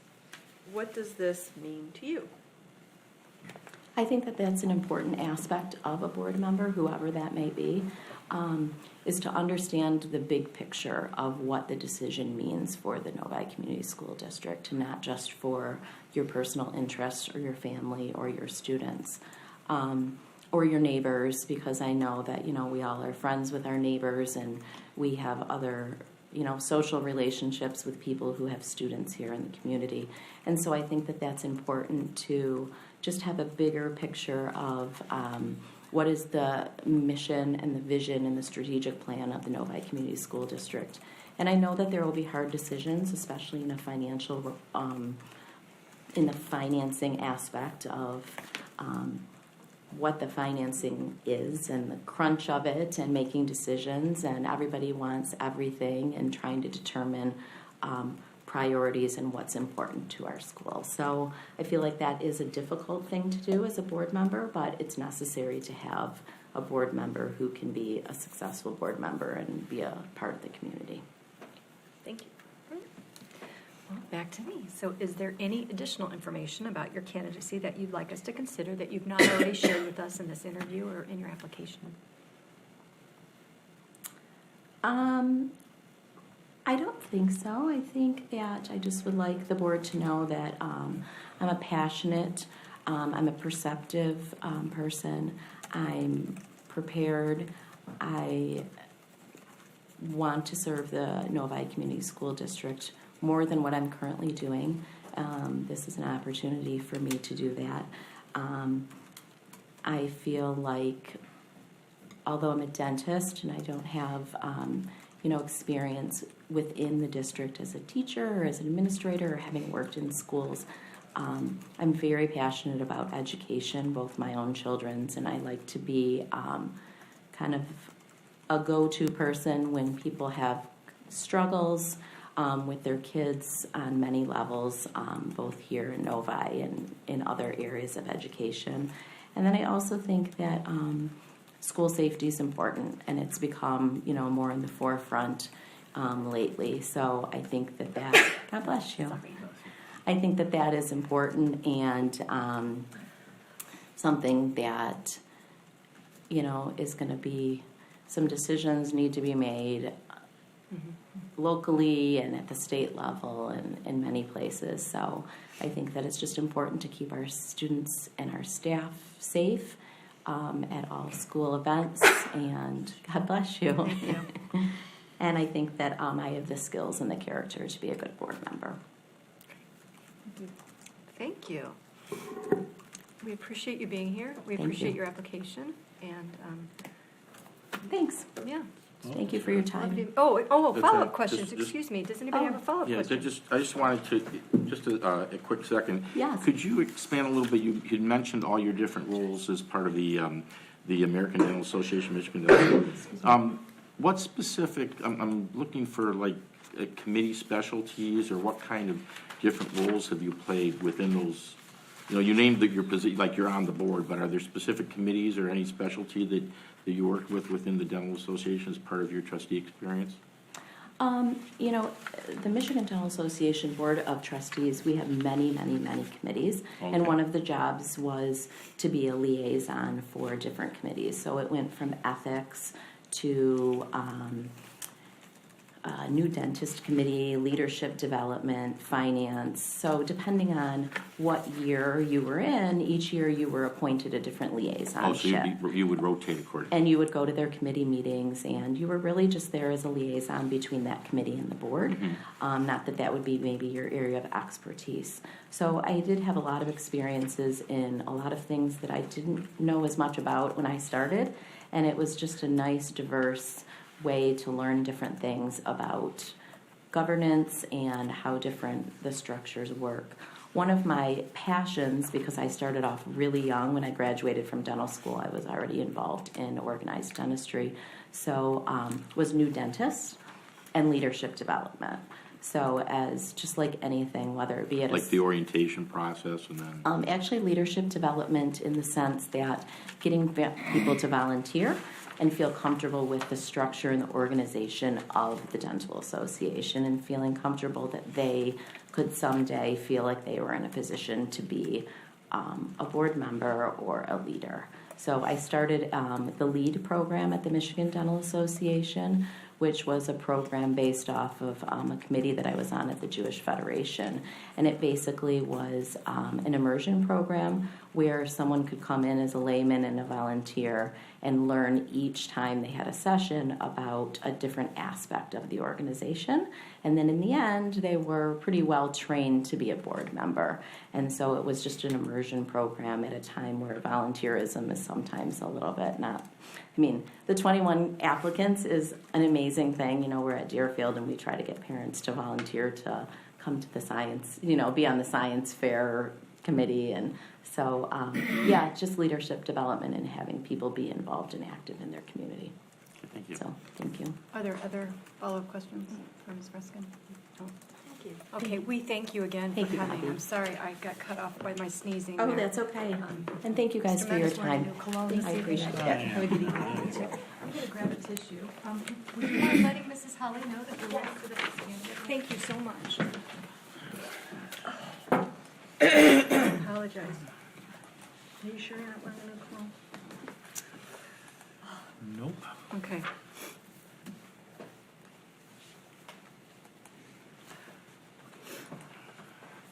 Unless you're allergic to I am allergic to dogs. There's one in my house this week. Oh, well, there you have it. You could be it. Oh, Hi, everybody. hi. Good evening. We all became friends out there, so we're going to split the spot up. Oh, excellent. Yeah, so you don't have to make decisions, no decisions to make. Excellent. Well, we do thank you for being here. All right. You are Michael Lubin, I I can am. see from your name tag. I Yeah. am going to start the questions. Okay. We have 12 questions we'll be asking you this evening, same that we've done for each candidate. We'll Okay. have about 20 minutes Okay. to answer the questions, about a minute and a half each. We're not finding that that's a problem for Okay. anybody, so. I'm a don't have talker, to, though. Well, you don't have to time yourself unless you want to, because that might be distracting for you. But I will start, and then Mr. O'Connor will kind of go like this, and then I will finish with the final question. Okay. So basically, just the first thing, if you'd like to tell us a little bit about yourself, your family, and your history in the Novi Community School District. Okay, so I am I'm 49 years old. I'm going to be 50 years old this year. I grew up in Troy. I've got a wife and wife Jenny. My two kids, Bryce and Bryn, are my son Bryce is a 15-year-old ninth grader, and my daughter Bryn is a 13-year-old eighth grader. They're both active in sports. I've been working for Chrysler, FCA, Cerberus, Daimler Chrysler for the past 20 years. It'll be 21 years in May. Yeah, like I said, I grew up in Troy, spent some time out of the state for a couple years, and kind of sowed my oats when I was in my early 20s, and then found my way back here in the automotive industry. So that's what I've been doing for the past 20 years. And as far as kind of personal stuff, you know, I'm a coach. My son plays a lot of sports. I've coached him through the years, coached my daughter a little bit. She plays some volleyball. Been pretty active in the community since we got here. We've been in Novi for the past 8 years. We moved from Wixom to Novi a little while ago when the kids were young. And that's kind of the high level. of me. Okay, thank you. All right. What skills and experience do you offer as a prospective board member, and why do you think you're qualified to serve on the board? Well, so, I'm going to probably draw on some of my experience in my profession. So I've been working in the automotive industry for a long, long time, 20 years, and I was in the plants for a while, so union plants. I was a supervisor for a long time, all different shifts, all different plants. So I'm pretty good at problem solving, conflict resolution, things like that. I've been presented with a lot of different, perspectives on different things where, this guy's got a perspective and this guy's got a perspective. There's the old two sides to every story, and I've had to mediate a lot of those types of things. So, in addition to, resolving conflicts and things like that, I like finding solutions to problems, right? So I'm certain you guys are faced with some problems on this board every now and then, right?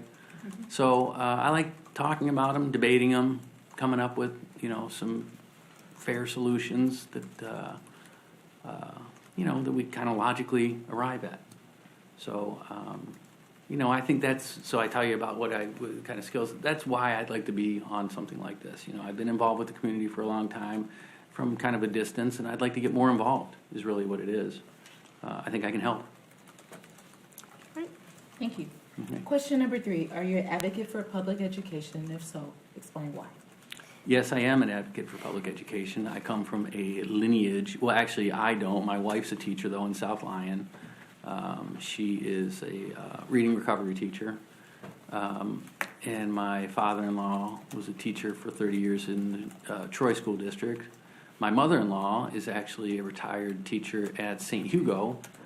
So she was in the private schools. My brother-in-law is a teacher. I have multiple teachers in my family. And I grew up in public schools, and I think that's the way it ought to be.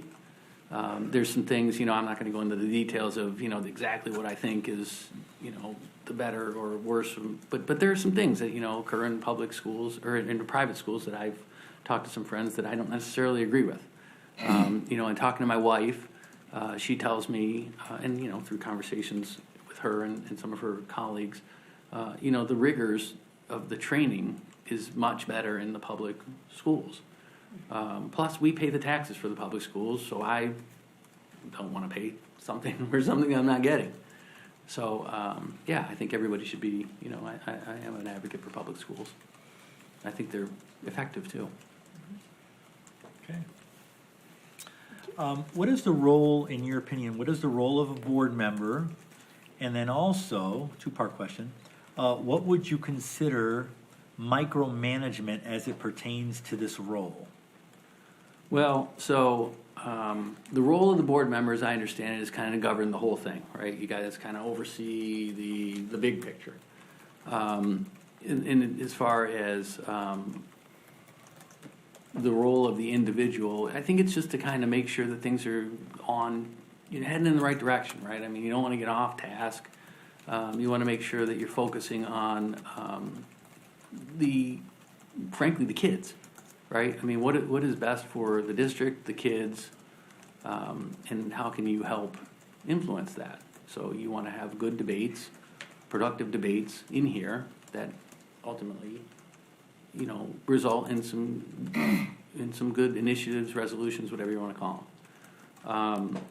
Now, you don't want to, I don't think you have time to micromanage. So when you say, what would be a micromanaging? Is that what I heard right? What would you consider micromanagement as it pertains to this role? Yeah, so I don't think you need to overstep your boundaries, right? I wouldn't want to argue with every single one of you guys about every single thing that comes up in this room, right? So, and conversely, I would say that, once it's done, it's done.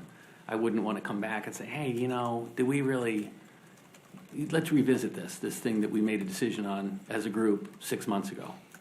And I wouldn't want to go outside of the board and go to Steve or Brian or any of the principals and go, hey, are you really doing what we decided you were going to do, right? So I don't think that's the role. Plus, you just can't do it, right? There's a small group of people, and you rely on this is what we're supposed to do, and everybody else is supposed to do their job, and things should work out. All right. Mr. Cook.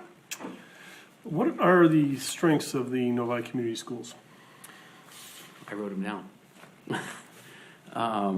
I think that it is a very, the biggest strength is that they believe in their strengths, right? That they're very engaged in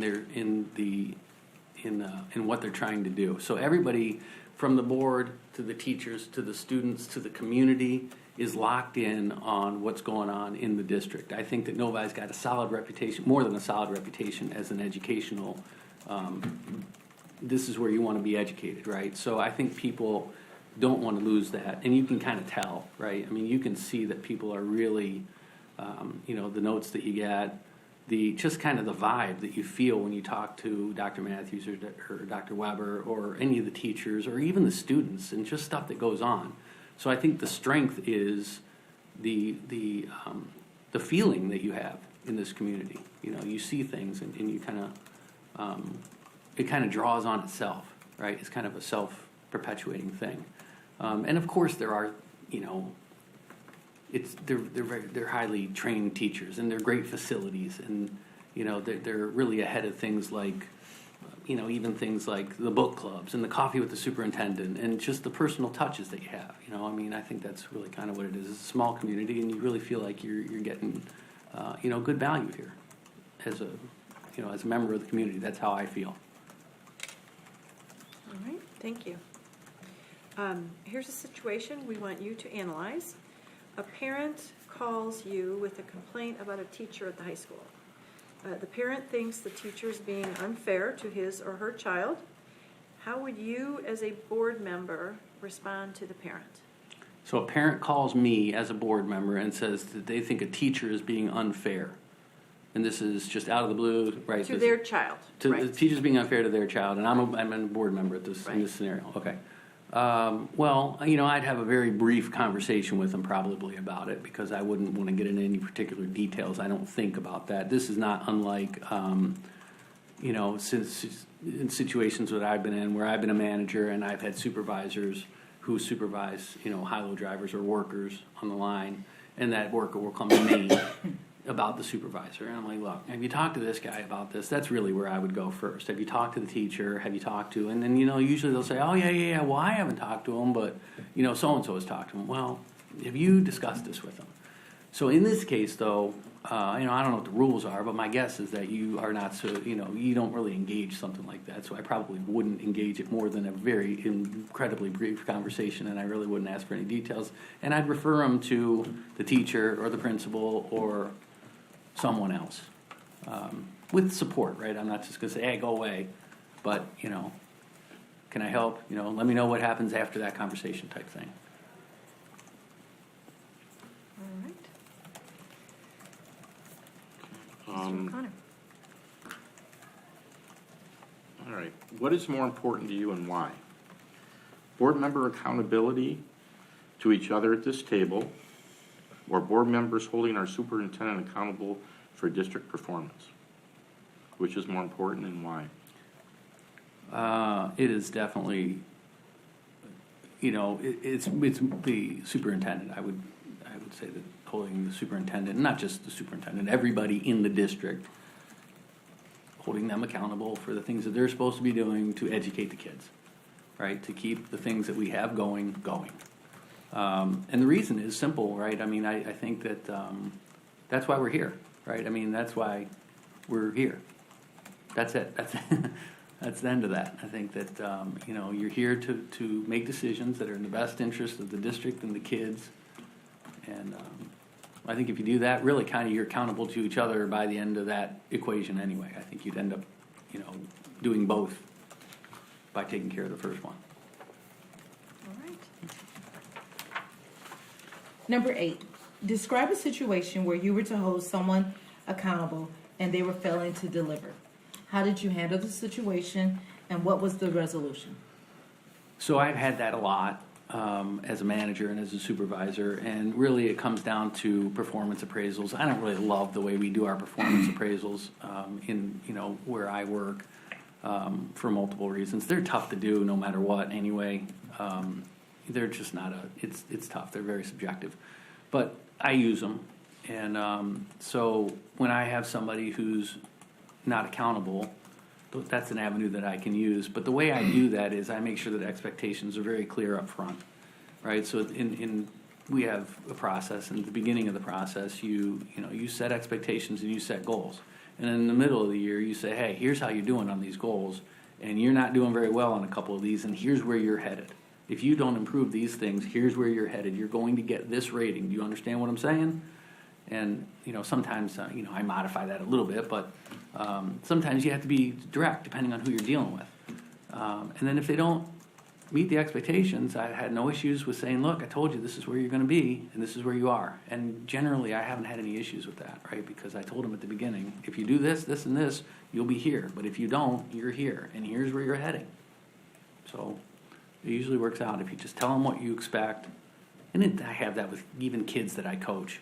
You're not playing unless you do this, this, and this. Get it, parents? And we talk about that. We've had meetings right at the beginning where I set all the kids down on the bench, and the parents all sit down right behind them, and I say, here's how playing time works, because that's all they care about at the beginning. And that's it. And I haven't had any issues with that, because they know. Great.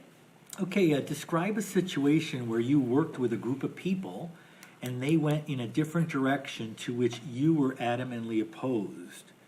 How did you participate in the group's discussion and the ultimate decision? So without going into the details, it happens at work all the time. It happens in my family all the time, frankly. Probably, it's not, we have discussions as a family and as a group, right? Even as things as silly as vacations. I don't want to go there. Well, that's where we're going. It's the cheapest, it's the best value, we can get in and out, blah, blah, blah. But, I like to debate, and I like to logically arrive at conclusions. And so if I can do that in at work, it works a lot better because, sometimes it's, you get emotional in the house, right? You can't always be logical with your 13 and your 15-year-old, or frankly, your wife and husband, so it doesn't always work. But at work, you present your facts, and you say, okay, here's my case, and if the group says no, then is everybody, we get it, we understand, do you understand what I said? Yes, I understand what you said. Do you still disagree? Yeah, and then you move on, and you support whatever decision the group made the best you can. It's no different than like an election, right? You're not always thrilled with the way elections turn out, but you support what you can support. All right. What kind of time commitment do you believe is involved for this position? And besides the regularly scheduled board meetings, how much additional time, average hours a week, are you willing to commit to board tasks and functions? Well, I know this is a very highly paid position, so I'm going to be on an hourly basis here. No, I know that's not true. So I know it's at least 1 or 2 2-hour meetings a month, I think is what I've looked at the schedule. And I expect twice that, something like that. I don't know if it's 3 times that or not. I don't know what you guys, I'm sure you do things in your spare time. They're no different than teachers. You don't see what the teachers do after hours, but they do a ton. So I expect, that it would be like that. But I don't expect a ton of time devoted to it. I think everybody's got full-time jobs. But I'm willing, I have time. I don't coach my kids anymore. I volunteer coach because I have time to fill. I called one of the Novi High School basketball games a little while ago because I had some spare time on my hands. And I film games for them, and I'll do, so I don't have a problem devoting extra time to things. So, are you guys going to tell me how much time it takes? No. Okay, that's fine. I mean, To be honest with you, I haven't punched the clock. I have no idea. Yeah, so I'm sure it's no different than, it's a big position, right? I mean, I get it. It's not a small thing that you guys are doing, so it takes time. So I'm willing to put in time. Like I said, I mean, it's worth it, right? My kids are going to be here for a long time. I'll be here for a long time, hopefully. Great, thank you. Okay, next. As a board member, you may be asked to make decisions where you must put aside what's best for you or your family or your friends in your school to do what's best for the students and district. What does that mean to you? Well, I expect that, right? I mean, I think that everybody on this board should be in it for reasons other than themselves, right? I mean, if I heard your question correctly, right, that's what, you're making decisions not based on necessarily personal what you think, but you have to look at facts logically and decide, okay, does this make sense for the district and the kids and the teachers and, whoever else it needs to make sense for. And so I don't have any issue with that. There's plenty of times where I've been, I don't necessarily agree with what we're doing, but it does make kind of sense for us to do it like this because of whatever reason. And I'm totally fine with that. Great, thank you. Okay. We're to our last question. So is Okay. there any additional information about your candidacy that you would like us to consider that you haven't already shared with us during this interview? You guys, I think, have seen, some of it's in my resume. I told you that I've coached. I have coached for some teams that don't involve my kids, right? So, I coached a 13, 14-year-old baseball team last year, a house league baseball team. It wasn't the easiest thing in the world, but I was out there in the rain. None of my kids, none of my family was there. So I do things like that. And it's because I like doing that, right? I like seeing the kids progress, and I like, the fact that I can hold them accountable. They know I'm not doing it for my kid, so I like putting that out there. And this is the same sort of thing, right? I'm not doing this because, a little bit because we live here. That's why I would be here. But, I'm doing it because I want to help. And then I have a couple of, testimonials from friends of mine. I don't know if anybody has that, but I can either email them to you, but that would be it, really. I mean, I can certainly provide references, if necessary.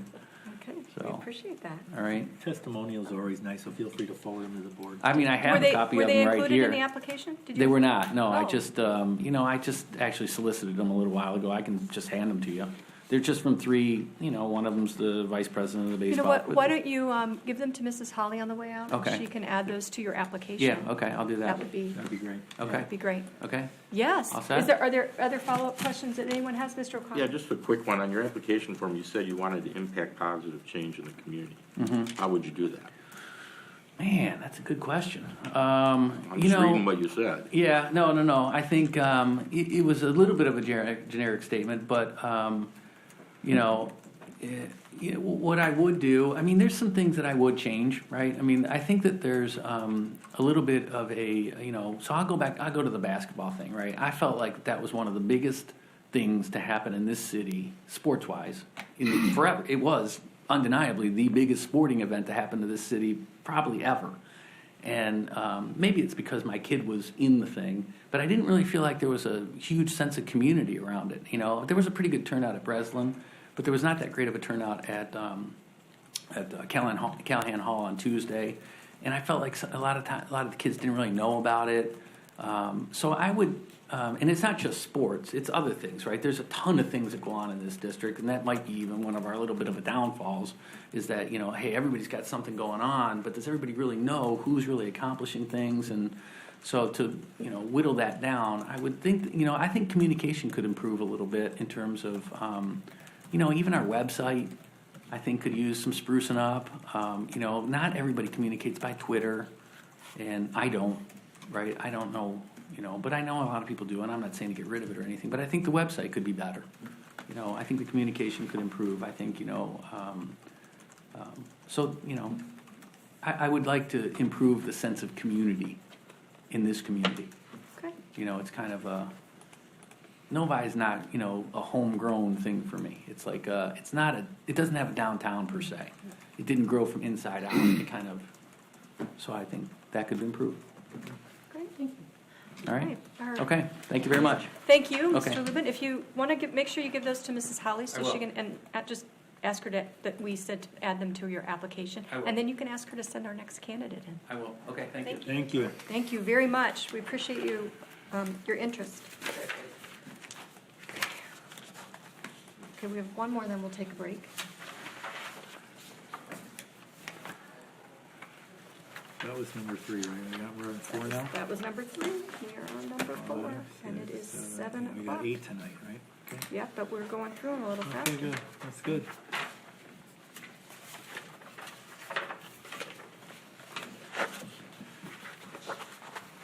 Half hour, 6, 7, 8:30. No. Where's the popcorn? Hi. How are you? We're good. How about you? I'm good, thank you. Oh, thank you very much. We thank you for joining us. Thank you for the time. Is it Monish? Manish Verma. Verma, all right. We've got your name in front of us, so Oh, and okay. ours are here, so you can see who we are. The way this will work is that we have 20 questions that we've been asking at each candidate. Sure. 12. Excuse me, 12. Thank you. 8 extra for me, right? 8 extra for you. 20 minutes. Okay. That's the 20. So there's about 20 minutes that we're allowing per interview. Okay. So it's about a minute and a half. I think we were right on time with the last one, but we've been under on most of them. So just to keep that in mind as we're Sure. asking the question. And I will start, and then it will move to Mr. O'Connor, and we'll just kind of move in this direction, and then back, and then I will finish with the last question of our questions. And if there's follow-up, we might allow that. We might have time for that as well. Okay. So first, we'd just like you to tell us a little bit about yourself, your family, and your history in the Novi Community School District. Sure. So my name is Manish Verma. My wife and I live in Novi. We've been living here for about 9 years. I grew up in Novi originally. My parents, Ramesh and Usha Verma, came here. We moved here when I was in the 2nd grade, so I went to the Novi school system. My father's still very active in the community, and he's on the library board. So we really moved back to Novi when we started our family. We lived in the area. My wife is from Florida, but we lived in Plymouth. We lived in Northville. But when we started having a family, we wanted to move back here. I felt like it was a good place to raise a family. I was raised here. I had a good upbringing. Went to Michigan State afterwards. So I have 3 little boys, all in the Novi schools, a kindergartner, a 3rd grader, and a 5th grader. So they are very excited to be in Novi. They play sports. They're in the school. They're very active. So part of why I thought of kind of coming for this selection process when I saw the email was because I've talked to a few people in the community, some of who are on the board, and just wanted to find another way to give back because I felt very fortunate growing up in this community, having a great experience in the Novi schools, and then going off to a Michigan University, Michigan State. And, having the ability to really move anywhere. Like I said, my wife is from Florida, and really choosing to still stay home base, obviously around family. But really what was our very big decision was school system. So when we moved, we lived in Green Oak Township, we lived in Northville, we lived in Plymouth. We came back to Novi because of the school system and the reason we chose to stay here. We bought our 2nd home in Novi now. So we're here for a bit. Great. Thank you. Mr. O'Connor. So what skills and experience do you offer as a prospective board member, and why do you think you're qualified to serve on the board? That's a great question, sir. So, in my last 22 years as a financial advisor, so after Michigan State, I became a financial advisor, and I've been in Michigan the whole time. I've served on a few different boards, mostly Chamber of Commerce. I served in the Novi Rotary for a number of years. I was sponsored by Mao Sung-vi, and I was there for about a dozen years.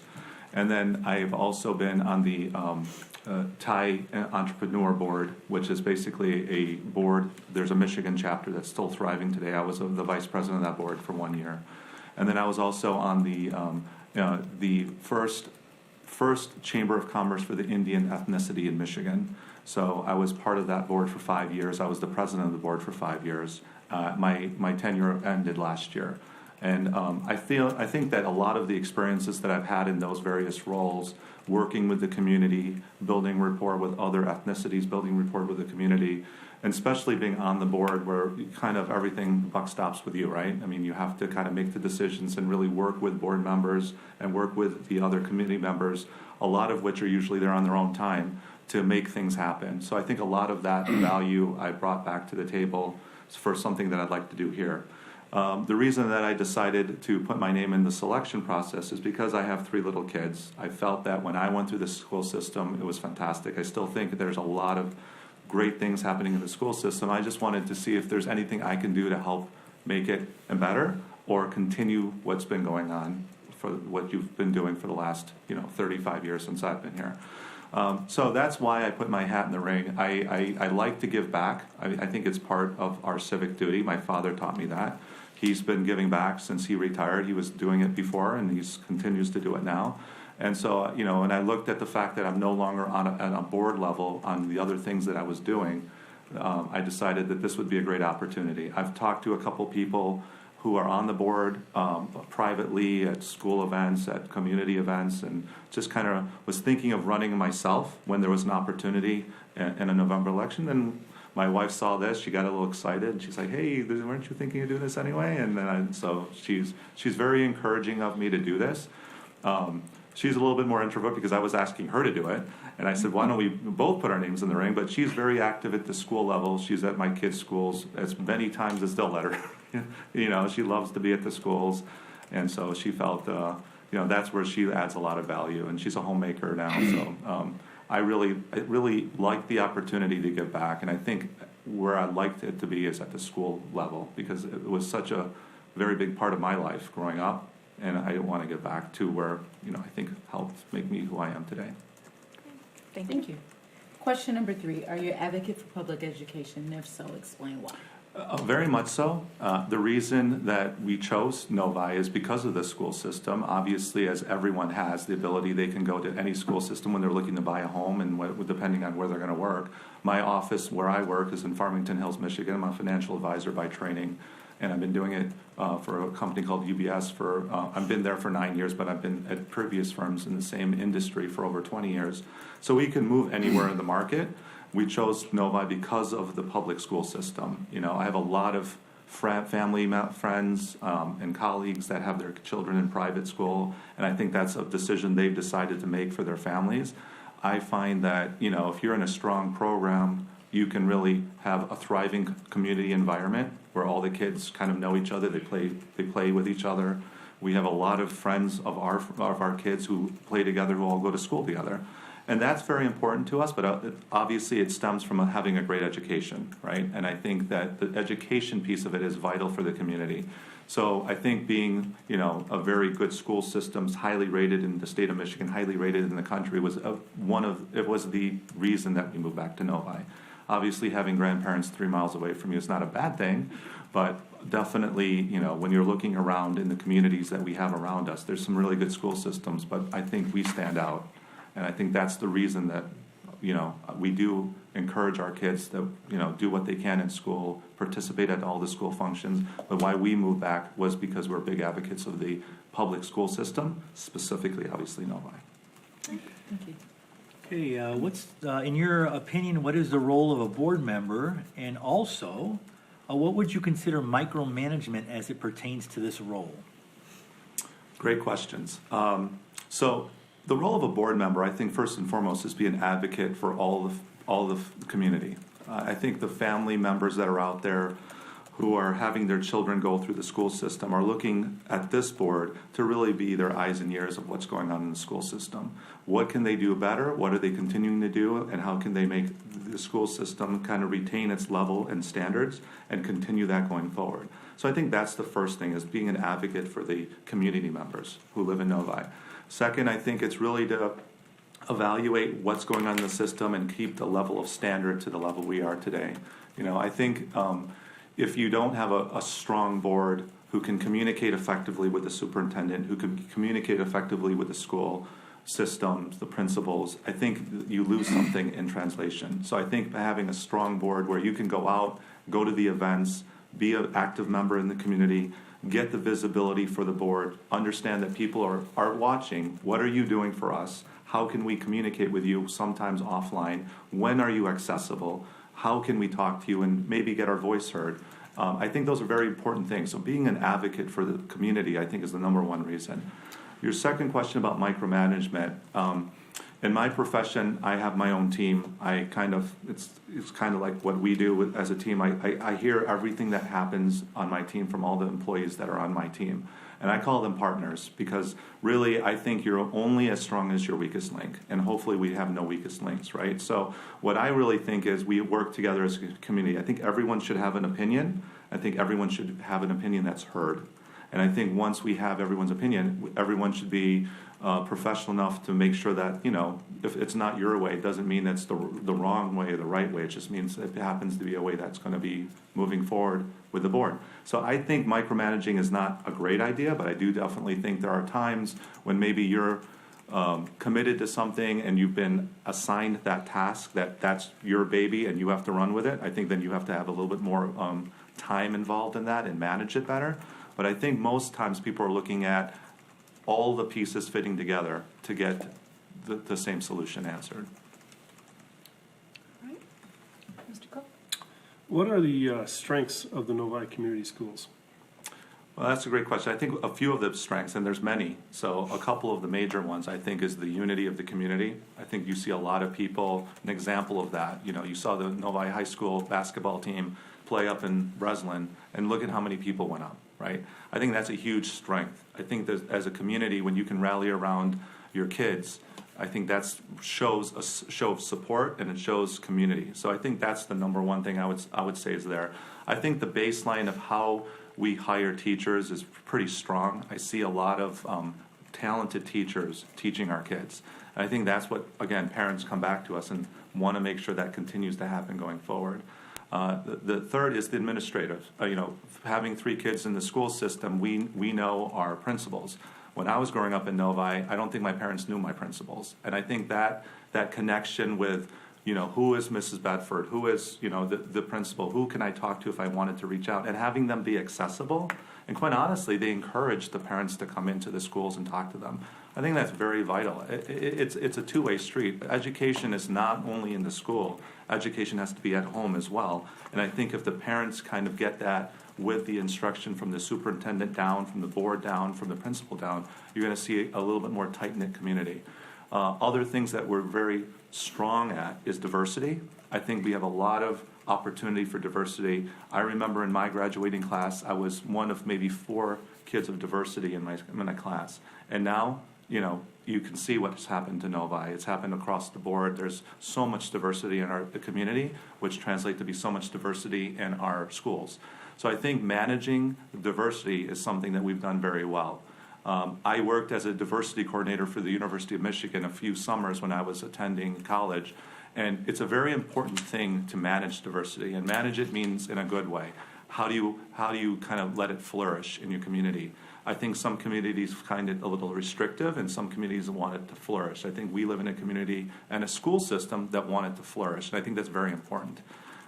So I think that we have a lot of things that we've done very well, and I think there's a lot of things, obviously, that are probably on the agenda that could use more work and, you know, have more involvement from the board as well as other community members. All right, thank you. Okay, here's a situation we want you to analyze. A parent calls you with a complaint about a teacher at the high school. The parent thinks the teacher is being unfair to his or her child. How would you, as a board member, respond to this parent? Well, I think anytime a parent, being a parent, and you have someone concerned, I think obviously the first levels that you should go through are through the school. I mean, there's a reason that they have strong administrators. There's a reason they have teachers. Working with the teacher, working with the administrators, I think would be the thing I would encourage to have happen.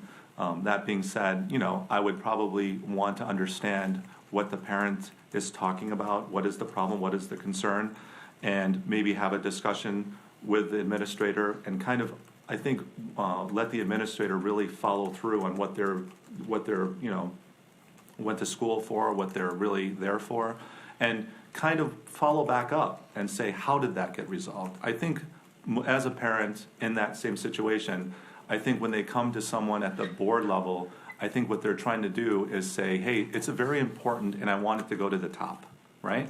And I think that that's not a mistake from the parent, but I think that there's really qualified people between a board member and the parent along the way that can really address that maybe better than even some of us can, or I know I can. So I think getting the right players involved is the first step to really diffuse that. And I use the word diffuse because it could be a diffusion of something that could escalate, and really make sure that the teachers who are trained in those things, and really the administrators that are trained in those things, and really kind of get involved in that And then if it's a if it's a friend of yours who happens to live in your community, follow up and just make sure that there's some closure to it and not leave it open-ended. So that's what I would really do. I would go that route first. I don't want to circumvent the system that's been working for a long time. All right, thank you. Okay, what is more important to you and why? Board member accountability to each other at the table, or board members holding our superintendent accountable for district performance? Which one's more important and why? So I think they both have a very high level of importance, but I think at the end of the day, the board is a unit that's there for the people, because everyone here for the most part was gone through the channels and elected, right? So basically you held the body of the people in your hands and say, we are now having a superintendent that's here who's a position, or superintendents who are here to really run this administration. So I think as a board, there has to be some level of unity of what direction we want the school system to go. And I think the superintendent's role in that is really to make sure that job is performed well. And I think the superintendent has to be held to that level the board has put that person at. So I would really say both are very important, but I would opt to say that as a board, as a community, you're holding the community at that standard. And the superintendent's role in that is to really implement the strategy and to come back and get some accountability and answer questions, and obviously give a lot of feedback of what their opinion is. And I would always want their opinion in this decision making. So I would be more opting on the side of the board.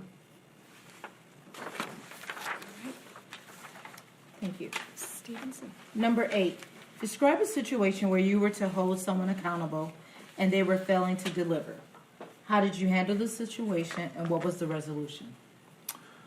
So, there's a lot of real life scenarios in my role as a professional that we have a lot of accountability. And I think one of the things we always have to make sure is understand is what is it that person's being held accountable for. So one of the things I've done in the past is to sit that person down first and foremost and have them understand what they're being held accountable for. And if they didn't do what they were supposed to do, I want to understand why. And the why to me is very important, because sometimes when people are not held to a standard that maybe is too high for them, then you're setting them up for failure. So I want to make sure that the level of what we're holding that person to was attainable for that person. And then we go back and make sure that they did what they were supposed to do. As long as that was clear, then yes, we hold them to the fire and say, you did something right, you did something wrong. I think we should, what's the course of action to be corrective of what we are there. I don't like the idea of kind of throwing someone into the fire and saying it's all about you. As a supervisor, it's my job to make sure that my people understand what they're being held to and what level and why. And I want to make sure that they have clarity on that. But at the end of the day, my responsibility is that it's my job to deliver on those action items. So I keep that very open. I always want them to understand they can come to me any time when there's a conflict or there's a concern, and we can resolve it together. But at the end of the day, if they have something that's mandated to them and they have to take care of it, and there was some reason that they couldn't handle it, I first want to know why they couldn't handle it, and then I help solve it or provide some resolution that they would be involved with that resolution. Unfortunately, in my business, there are times we have to fire people, and we've done that. I've unfortunately had to do that many a time. I got to tell you, it's not fun. I don't enjoy it. It's not one of my favorite things to do every day, but I don't shy away from it either, because I think at the end of the day, me being a professional, everything that happens in my business is my fault. The good, the bad, it's all mine. As a board, things that happen in this community fall on your shoulders. Whether it came from here or not is irrelevant sometimes. So getting to finding the right people for the right solution and having those people buy into that solution sometimes is the best, in my opinion, of how to proceed forward on that conflict. Okay, thank you. Mr. Mena. Okay, describe a situation where you work with a group of people and they went in a different direction to which you were adamantly opposed. How did you participate in the group's discussion and the ultimate decision? Great. That's a great question. So I can tell you a real life example. So there's, in my role as being on the chamber a couple of times, there's been some times where my opinion of how something should be handled and the rest of the board's opinion on how something should be handled is different. I think to be a member of a team, being a team player doesn't always mean it's always your way. So in those kind of situations, even though I felt it was wrong, I would still participate. I would understand and let everyone understand that my opinion is different from theirs. But as a team player, let them understand that I will also partake in what the overall board decision was and move forward from there and help out in any way I can. I think that kind of builds continuity going forward, because I think sometimes I will be wrong and someone else will be right. And that you should still be supportive of whatever the overall board is wanting to do.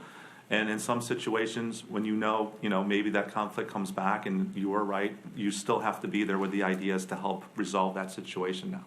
So I wouldn't turn my back on the board. If anything, I would still want to be actively involved, because along that process of where that idea might have been not mine, and I wasn't supportive of that idea. Down the road, there might be some turns and nuances that might have to still have your advice and your expertise to help move that path along. So I think we still have to work together, and I don't think turning your back is the solution. Okay. Thank you. Mr. Cook. What kind of time commitment do you believe is involved with this position?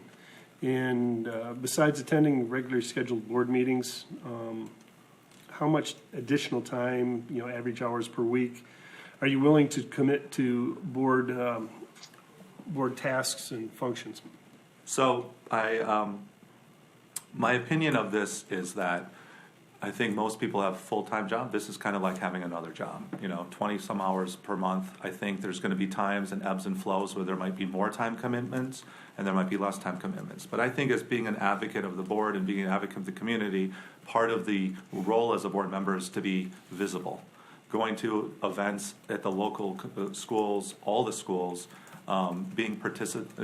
participate at some of those events, even if your own kids are not participating in those events, being visible to the community, showing them that the board, which you're a part of, would be kind of being out there and showing that the board is involved in all of the community affairs.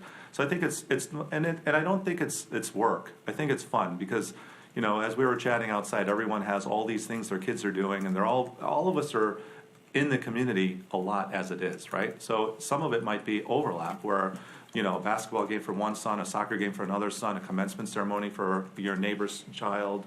There's a lot of reasons that we're already in our own community, and we'll continue to be doing so. But I think the work, maybe a lot of the things for the pre-work for a meeting, maybe the pre-work, the post-work for a meeting, there's always work that comes out of a meeting, and the actual meetings themselves. So I'm pretty comfortable knowing that, in my experience on boards, that it's always more than you think it's going to be, right? And it comes in waves. And some waves are, a lot more time than other waves. And you have to kind of roll with that. Otherwise, if you're too rigid with it, then it's not going to work well. So I think coming into this, I think the time commitment, if you want it like an hour number, I'm assuming it's, in the high teens to maybe 20 hours a month, maybe give or take, depending on the month of the year it is. But I think it's not always sitting around a table doing things. It's actively being a member of our community, which we're already doing. So it's kind of time well spent. All right. Okay, thank you. As a board member, you may be asked to make a decision where you must put aside what's best for you or your family, your friends, or your school to do what's best for the students and district. What does that mean to you? Well, I think that's going to be a very hard question for everyone, because when you have personal interests involved, it's difficult at times. But I think learning from my past experiences, what you have to also do is sometimes look at the whole, right? The 7,000 kids that are out there, faculty, administrators, and sometimes what's best for all of them may not be best for your own child. So I think there's going to be times that that's going to happen, and I think you have to look at it objectively. I think you have to look at it and say, where is this going to be the best benefit? Where is the best value here? And I think you have to make those decisions, you have to make those calls, and you have to be ready to make those calls. And sometimes you don't want to make those calls, but you have to do it. So I think that goes back to the integrity of the person, and you don't want to do this kind of level of commitment to be on a board to see how you could better yourself, your kids, or your own family, but how you can better the community and how you can better overall the level that's already been established to a higher level. And if you put yourself first in those roles, inevitably you're going to lose. So I think you always have to put yourself at that level of how is this going to affect the community, and then work down from that, rather than say how is this going to affect me and work up from that. We are out of time. Okay. Thank you for your time. So we appreciate you coming, and, We've got a follow-up. well, I didn't get to ask the last question either. I don't think we can strictly sit Is for the this board one. comfortable? Sure. Okay, I'll stay all okay, night as long as the anyway. board is comfortable with that, let me ask my final Yep. question, and then we'll go to follow-up. Is there any information about your candidacy you'd like us to consider that's not already been shared with us during the interview or in your application? I think I shared everything as much as I could on my application and on my resume. I will say it was the first time I've done a resume in like 20 years, so Okay. I apologize if it wasn't more in detail, but I understand you wanted one, so I did one. Okay. But I think everything was there. Great, thank you. Back to your comment when you made your response for the strengths of the Novi schools, you have you mentioned that the board can have more involvement and do some more work in some areas, but I'm curious to what you think those would be. Yeah, I think one of the major areas that's on my mind, and I think it's on a lot of parents' minds, is safety. And I think it's something that we all, as parents in this whole country, have been thrown into. And I think it's very relevant. And I'm sure there's been a lot of work done in that, but I think just because of recent developments and recent events, it's just going to be more on the minds of parents. And that's what I really meant by that, is how deeper could we get into the safety of our kids? All of us have children, grandchildren, and what you've heard about in the last months is just, you just don't ever want to have it happen again. And at some level, what can be done from the bottom up, from the top down, to really drive that home to the parents and saying we're safe.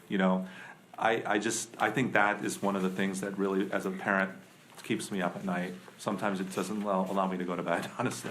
How safe are our children when they're not like literally right next to us? And I don't mean that as a criticism to the Novi school system. I just think it's something that, given the last few months of what's happened, it's just on every parent's mind, and it's going to come up a lot more than it maybe has in the past. And I think we just, as a community, have to be ready for that. So that's what I meant by that. Thank you. Well, thank you. Thank you Thank for you. your interest in the position and for being here. We really do appreciate it. We are going to take a 10-minute break, or we're supposed to take 5. Anybody need, it's 7:29 right now. Can we come back at 7:35? Sure. Okay. Okay, thank you for your time. Thank you again for being here. Have a good day, Mr. Brown.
Next.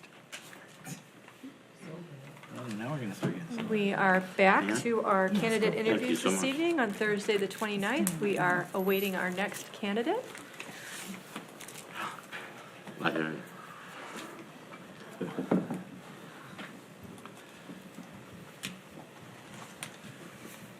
Hi, how are you this evening? Good, how are you? We are good. Thank you for being here. I can try to pronounce, is it Bhavani? Yeah, awesome, perfect. Kuniru? Kuniru, yep. All right, well, we thank you for being here. I'll tell you a little bit about how this is going to work. We've allotted 20 minutes for interview. We have 12 questions to ask you. Ends up being about a minute and a half. You don't have to time yourself unless you want to. I'm going to ask the first question, and then we'll move from this side of the room around, and then I'll ask the last question. If there's time, we'll have time for follow-up questions. So first, we'd just like you to tell us a little bit about yourself, your family, and your history in the Novi Community School District. Yeah, I'm from India. I came here in 1993, went to Wayne State University for my master's in computer science. I did my master's at Walsh College for both management and an MBA from Walsh. I'm married with two lovely children, 16 years old and 14. They go to Novi schools. They went to Woods. They went to Meadows and middle school. One of them is 8th grader and one of them is 11th grader. They play school sports. They are into every single activity at the school. And I always volunteered across the Novi School District in every single school that they were, elementary, middle school, Meadows, and help out at the high school too. And I'm almost my passion is coming to this country. I do represent a diversified community. We are, our community is, as you know, hopefully you know, Indian community, and the temple down the street, which we ask for help from the school district for the school buses all the time when they have big events. My husband is the treasurer for and on the governing board for the community for the temple. Okay. So. Great, thank you. Mr. O'Connor. Okay, what skills and experience do you offer as a prospective board member, and why do you think you're qualified to serve on the board? I have 20 years of experience in IT industry at higher education. I do understand the needs for education community as a whole and how to actually create policy for the students to get to the very good education for them, quality of life, and how do they need to be trained to be the best personnel going out. Thank you. Are you an advocate for public education? If so, explain why. Yes, public education, every person in this country contributes for the taxes. They pay taxes, and taxes are what pays the public education. So I preferred my girls going to public schools more than private schools because public school is where they get diversified views, an understanding of community, an understanding of how the student life grows. This is actually a typical workforce. You can see that is how the typical workforce is going to be. It's not a private school. It's going to be a public school which provides you the diversified attitudes and understanding that every single student and every individual has to have it. Me being a different person from a different country, it really helped me blossom when I went to the university, which is in downtown Detroit, to get that unified, the diversified perspective. Thank you. Okay, what is the role, in your opinion, what is the role of a board member? And, two-part question, what would you consider micromanagement as it pertains to this role? So the role of the board member is to actually not just to create a policy, but to see if the policy is being executed and implemented according to what the thought process behind the policy is. In terms of education, in terms of anything that was created, how it was developed. So the development process, a planning process has to happen. So every single plan that was put at the back of the policy has to be implemented the way it is supposed to be, and the board is the controller of that policy path and the implementation path. Could you repeat the second question, please? Yeah, sure. And I tell everybody that that probably will happen. What would you consider micromanagement as it pertains to the position of a role of a board? So I'll take U.S. government as the Congress creates policies or votes on the policies. The president actually executes the policies. So for us, the superintendent actually executes the policies. We shouldn't be micromanaging how it is being executed. We need to provide the idea of how it should be executed and have some controls and understand how to actually have key performance indicators help us to see how the policy is being executed, but not tell them how to do it. What are the strengths of the Novi Community Schools? Basically, I can name for hours what the strengths are, but I'll start with it. The Novi Community Schools prepare our students very well for their college education, for their personal well-being throughout their lifespan, and we offer 16 AP classes. We have 6,266 students across the Novi Community Schools, and we actually provide diversified clubs and like the sports and athletics, music, band, orchestra, choir. This is a variety of things that we offer to the students to make them an all-rounder. That's the major important thing, that a student has to be an all-rounder in order to go face the realities of life in the future. Thank you. Thank you. Hi. Here's a situation we want you to analyze. A parent calls you with a complaint about a teacher at the high school. The parent thinks that the teacher is being unfair to his or her child. How would you, as a board member, respond to the parent? As a board member, I'm not responsible to be even talking to the students, the students' parents. The reason being, it depends. I would not because there is the executive board. I feel like is the superintendent. They need to go through the right system. It's not the board's responsibility to hear the issues of individual people and a teacher especially. That's not the board is for. The board is here to overall look at the policy and maintain the policy. There is an executive system that is actually in charge of those kind of complaints. I don't see we as a board should not be getting into individual things like that. Okay, thank you. Okay, what is more important to you and why? Board member accountability to each other at the table, or board members holding our superintendent accountable for district performance? I would answer it differently. How would I say is we work as one team.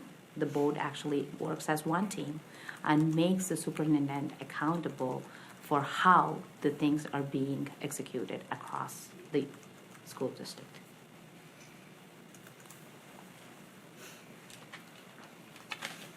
All right, thank you. Number 8, describe a situation where you were to hold someone accountable and they were failing to deliver. How did you handle the situation and what was the resolution? So I'll take my workplace. Okay. So where people have to be given clear instructions of what they're going to be accountable for. If they do not understand what they're accountable for, what is their roles and responsibilities, they will not be able to adhere to what you are asking them to do. That's the first step. The second step is if they're not accountable to their roles and responsibilities for what they are supposed to do, you kind of address them and say, these are the things, and document it. Always document everything that has to happen. So you document information saying that these are the things we see that are being deviated from what has been agreed upon. And you create a development plan and make sure that they adhere to that plan. It could be, the reason is when I say development plan, it could be different ranks of what kind of people we're talking about. So definitely we need to document the process and make them accountable. If things are not happening the way, we need to think about, are they fit to do that particular job or not? Thank you. Okay, describe a situation where you worked with a group of people and they went in a different direction to which you were adamantly opposed. How did you participate in the group's function and ultimate decision? So I believe in teamwork. I'm a big proponent of that. So both my girls play in team sports. From workplace, when you are managing a team, they could go in a different direction. You have to be flexible enough to understand what the opposite people are saying, what are their pros and cons of the situation. If you will be able to ask probing questions why you are going in a different direction, why they're going in a different direction, you need to be flexible. You cannot be rigid on what you think. You have to be very flexible and understanding, because there could be a point if 10 people are going a direction and you're the only one saying that is not the righteous thing. You need to understand if there is something in what you're thinking and how to actually convince them if you think that is the right thing to do. It has to be a well thought through and well understood process. All right. Mr. Cook. What kind of time commitment do you believe is involved for this position? And besides attending regularly scheduled board meetings, how much additional time, average hours per week, do you think, or are you willing to commit to board tasks and functions? Not every week is going to be the same, definitely, but I would think, I was thinking about when I applied for this particular position, I thought it was about 10 to 15 hours a week. It could be less than that in certain weeks, and it could be to that amount in certain weeks. So that's the time I was willing to commit. That's why I applied for this particular position. Thank you. Thank you. As a board member, you may be asked to make decisions where you must put aside what's best for you, your family, your friends, and your school to do what's best for the students in the district. What does that mean to you?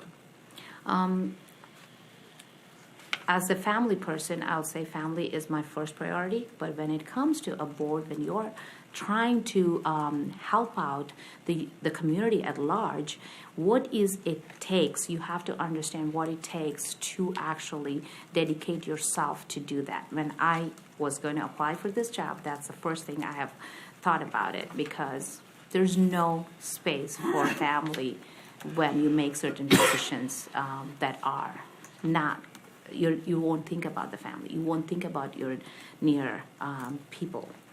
You have to think about community at large. You have to think about what is the right thing to do for the community at large. And as I said, you need to convince the people. You don't try to say this is what you want to do. You want to convince the people how you want to do it and what is the right thing to do. Thank you. All right, we're back to me. Is there any other information about your candidacy that you would like us to consider that has not already been shared with us in the interview or in your application?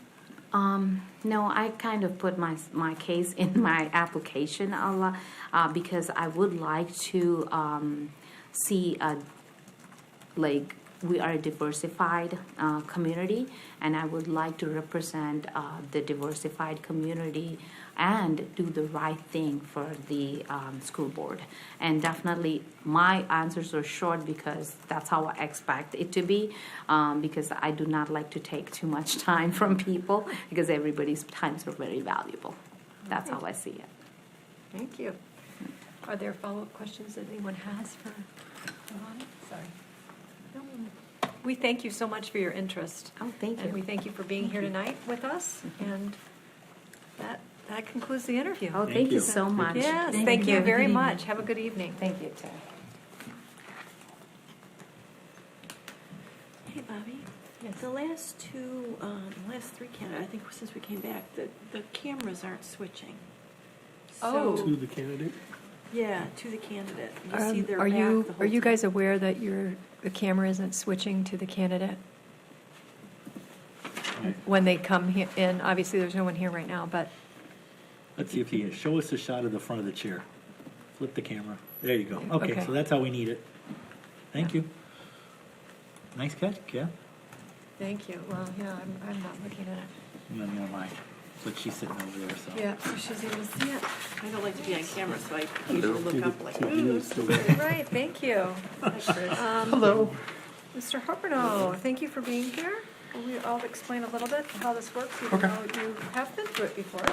It's been some time, and it's a little shorter now. We're 20 minutes. We're going for questions. We have 12 questions still. It's about a minute and a half per question. Okay. We're not finding that's too problematic for most people. And then if there's time, there'll be follow-up questions at the end. And I will start, and then we'll move in this direction. Great. So let us begin. Tell us a little bit about yourself, your family, and your history in the Novi Community School District. A little bit about myself. We've lived here coming up on 13 years, and I have twin girls in 6th grade at Meadows. We came through Parkview, and have really enjoyed, the school district, and the girls have had great experiences, great teachers. My wife, she works at Schoolcraft College. She teaches in the biology department. And teaches primarily biology or anatomy physiology classes. A little bit about myself. I work for a specialty chemical company. Our office is in Madison Heights. We primarily service the automotive, as far as this office, primarily the automotive type business. But a lot of the products that we represent are process materials, adhesives, sealants, cleaners, lubricants, coatings. And so for me, my role is a global portfolio manager in technologies and global brand management. What skills and experience do you offer as a prospective board member, and why do you think you're qualified to serve on the board? As far as skills, I believe my skills include my dedication, my creativity, my attention to detail, both my professional and also in my personal life, as far as taking something and following through and taking it to completion, looking at all aspects of it, bringing my ability to listen to the table and listening to people's opinions, listening to the views, doing research on a topic, what's the best way to try and accomplish the end goal, and then taking that and trying to implement that or finding ways to implement that. And so, those are the types of skills that I would hope to bring to the board, and just a pure dedication and wanting to continue to serve our district and our community. Thank you. Question number 3, are you an advocate for public education, and if so, explain why? I'm definitely an advocate for public education. I think our district itself brings a tremendous value to the community, a sense of community, and the opportunities that are available are very diverse, along with the community itself, and that there is I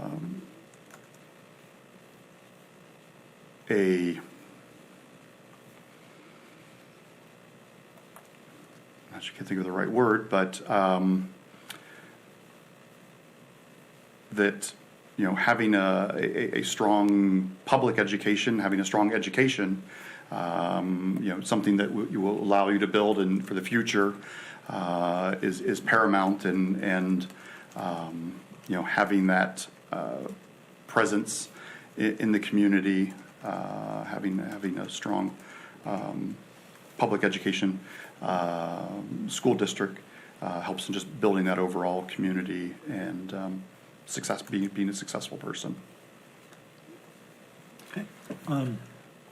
What is the role of a board member? It's a two-part question here. What is the role of a board member, and also what would you consider micromanagement as it pertains to this role? What is the role of a board member? I believe the role of a board member is to represent the students, the staff, the community, the district, and to listen to their opinions and be an advocate for the best path forward, and knowing, and along with that of knowing and researching, discussing what that best path would be, and making sound decisions, whether it's on personnel or financial, governance, but taking the time and the effort to understand everything, and making sure that the best path forward is with everybody in mind. As far as micromanaging, what was the definition of micromanaging? So what would you consider micromanagement as with regards to the position, this particular role as a board member? As a board member? You know, I think with any position, in any role, that there's a level of trust, there's a level of accountability, and that you know, people are put in roles, whether it's a teacher, whether it's a staff member, administration, a board member, that you have that level of trust for those people, and that the process works correctly. And so hopefully there's not a strong need to micromanage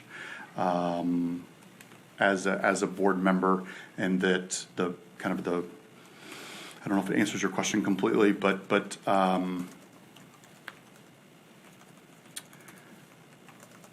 there's not a strong need for micromanaging, and that the process, you know, works through itself.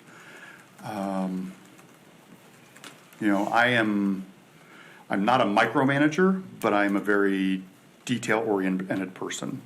So, you know, I want to work with other people and knowing everything and understanding everything, but I don't stand over their shoulder. And that's really been in part my professional life as well, from a personal or especially professional life. You know, that I have not been micromanaged. I mean, the expectation has been put out there. Here's the goal. You know, here's what we need from you, Chris. And so I work towards that goal. I mean, I consult if I need to, you know, other people, my boss, whomever. But I don't. I have not been micromanaged in a long time, and I feel that's a good thing. And so that would be something that, you know, hopefully that I would be able to follow. What are the strengths of Novi Community Schools? The strengths of Novi Community Schools, I think there's a wide variety of them, but first and foremost is the educational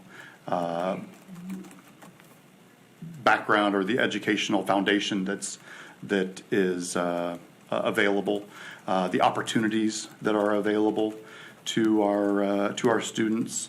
I think the dedication of our staff and administrators. You know, to me, in what I see, my experience, and the people I've interacted with, I've had very positive business or not business relationships, but just working relationships or teacher-parent relationship has been very positive, or administrator relationship. I mean, I think that asset is, to me, has been tremendous and has been a very positive experience. Okay, thank you. Here's a situation we want you to analyze. A parent calls you with a complaint about a teacher at the high school. The parent thinks that the teacher is being unfair to his or her child. How would you, as a board member, respond to this parent? My first question is going to be, did the student address it with the teacher specifically? I mean, I think, the more that we can have that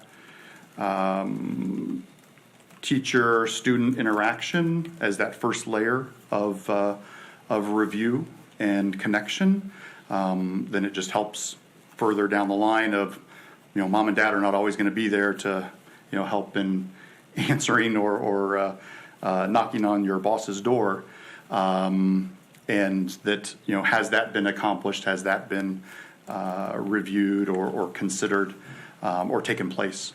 So I think that's definitely a first question that I would ask of has that been, and then just from a hierarchical standpoint, as far as has the next connection been made between the principal, or has a student addressed it with anyone else, another peer, or maybe another teacher, on how that's been discussed, and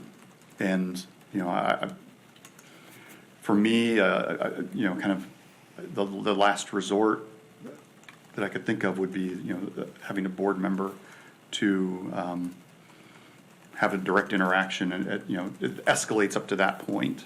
Hopefully that wouldn't need that. There's other steps in the process that would take place, and before that would need to be considered. Mr. O'Connor. What is more important to you and why? Board member accountability to each other at the table, or board members holding our superintendent accountable for district performance?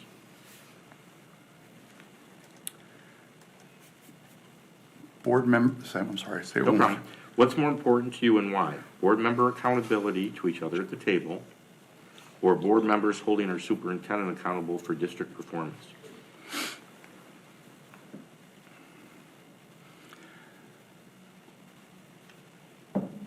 Both.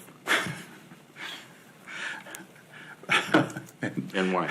Well, hopefully as a board, that the board can have meaningful discussion, and that fruitful discussion. I would never expect everybody to agree on everything, but hopefully it's a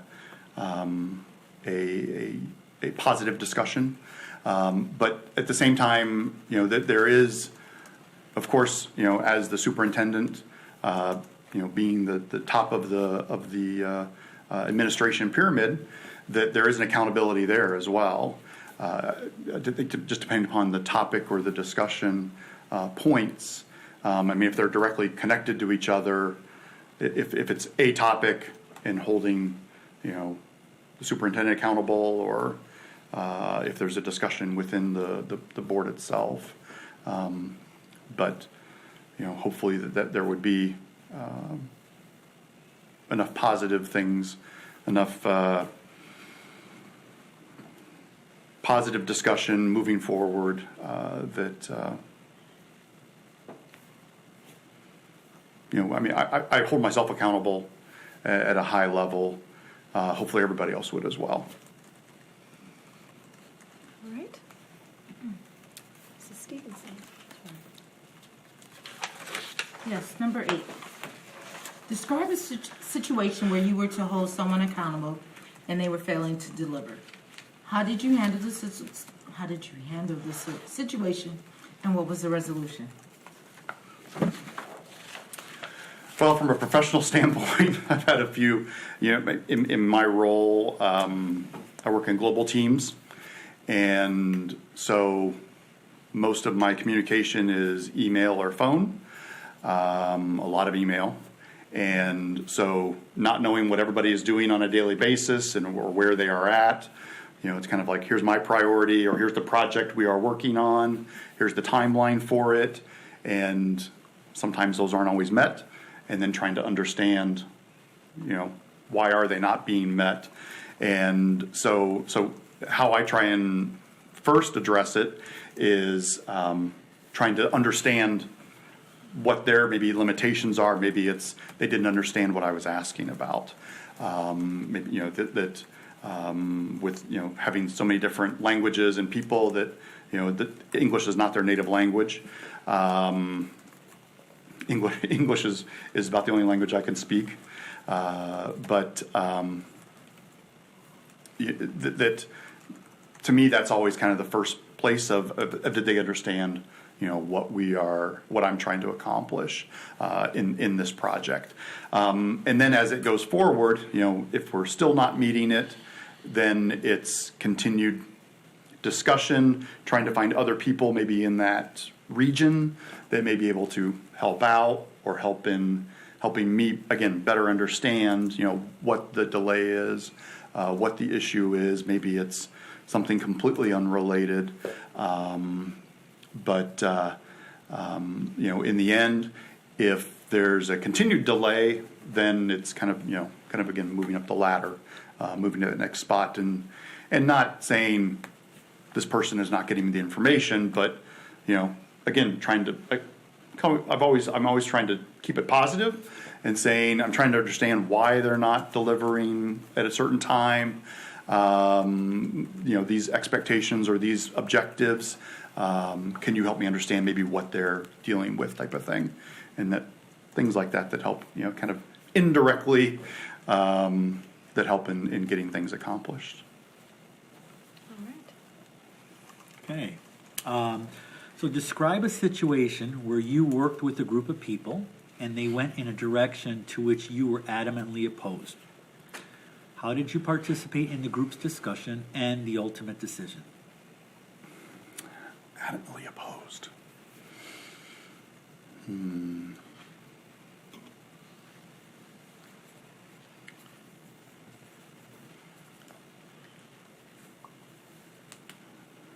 I'm not sure if there's an adamantly opposed view. I mean, there's been disagreements or maybe some different views.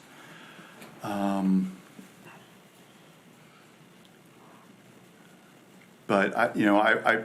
how I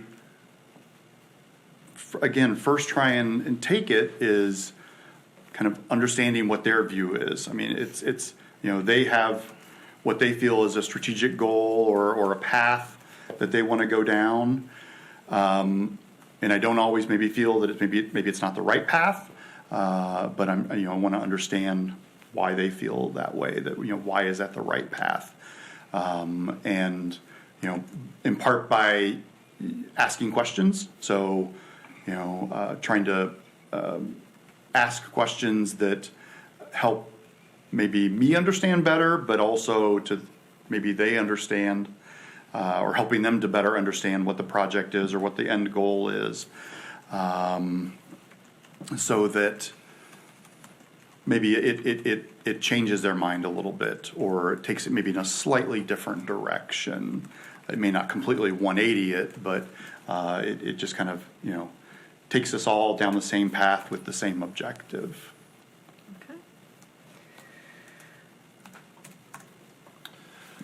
Okay.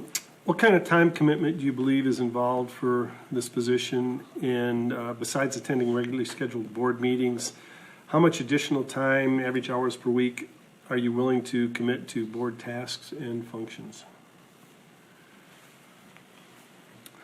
I'm willing to dedicate the time necessary. One, how much time that is. I believe it's a lot of research, understanding, communicating with each other, As far as the amount of time, Sorry. the amount of time involved, you know, it would be hard for me to estimate the potential time involved. But, you know, evenings, weekends, things like that. As far as events, you know, I enjoy going to events today, and you know, experiencing all the different types of things that our students bring and our staff bring to the table, and would continue to go to those and promote those. I think that's a good opportunity for community relations, community connection, district connections, to show a dedication. Okay, thank you. As a board member, you may be asked to make a decision where you must put aside what's best for you, your family, your friends, or your school to do what's best for the students in the district. So what does that mean to you? Well, I would hope that if it's good for the students, that it would be good for the school. So that wasn't a trick question. Okay. Do you want me to let me say it again. Okay. So what does this mean to you? As a board member, you may be asked to make a decision where you must put aside what's best for you or your family or your friends or your school to do what's best for the students in the district. Oh, okay, so the school that Yeah. our students are in. Yeah. Okay, then my students would be Sorry, in. Or yeah. my children would be in. Right. Okay. Okay, so what was the first part? What does it mean to, So as a board member, Right. when you're making a decision, you may be asked to put Set aside. what is best for you or your family or your children Right, yep. or their school. Yeah. Right, so what does that mean to you? What does it mean to me? Right. Okay. I would not have a problem with it. Because I think that what ultimately is good for everyone is not going to be, well, what's good for the district is not necessarily good for everyone. And that, you know, there's conflict. I mean, there's things that come up, issues that come up, and we just have to constructively deal with them and talk about them after, you know, if it's afterwards with, let's say if it was with my wife or with the friends that, you know, maybe have a question about something, and whatever I was privileged to be able to say at whatever point in time, that it would hopefully be again a constructive discussion, and that it's not a finger pointing session, let's say, because I think that the way I present myself in situations and in discussing with people or friends or family is fairly detailed, and that communicating the ability to communicate kind of the end result, the end goal of what it would yield by doing X. Okay, thank you. Okay, last question. Is there any information about your candidacy that you'd like us to consider that has not already been shared with us during this interview? Other than what was I submitted? Or on your application, I apologize. Or on my application, yes. Yeah, I mean, you know, I there's nothing really truly new. I look forward to the opportunity. I appreciate the time and the effort and what you do for the district today, and your dedication to our students. All right. We are kind of over on our time, so I just want to make sure, is there anybody that has a pressing follow-up question? No? Okay, thank you. Okay, Thank you for coming, thanks for their interest, and if you'll let Mrs. Howie know I will. that we're ready. Thank you. Thank you, Chris.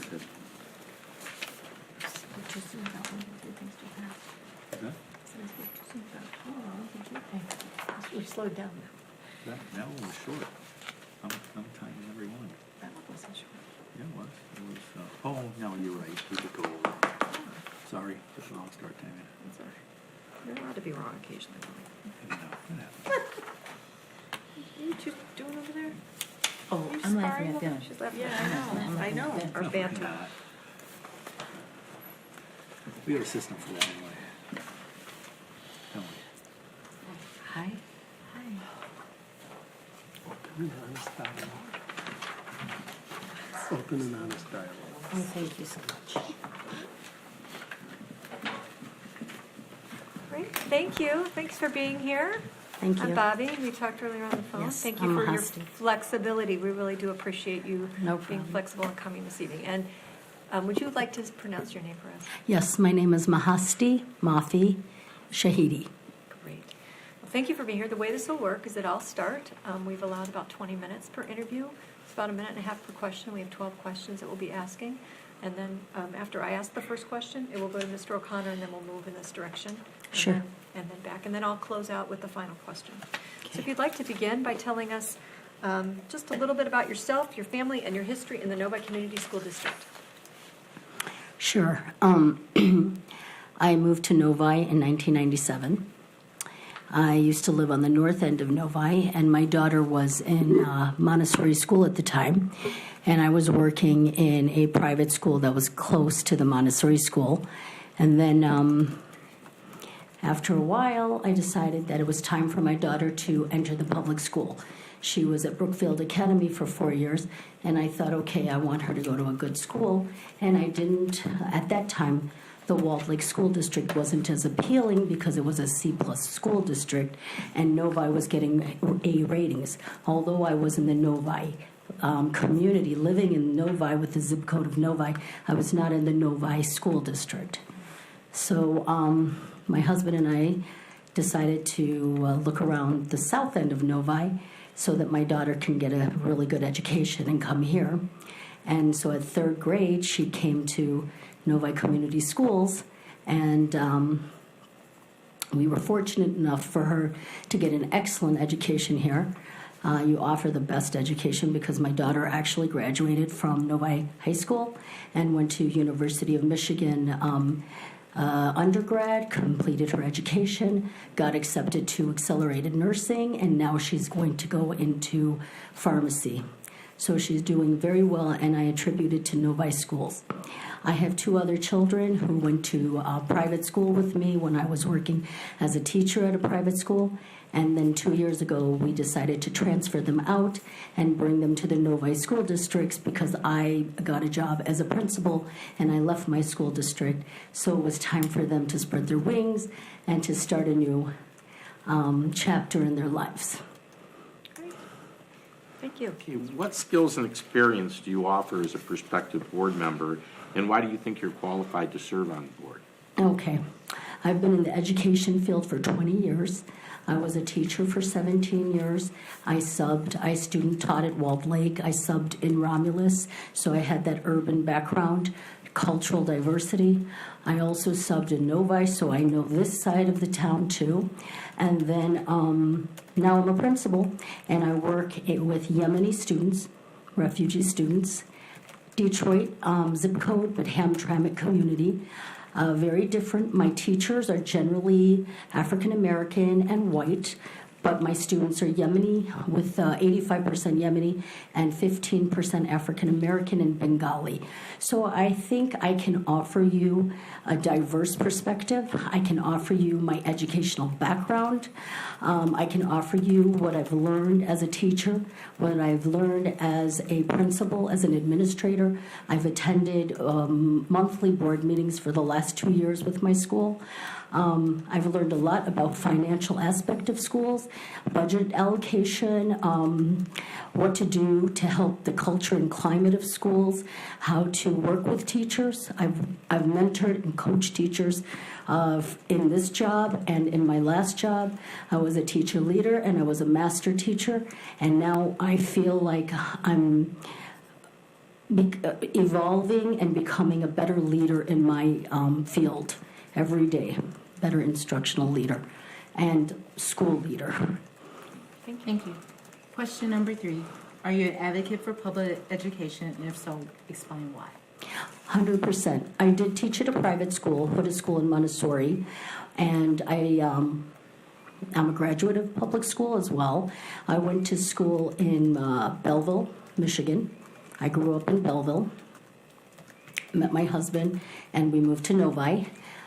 But public education gives you global information. It shows you a more broad perspective of how to study and to learn and how to work with people in a community.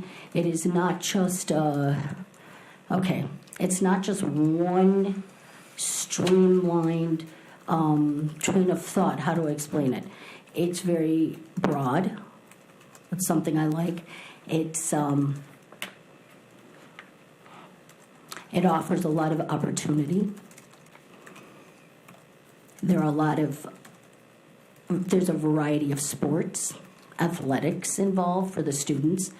There are a lot of opportunities like math club, drama club, theater, singing, dancing, choir, whereas I find, not that I'm opposed to private education, obviously, I taught in a private school, but the opportunities weren't as presented, were more limited, whereas the public schools offer a lot. They offer a lot in terms of diversity. We can't deny that. The private schools that I have myself attended and my kids attended were very narrow in their focus, whereas public schools offer you that opportunity to work with a lot of different people and a lot of different groups. And I like the fact that the money from the states helps us build our education in the public school. Whereas in private school, the money's not always there. Resources are not always there. Teaching staffs are limited. Especially I've noticed that technology is very limited in private schools. Whereas in public school, you can't outdo Novi Community Schools library or their labs, their computer labs, their technology. Their teachers are excellent. It's an excellent program. Okay, what is the role, in your opinion, what is the role of a board member? And then also, what would you consider micromanagement as it pertains to this role? Okay. From my perspective, the role of a board member is to be open-minded, first of all. Second of all, to be knowledgeable about the school district and the teachers and the programs. Third of all, the board member should be able to really understand the budget and the goals and the vision of the school and work alongside with the teachers and with other board members so that you can work collaboratively and as a team to create a positive impact for the school district as a whole. I would assume that micromanagement would be, in my opinion, trying to basically dictate to the principals exactly how to run their schools, take away their autonomy, how to handle discipline perhaps, like in the school, or even how to allocate funds for certain programs for professional learning communities, for PDs. I think the board has to be open-minded and work with the administrators so that the administrators can do their best work in the school for the benefit of the teachers and the students. But the board has to, guide and listen and facilitate. But ultimately, a lot of, I think, the end of the day, the administrators, the principals should have some room to, do their work to their best ability. Thank you. What are the strengths of the Novi Community Schools?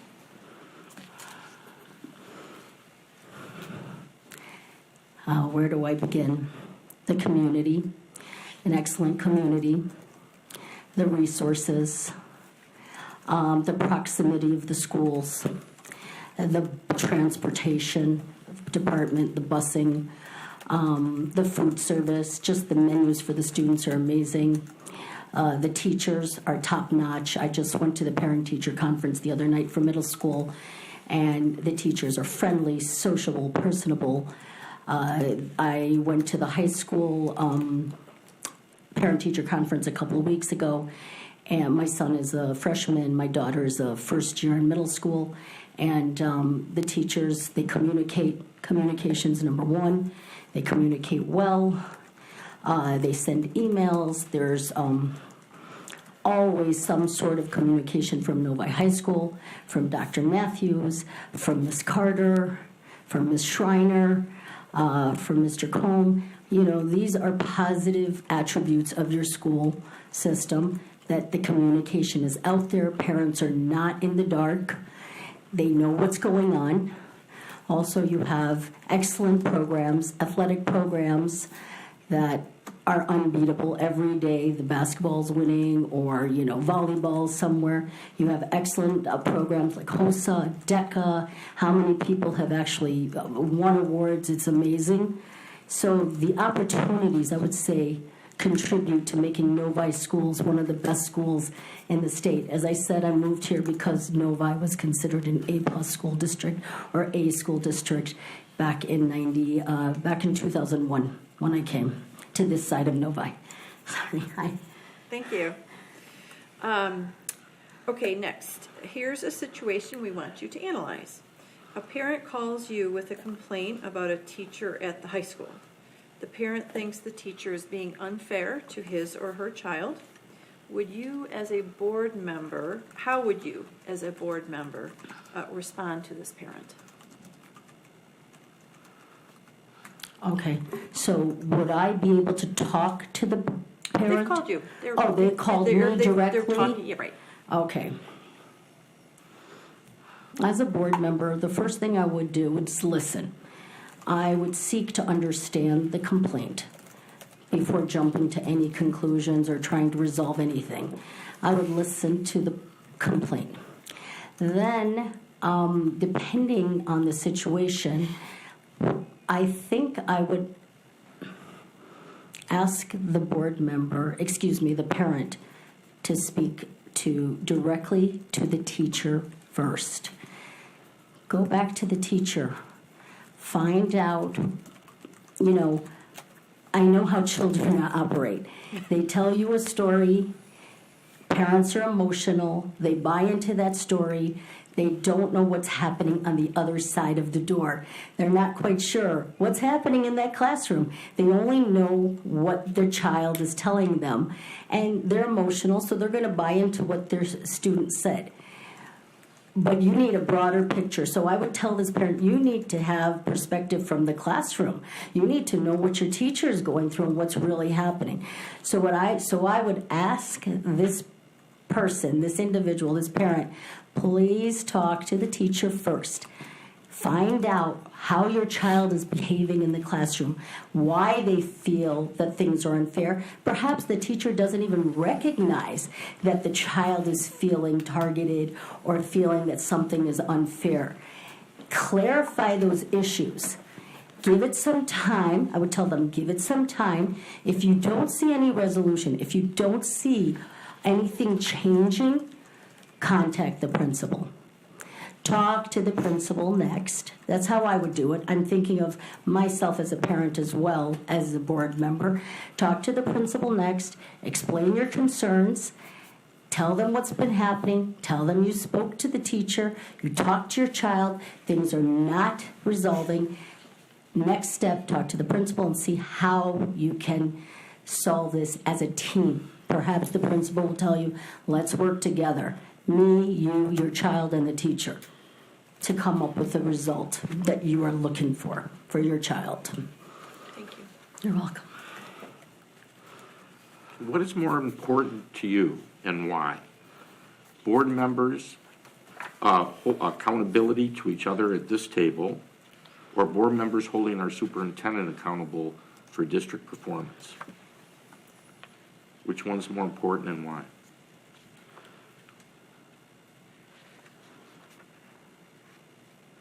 That's an excellent question.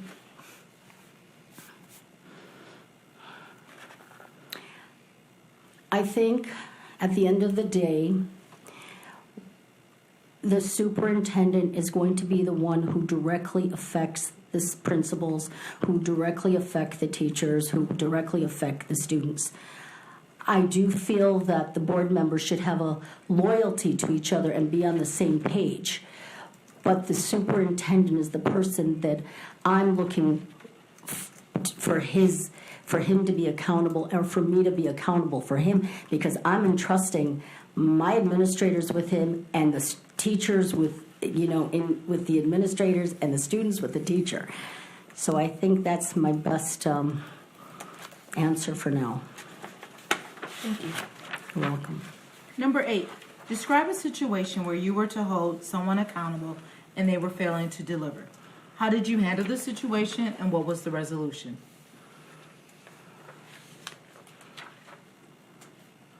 Okay. I came into a school district 2016 fall. I walked into a school that was extremely negative, and it was a culture shock for me because I'd worked in a school district for 17 years where people worked as a team. And I came into a school that was not very accepting of new leadership. They liked the fact that their old principal was their buddy. They didn't want someone new that they had to be accountable for and actually prove themselves to. That they had to maximize instruction, that they had to use curriculum correctly, that they had to be nice to the students, that they were there invested, student-oriented building, not just adult-oriented concerns about my pay, my days off. So I went there with all these issues, and I, one by one, had to pull people in and say, this is going to change. We want a positive school. We're going to change the culture. We're going to change the climate. I want to see everyone on the same page. And if you can't, muster this and you can't meet the challenges, there are going to be some changes. So I had, we have an evaluation system. We use Marzano's. And through the rubric of Marzano's and daily walkthroughs and following the domains, and then several other evaluation key pieces, all having to do with data, but some were also subjective as far as, are you a positive influence on the students? Are you positive in the culture and the team of the school? And then I had a nice talk with my boss, and I said, I know you're not going to like this because you want teacher retention, but some of these teachers are not worth retaining. And I think it's time for me to, speak up and let them know if they can't change and if they're not willing to do what the school district wants and what the school wants and what's best for these kids, we're not going to keep them around. And he's like, Mahasti, that's really tough to hear because it is very difficult right now. Teacher shortage is reality, and we want to keep these teachers. But if you believe, and I believe in you, that you can do something to help the school, go ahead. And I had to have that talk with these teachers and say, this is it. I'm not kidding. I want to bring you all back. But if you're not with me, if this school's not running as a student-oriented center, that's it. And ultimately, we let go of many people, and we've hired in new, and the staff this year is exceptional. And I'm so proud of them because they're actually positive people working with the same goal, following the vision of the school, and just, everybody is collaborating, everybody's on the same page, everybody is out there for the student, and I'm really happy about what's happened in our school, really proud of it. Yeah, describe a situation where you work with a group of people and they went in a different direction to which you were adamantly opposed. How did you participate in the group's discussion and the ultimate decision?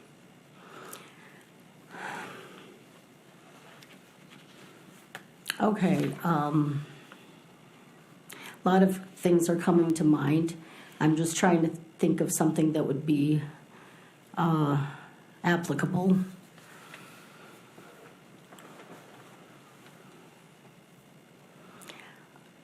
This is a simple example. Recently, we had literacy night in our school. which was a very successful event. March is reading month in our school, and our students were required to read every day during DEAR time. And we had plans, and our plans were to collect money, collect funds, so that we could offer these kids wonderful programs. And I had a lot of teachers thinking that it wasn't going to happen. They were opposed to some of the ideas. So I thought about it, and I said, how can I change this? I have my way of trying to raise funds for the school. They have theirs. Let's figure this out. So I sat back and I reflected, which I do a lot, and I wrote an email to my staff. And I said, this is Literacy Month, and as much as I'm invested in my ideas, I understand where you're coming from. And I am going to make this a teacher-driven activity. I want to see what we can produce, and I'm putting it in your lap. You're going to have PLCs, staff meetings, and work together to create this activity night as a team. I am going to step back. I am an observer. I'm not going to get involved. I want to see what's going on. So I did, and I watched, and I observed, and they sent me notes, they sent me minutes, and then some of the meetings I was present, some I wasn't. I just wanted them to take charge, because I feel like the school is very much leader-driven. They're always waiting for me to come up with the next idea, for me to do the next thing. But when it came to raising funds, they didn't like my idea. So I said, okay, I'll let you do it. And once the ball got rolling and things were, and the plans were in place, it actually worked out very nicely. And then I got involved, and I tweaked here and tweaked there, and they were much more willing to compromise with me. Since I gave them so much autonomy and freedom and independence to actually create this event for the school. So I think by stepping back and allowing them to do their work had helped us get together as a team. What kind of time commitment do you believe is involved for this position? And besides attending regularly scheduled board meetings, how much additional time in rough hours per week are you willing to commit to board tasks and functions? Well, I'll be honest with you. I read what you were requiring. I think it was every other Thursday, and I think visiting the schools and maybe some summertime, some weekends. I don't remember exactly. But when I read it, I was willing to accept these terms. Otherwise, I wouldn't be here. Because I know how much time it takes to be an administrator. I know how much time it takes to be a board member. Like I said, I attend board meetings monthly, and I know what our board does for the school. Okay, thank you. So I will read a statement, and we're going to ask you what it means to you. So as a board member, you may be asked to make a decision where you must put aside what's best for you, your family, your friends, and your school to do what's best for the students and district. So what does that mean to you? That's exactly what I'm doing now. It's being objective. It's looking at things from a perspective that isn't selfish. It's looking at things that what is going to benefit my student? What is going to benefit this school district, this community? If I went into my job thinking I'm only going to benefit one or two people, I wouldn't be there. My goal was to help these 300 refugee students become better, to be able to speak, to produce language skills, listening skills, reading skills, writing skills. If I was there for my sake or for my teacher's sake, I would not be successful, nor would I have remained. So to answer your question, I would be very objective, and I do what it takes for the right reasons. Thank you. All right, we're back to the final question, which is there any other information about your candidacy that you would like us to consider that has not already been shared with us in the interview or in your application? I guess my final thoughts are one reason I chose to come tonight and to interview for this, even if I'm not accepted, was to kind of share out there that we need more diversity in Novi. I will tell you, my son and my daughter are 10 years apart. When my daughter went to school, she felt like very much a minority in her school. We are Persian American, and she was like, Mom, there's no Persians in my school. There are no Muslims in my school. I'm alone. There's a few Indians here and there. 10 years have passed. My son's friends are Indian, they're Chinese, they're Japanese, they're African American. My neighbors are African American, Chinese, Indian, and I like that. And I thought, why not a Persian, Iranian, American, whatever. Although I've been here many, many, many years, grew up here, went to school here, I have my culture to share with you. And I think I bring that global perspective, that cultural perspective to the table. Great. Are there any follow-up questions that the board has for Ms. Shahidi? No? Thank you for your interest. We really do appreciate it. Thank you so much for taking the time to meet with me. And thank you again for being flexible. Oh, no problem. We really do appreciate that. Have a nice Easter. Thank and you. Spring break. Too. You also. I was going to ask you if you were from New York City. You got that East Coast spunk where I grew up from, and I just... You know what? I lived in New York City, Queens, for 3 years of my life. You did? My dad, he did his residency in New York. We went there for 3 years, and then we moved here in '74, and we've been here ever since. So, yeah, I have a little bit of... You recognized it. I knew it. You're smart. Thank you. Take care. Bye-bye. Okay. Sorry, it was killing me. That's I had to okay. know. That's okay.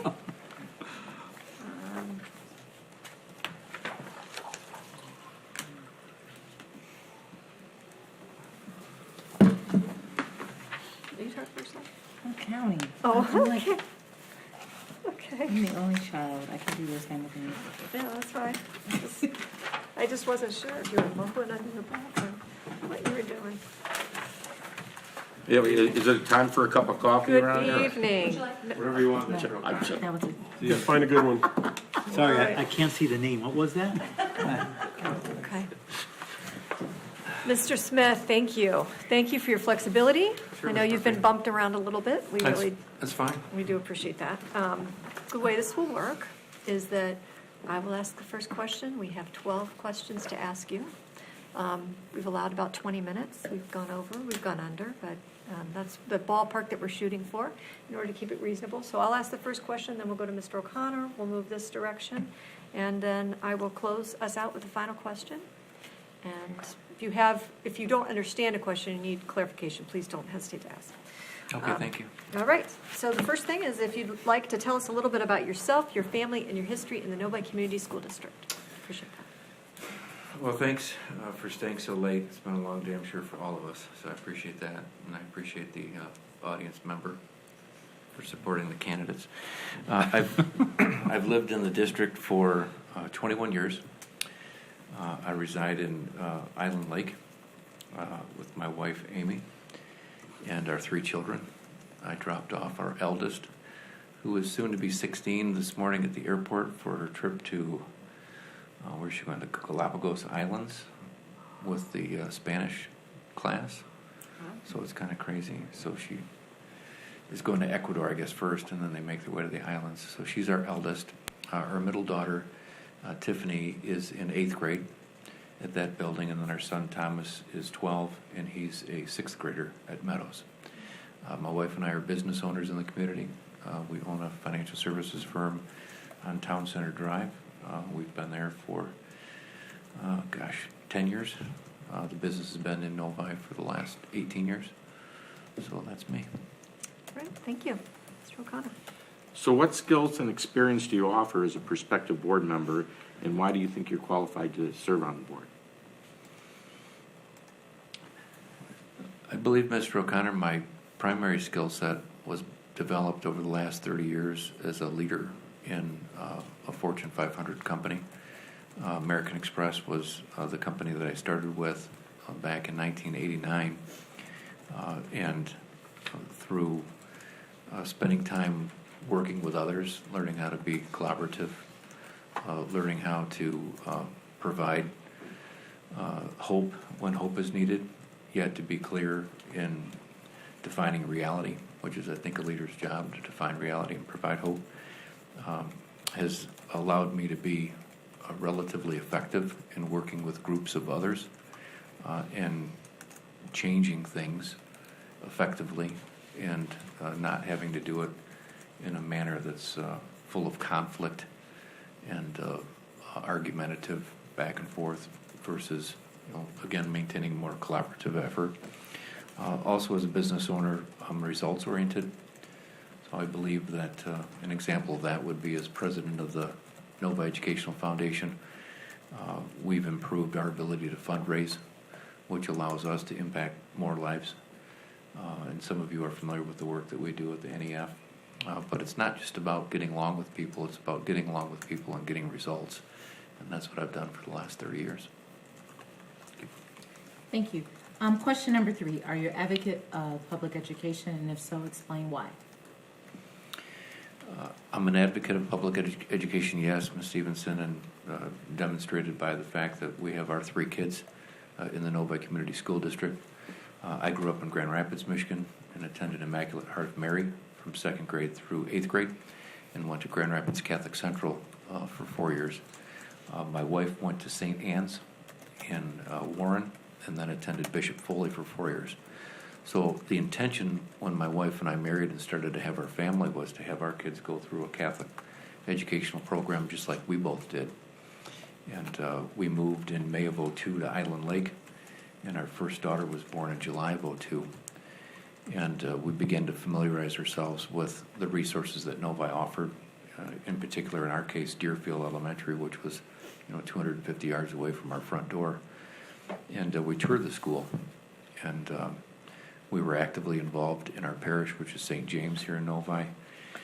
And after learning a little bit more about what Deerfield offered and seeing the resources that our kids would have and comparing that to what our background was, and deciding, okay, we could drive our kids to Farmington every day to go to Our Lady of Sorrows, or up to Walled Lake, or we can ride our bikes with them to Deerfield, and we were confident that the education that they'd receive there would be, top notch. And so we made the decision to commit ourselves to the Novi Community School District and public schooling, and get involved in things like the Novi Educational Foundation and the PTO. And we've both served, my wife and as a PTO committee person, finance chair, and then I've gotten involved as well. And then we balance that with a unique spiritual life out of St. James in the adult education, or the student education program there, where I'm also a teacher. So it's a balance. Thank you. Okay, in your opinion, what is the role of a board member, and also what would you consider micromanagement as it pertains to this role? I think the role of a board member is to show up with the idea that we're here to serve, and we're here to serve for the benefit of the kids in the district. It's ultimately my love for those children, and my desire to see them have a quality education that would even lead me to consider such a position.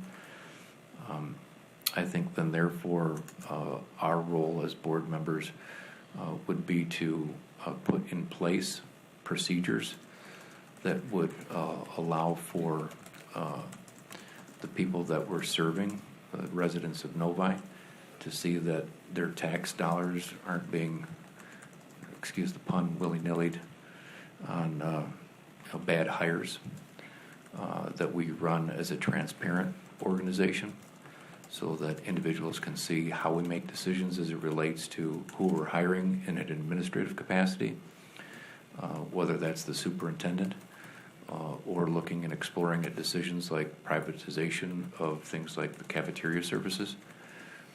We have a budget we need to follow. We're running a business, and we're serving on behalf of the people to run that business efficiently, and in a capacity that serves all of our kids in the best way possible. Micromanaging might be An example I would think of, Mr. Mena, would be me offering my 2 cents on what textbook might be the best for an AP algebra course. That's not my expertise.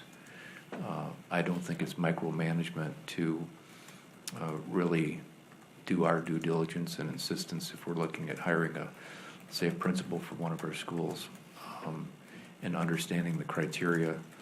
Let's say, for example, our superintendent uses, if they want to make a decision or extend a contract or act in a manner that would ultimately involve and impact the lives of our students, I think we need to be cognizant of the systems that we have in place.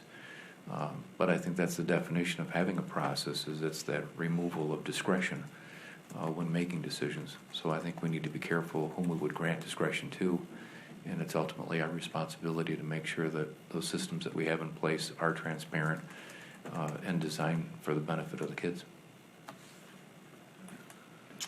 What are the strengths of the Novi Community Schools?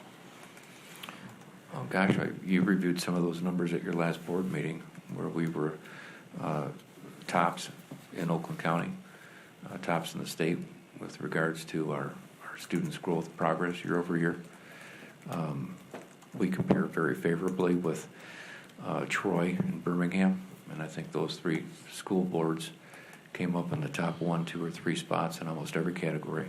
But when you looked at the overall scores, we were really second to none, which carries with it a tremendous weight and responsibility, and also to not be complacent with that. So I believe our greatest achievement so far is the fact that our kids are phenomenal. And I can speak not just to the fact that I saw some slides or some charts from Jeff that said, hey, here's where we rank here, here's where we rank there. That's great. I'm talking about having an intern in my business last summer, Ditya, who is a senior at Novi High School this year and is president of the DECA group. These kids are amazing. I mean, it's one thing to talk about what we see as results. It's another thing. I had the pleasure a couple of months ago, Mr. Cook, of sitting in Jodie Forrester's classroom, listening to one of her students, Robert Shue, do his presentation on a senior project that he was, partly fulfilling at Smith and Associates in Novi, and then part of that led to him doing a presentation to his class. I do a fair amount of public speaking, and I listened to this young man speak for 15 minutes, and he didn't miss a beat. So our students are phenomenal. Where we have an opportunity is to help those top-notch students really achieve even greater results. And I think we have some students that are maybe at the bottom of that spectrum. And I don't think it's fair to lose sight of them as well. I don't want to rest on our laurels. And I can appreciate that it's going to be difficult to figure out how do we really measure growth year over year when we're best in class. But we're not the only board that has that issue. I'm sure Troy's working on something. I'm sure Birmingham's working on something. I think it'd be foolish to rely on the state to come and help us out and show us how to do that. So I think that's our strength, is that we're in a great spot right now. Our focus on some of the other issues involving, the kids' non, if you will, school skills, that ability to communicate, the mental health issues, the things that they can take with them for a lifetime. We do a phenomenal job K through really 4. I know we talk about going K through 6 with the Leader in Me program, but I'm just reminding you guys, I know that you get this, and I've seen each of you over the years at different, leadership days at the different elementary schools, but our elementary students and the groundwork that they get on that Stephen Covey 7 Habits is outstanding. Being a lighthouse district, being the only school district in the whole country that had each one of the buildings, a lighthouse program for Leader in Me was a phenomenal effort. and thanks again to the Novi Educational Foundation. But it's those types of programs, Mr. Cook, that allow us to be great, and figuring out how to continue that, not just K through 4, but all the way through 12. That's our challenge. Okay, thank you. Here is a situation we want you to analyze. A parent calls you with a complaint about a teacher at the high school. The parent thinks that the teacher is being unfair to his or her child. How would you, as a board member, respond to the parent? Well, the first thing that I'd try to do is listen and validate their concern. I would try to make sure that I understand what they were trying to say to me by repeating it back to them. Do I understand you correctly? So I think really that would be the first step, is to make sure I seek first to understand what you're saying and why you're saying what you're saying, to understand how they're feeling. And I would also probably ask what they would perceive as a solution or a possible solution to the situation. I don't think it would be appropriate for me to acknowledge that the teacher behaved inappropriately, because I would be ignorant of that fact in that situation. So again, I think the first recourse is just to listen, seek to understand, document the heck out of the conversation, and then come back to all of you. I don't think that there should be any secrets in situations like that. So I think my responsibility would be to share that with my fellow board members. I know at the board meetings, Dr. Matthews is present, so if it would be appropriate, to immediately reach out to him. But I'm sure that there's some protocol that you guys have established when dealing with things like that I'm just not privy to. But I think it's important, like I said, to listen, to document, and then to manage expectations. Thank you. What's more important to you and why? Board member accountability to each other at this table, or board members holding our superintendent accountable for district performance? Great question, Mr. O'Connor.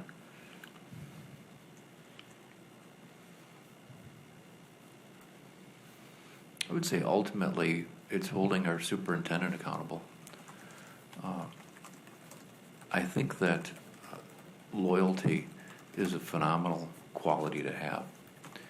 And I think that the ability to play nice together in the sandbox is also very important.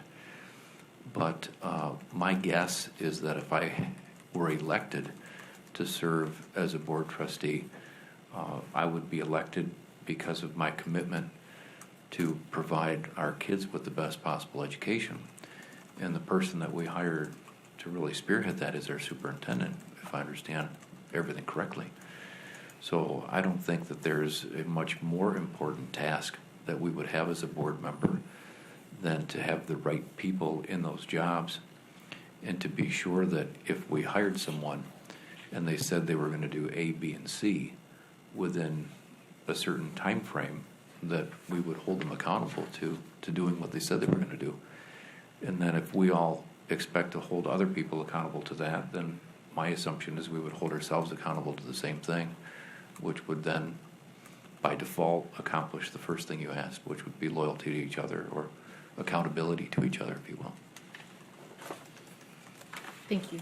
Question number 8. Describe a situation where you were to hold someone accountable and they were failing to deliver. How did you handle the situation, and what was the resolution?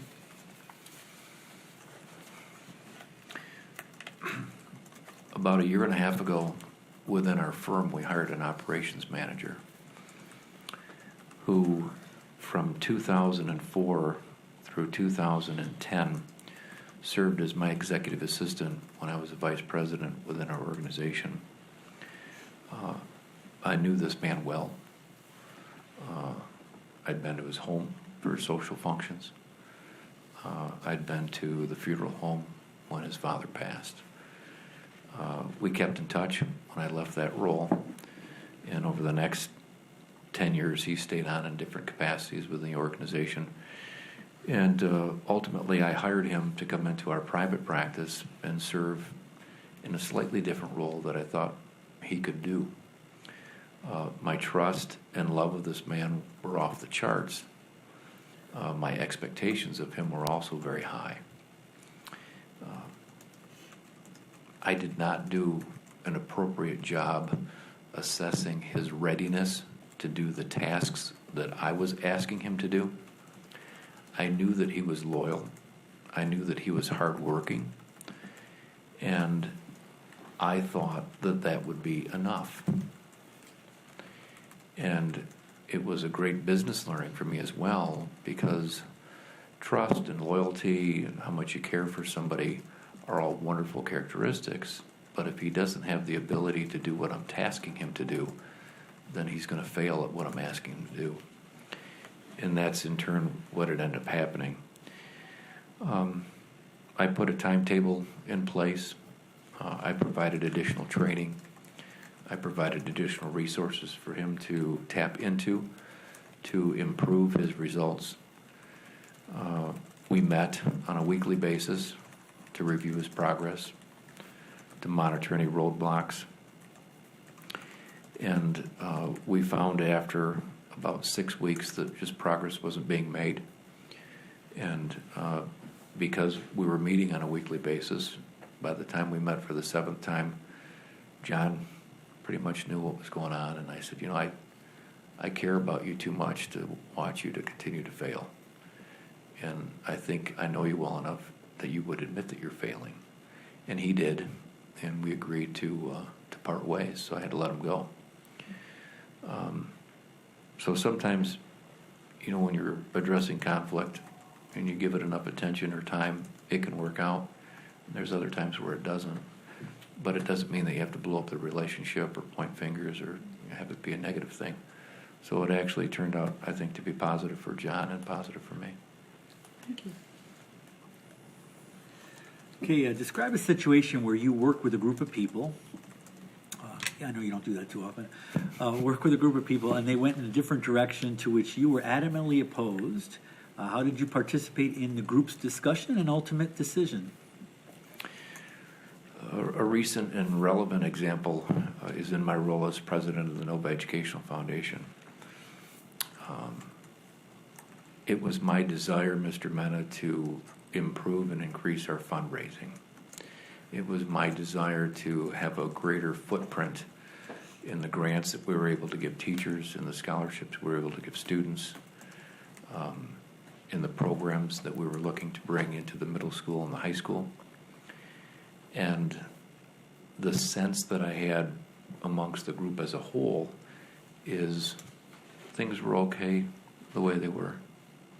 You know, we got this event, we make this money, we do this, we do that.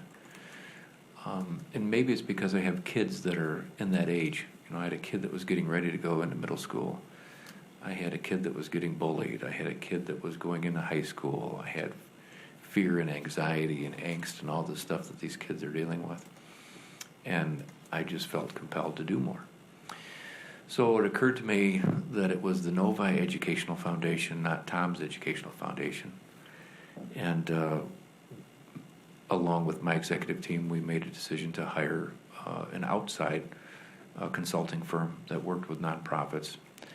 And they agreed for a very nominal wage to come in and facilitate sessions with the entire board, whoever wanted to participate, to go through and amend our mission and our vision and what our scope would be, where our strengths were, where our weaknesses lie, and to basically provide a framework that the Educational Foundation as an entity would embrace.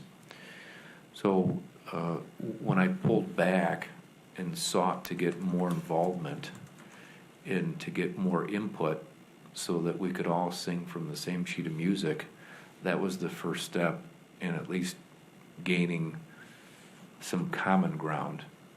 There were in particular a couple of trustees who, in my opinion, were not comfortable with the direction that we were going.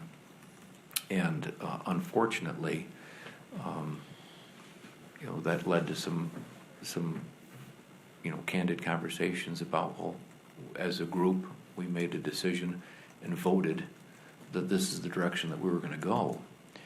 And I can appreciate the fact that you didn't vote along with the majority, so that leaves you to either leave or accept that the bus is going here and to ask what role you could now play to the best of your ability to help us achieve what our objective is.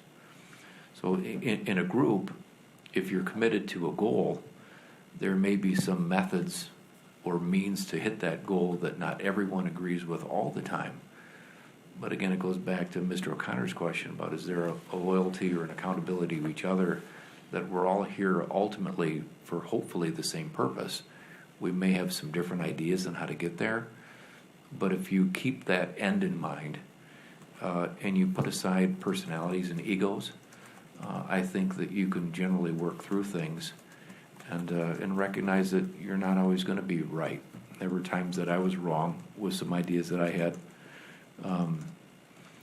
But again, the overall organization, by bringing in a third party to kind of facilitate that discussion and get us to agree as a group on, okay, we're in agreement, basically, here's where we want to go, that eliminated, oh, that's Tom's idea, or that's so-and-so's idea, or that's so-and-so's idea. When I made a decision to hire an executive director, our board was just waffling. I mean, we went for months and talked about it, and talked about it, and talked about it. It's like, I read the bylaws and I came to the conclusion that it was in my scope to make a certain decision, and it's working out. You know, we raised more money this past Green Gala than we have ever raised, you know, at other events. So anyway, sometimes you gotta take a leap, but if you get everyone involved, I think it works for the best. What kind of time commitment do you believe is involved for this position? And besides attending regular scheduled board meetings, how much additional time in hours per week are you willing to commit to board tasks and functions? Well, I can appreciate that things happen and you find yourself on Holy Thursday at 9 o'clock at night sitting in a room talking to people, 9:10. So to some extent, not to be evasive, but you do what it takes. My understanding is that, you know, there's regular board meetings that maybe last a few hours from the time you arrive and be prepared. But the being prepared part is the part that I would guess takes up more time. Like anything in life, if I'm going to meet with a client, that client meeting might only last 60 to 90 minutes, but I'm spending hours before and hours after preparing, doing my research, making sure that if I'm going to be presented with some information, that I'm not seeing it for the first time when it's being presented to me. We've all, you know, been in different groups, and you get agendas ahead of time and you get the minutes ahead of time. You shouldn't be showing up to a board meeting reading those for the first time. So I know that it's not just the time that you spend in the meetings. My understanding, like any organization, is there's committee assignments also. I believe, at least with the Nova Educational Foundation, that in the committees, that's really where the work gets done. Yeah, there's discussion when we all come together and we've got to vote on things, and there's parliamentary procedure and Robert's Rules of Order and all that stuff. But when you're talking to parents, when you're in the community, you know, I tease my kids, Mr. Cook, and I think we have a son that's a similar age, that fortunately or unfortunately, when I'm out at a restaurant with my children, I expect them to behave in a certain manner because I never know who's sitting 3 booths down. And it used to be my face on the back of the church bulletin. It's my wife's face on the back of the Booster magazine. You know, if I'm on TV every so often as a board member, that carries with it a certain social responsibility that basically means we're on call 24/7. You know, you never know when that parent's going to call. And if you're not in the right proper mind and you respond inappropriately, the damage control's far more expensive than, you know, being of sound financial mind.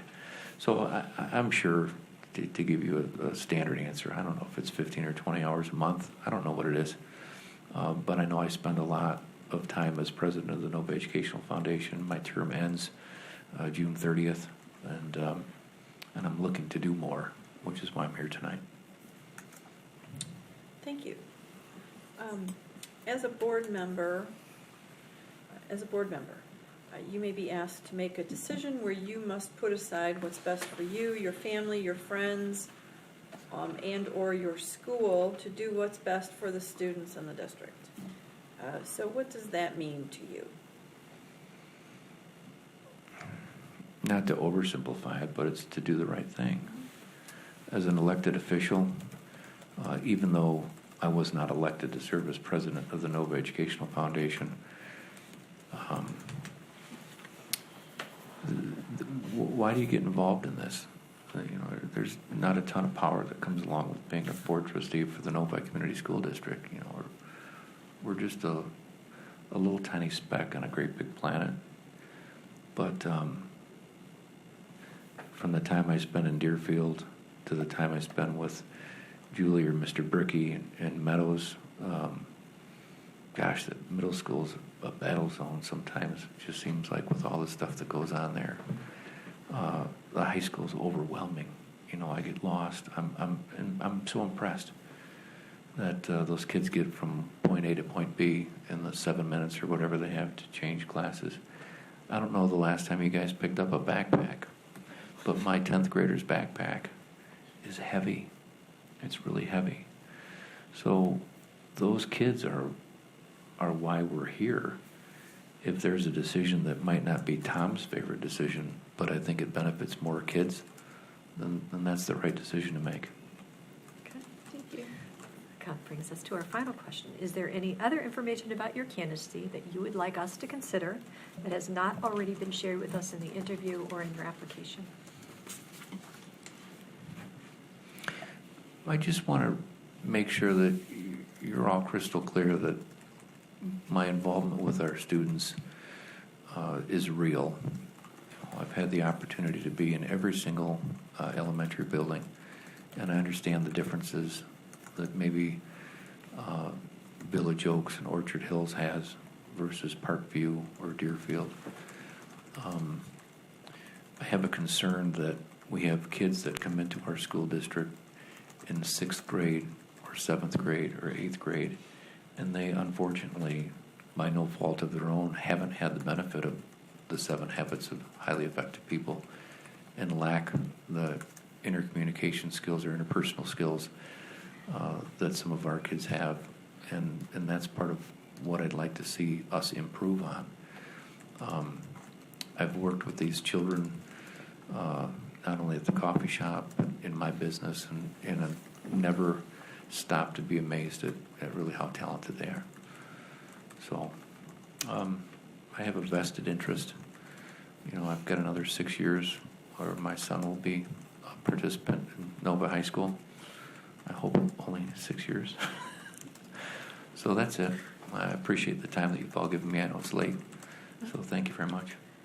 Thank you. Yes, thank you very much. And again, thanks for hopping dates and times and all that you're willing Anything to. for you, We President appreciate Murphy. that. Okay. Thanks. That's it. Thank you very much. Is there any other business of the board this evening? Comments from the audience? Maybe there's some comments from our audience. Is there any comments that our audience would like to make this evening? Thank you for taking the time. Okay. All right, we have no comments this evening other than a thank you from from Mr. Smith, who's been with us both evenings, the other Mr. Smith. I would entertain a motion to adjourn. So moved. Support. Moved by Mr. Mena and supported by Mrs. Stevenson. All those in favor, please say aye. Aye. Those opposed, motion carries.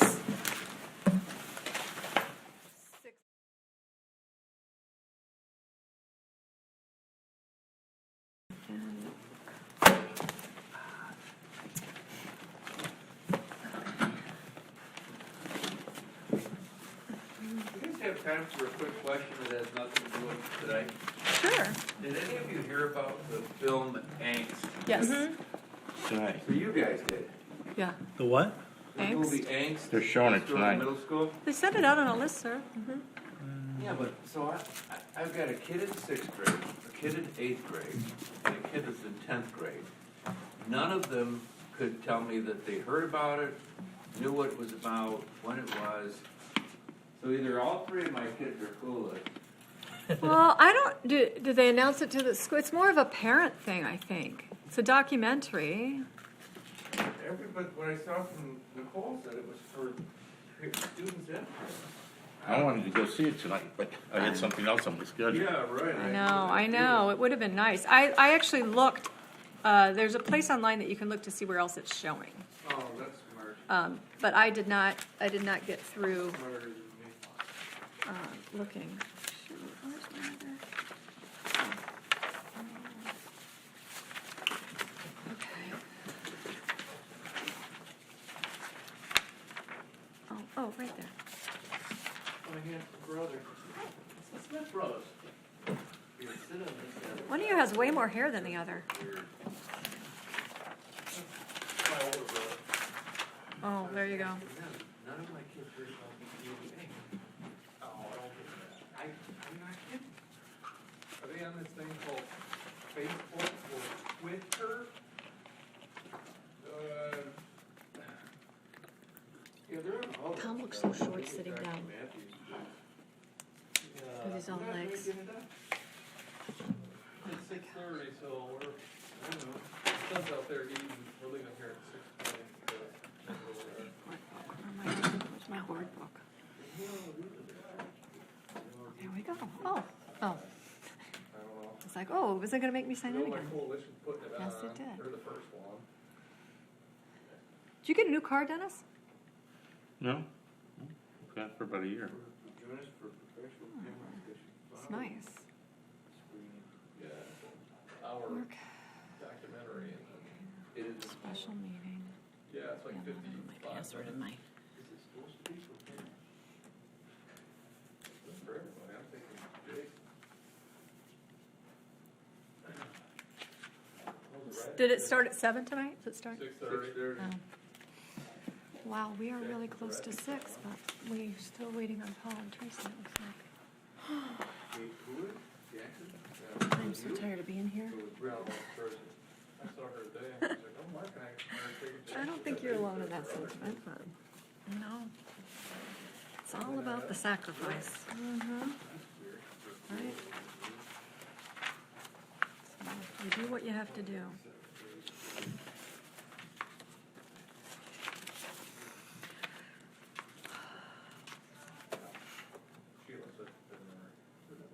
Yeah, I moved the 2 girls into my house and left them. I said, I am going to leave, just so you know, Vietnam. I'm going to leave my phone on silent, but I told them, if it's an emergency, because I just don't know, just text me. Are they home alone? Yeah. My husband won't be back until probably about 7:30, 8 o'clock. And the other foreign exchange student, who knows where everything is at a lacrosse game.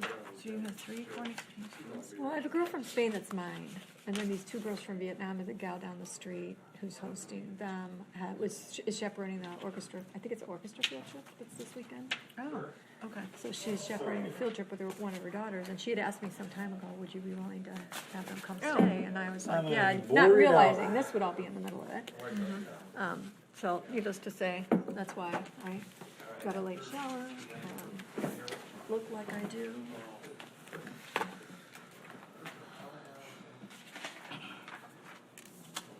Well, we were just waiting for a couple more board members.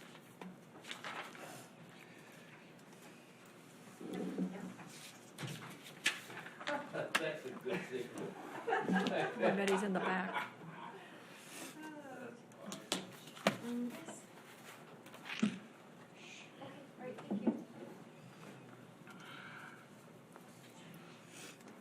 know what? I'm gonna grab these, just in case I sneeze.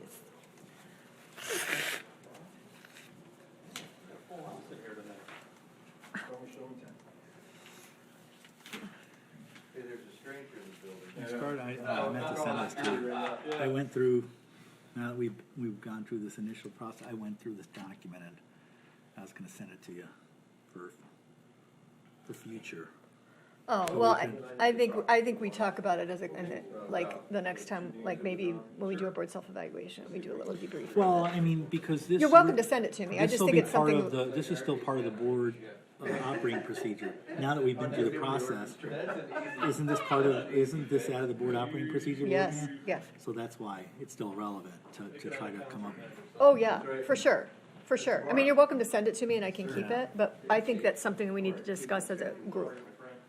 You know, that's my sentiment, that we probably need to sit down and debrief on this and the process and whether or not, you know, we want to continue to. It's just a best practice. I don't.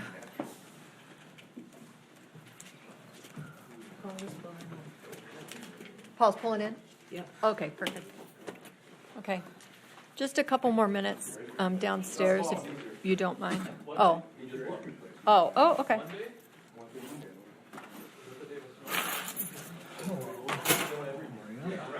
Paul doesn't have a tie on. Do you have it in your pocket? That's okay.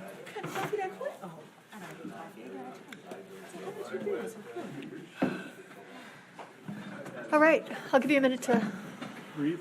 breathe. No, I just, Oh. I had to drop Aiden off. Soccer. That's fine, that's fine. Tracy just walked in too, we're good. No, I just got Yeah, free I just had to run her down in the parking lot. She's quick. Hi.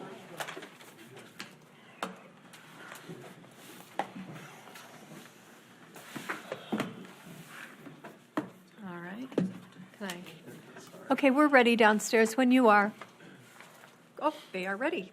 Good evening, and welcome to a special meeting of the Novi Board of Education. It is Wednesday, April 11th at 6 o'clock. I would appreciate it if you could do a roll call. Mr. Mena? Trustee Cook. Here. Trustee Hood. Here. Trustee Murphy. Here. Trustee O'Connor. Here. Trustee Stevenson. Here. Trustee Mena is here.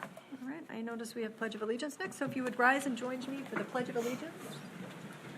I pledge allegiance to the flag of the United States of America and to the republic for which it stands, one nation, under God, indivisible, with liberty and justice for all. Thank you. Next, we have the approval of the agenda. I would entertain a motion. I move that we support the agenda as presented. I support. It's been moved by Mrs. Stevenson and supported by Mrs. Hood. All those in favor, please say aye. Aye. Opposed? Motion carries 6-0. All right, so this evening, we will be discussing our applicants. We have used a process of supplying our esteemed assistant, who's been, I must say, very committed to helping us every evening. And she supplied in our folders a list of those that got the top points based on the point system and the rating system. Those candidates are listed in your folder. So this, if we want to begin talking perhaps about the top two candidates, what we thought was positive and valuable, whether or not there's one of those candidates that we can, the majority can support. I would open the discussion to talking about our top candidates. Well, I felt that, if no one wants to speak, I felt that Panita Thurman was my top candidate, just from her background, her educational background, her experience, her being invested in the district. She served previously as an interim board member, and I think she would bring a good quality and a good fit for the board. Okay. Mr. O'Connor? My top candidate was George Cortland.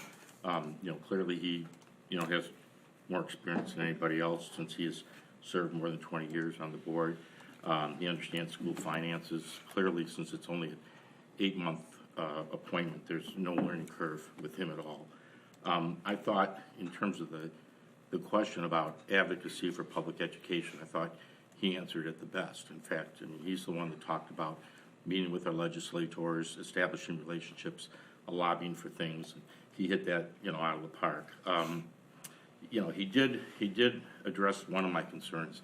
I, for one, never understood why he didn't run last year. And clearly, I was convinced in the interviewing process that He's had buyer's remorse, that he still has a passion for this, and, you know, he made a mistake by not running, and he wants to run again in November and be involved with the community. You know, the last thing that I want to say about Mr. Corlin is, just to share a story before Mrs. Murphy, you and I were on the board. I remember when Dr. Austin was resigned. There were a bunch. There were not a lot. There weren't 21 applicants to say, but there were 3 or 4 applicants for that open position, and I think it was Mr. Brown had just resigned as principal of Village Oaks, and when he applied, everybody on the board just kind of sat there and said, "Well, if we're looking for board continuity, he's going to win his election in May." At the time, it was May, so you know, why not appoint him? I mean, you know, Mr. Cortland's going to run in November, and he's well known in the community, and I would be very surprised if he didn't win. So I think that's something else that we should consider in terms of board continuity. Mrs. Hood?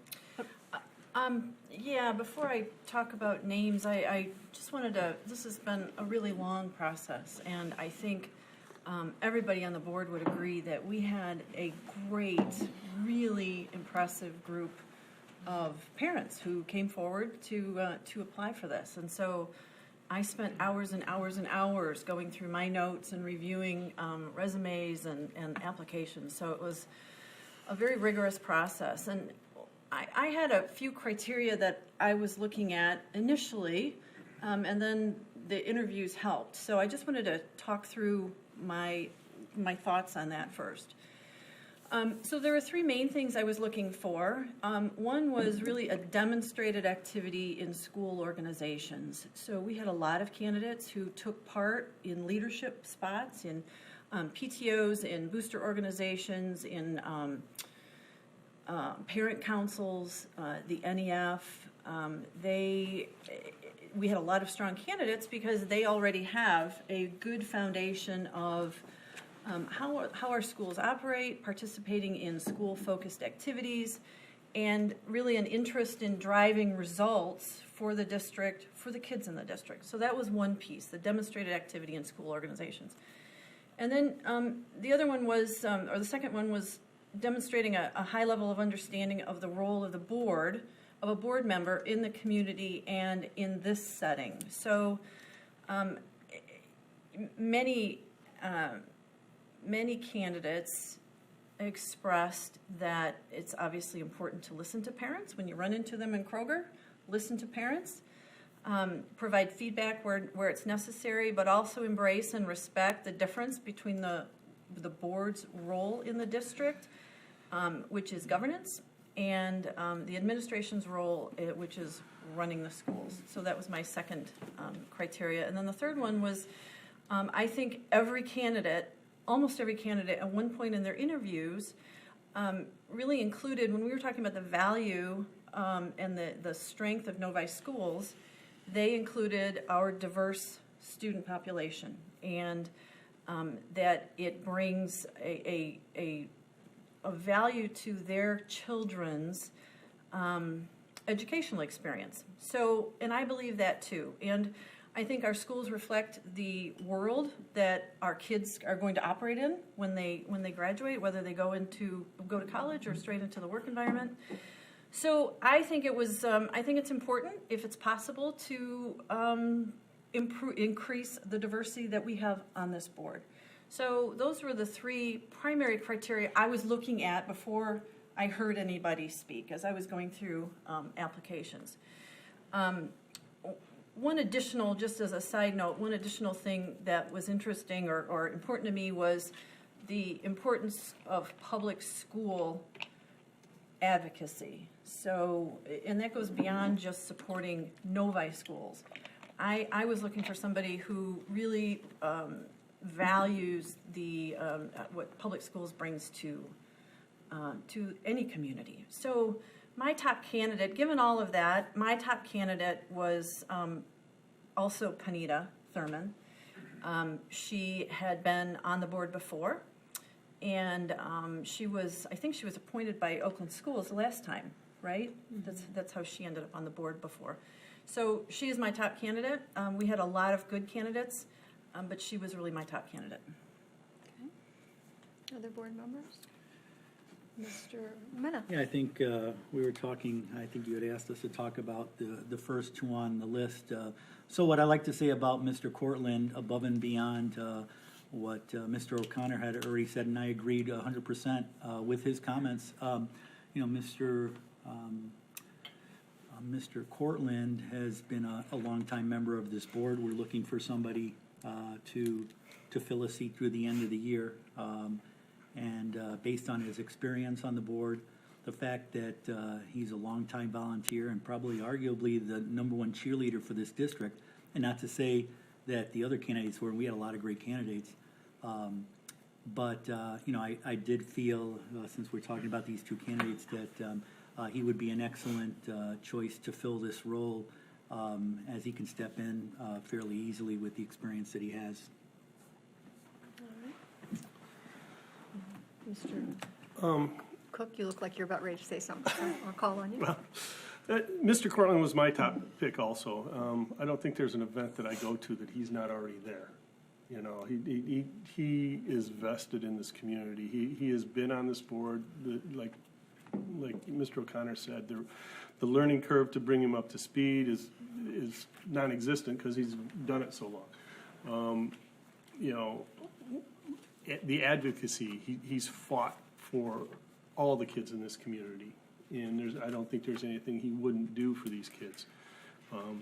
It just there were a couple of questions on there, situational questions, and what I was looking for in those questions was what you did, not what theoretically you would do, and that I was very disappointed in. We had a lot of good candidates, but most of them came back with what they would do on those questions. Mr. Cortland didn't.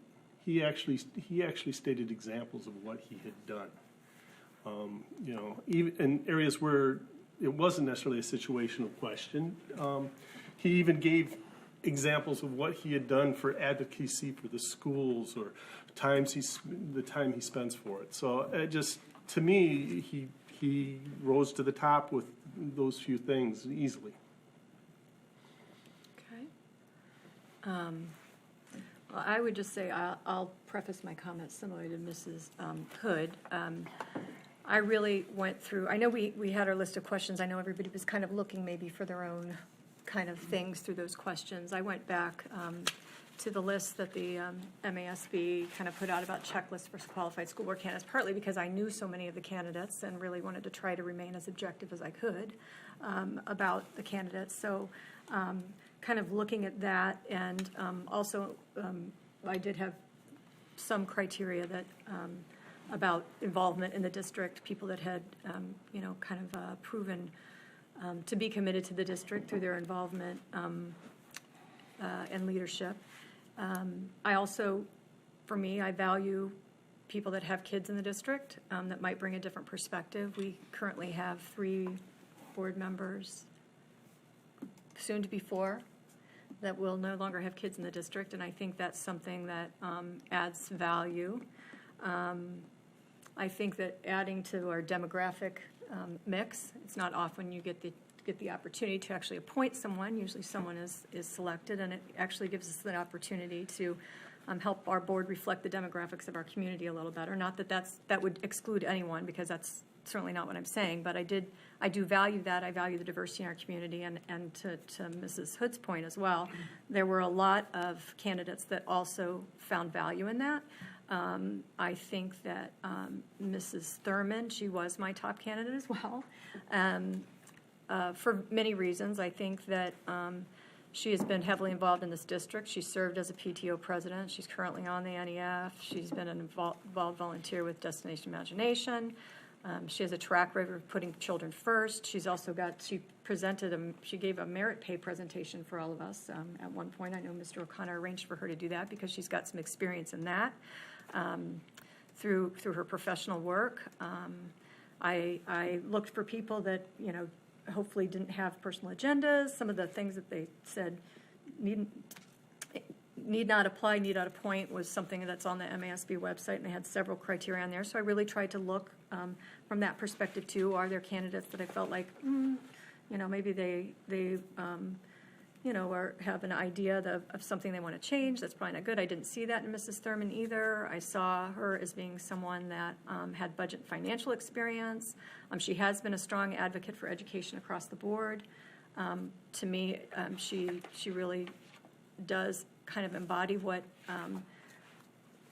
a volunteer does. So she ended up my top candidate as well. And so I guess we need to talk about whether or not that's something that, we've got a 3-3 split already. Our board members feeling like these are the only candidates we want to discuss? Would we like to move on to other candidates? Are candidates willing to entertain the idea of talking a little bit more about those candidates and what the value they would bring to the board in hopes of coming to consensus on one of them? I mean, I'm asking for direction of the board. Is anyone willing to consider that Ms. Thurman or Mr. Cortland, that they'd like to switch and make a different choice?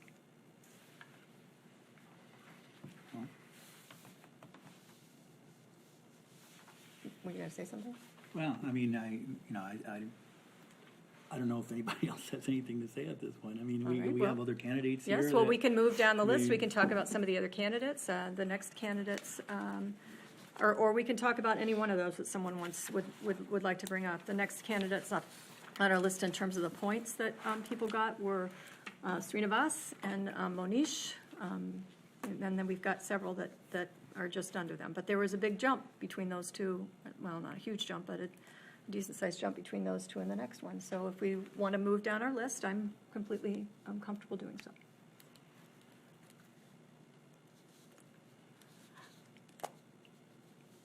I guess my feeling is that I've selected the top one I felt, and then I would be doing a disservice because I don't feel the other ones qualify to that expectation of those other ones. So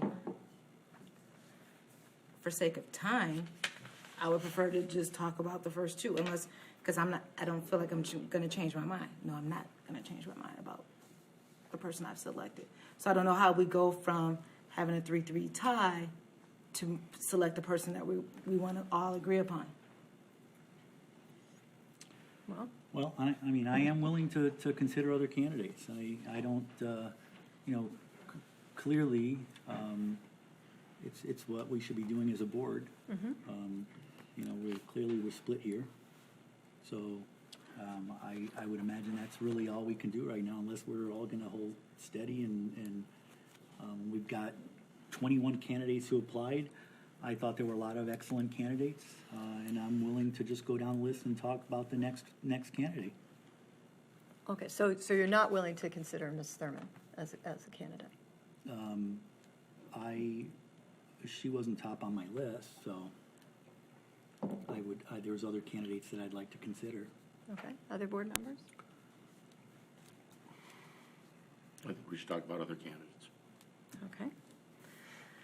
Okay, well, we will move to, is there one of those candidates that someone would like to begin with? I mean, if we are at the point where we can't agree to either one of those top candidates, I mean, I would entertain discussing any of the, yes. Yeah, Mrs. I was going to say, I supported Dr. Ruskin, too. Danielle, Mrs. She is a dentist. Yes. I would be perfectly comfortable. I think, let me see. She has been active in the Meadows PTO. She has been active in the Deerfield DCC. She's an intercouncil member. She was active outside of Novi Schools, March of Dimes rather. And then I wrote down Jewish Federation, and I can't remember what piece that was. She's very active in the dental community, and she has 3 kids in our district. I thought she did a very nice job talking or describing what she sees as the role of the board. She felt that from the superintendent accountability, that was the purpose of the board, was to hold the superintendent accountable, and I certainly agree with that. And I thought she gave strong answers really across the board in all of the whole interview. So I thought she was perceptive, she was passionate, she was certainly prepared, and I think she's been very active in the district. I don't know her personally, but she's got a very nice application, and I would welcome talking about her. All right. Mr. O'Connor? I was extremely impressed with Srinivas, I apologize, Srinivas Chakuri. I was extremely impressed with his understanding of public education from a practical experience. In fact, very similar to Mrs. Thurman. He was heavily involved with Detroit Public Schools as a consultant, both in terms of IT and financial consulting. I found him to be very analytical. I thought he'd be a great critical thinker and problem solver if he was a member of the board. And I liked the way he talked a lot about doing research and how he relied on data to make decisions, which is, part of our decision-making process. While we're talking about other candidates, I also thought Mr. Smith and Mr. Wingfield were extremely good candidates. We all know Mr. Smith in terms of his involvement with the NEF, but clearly he's also a problem solver and a critical thinker. But Mr. Cook was talking about those situational questions that were part of the 12. Mr. Smith answered those tremendously in terms of really relaying the types of personal experiences that he's had, both in terms of work and working as heads of committees and organizations, and how he really helped people through to understand what needed to be done to be accountable, and also in terms of handling any conflicts that he might have within the organization. Likewise, as Mr. Smith is well known in the community, so is Mr. Wingfield. I mean, he's been all over the place for years, in terms of Parks and Rec and his commitment to the community. I think about the skill sets that we need on the board if we proceed, with the Bosco agreement. I think Mr. Wingfield would be a phenomenal fit in terms of helping us through that, because he's got great relationships with the cities, and he's been involved with, the Little League Baseball and, the Parks and Rec Commission.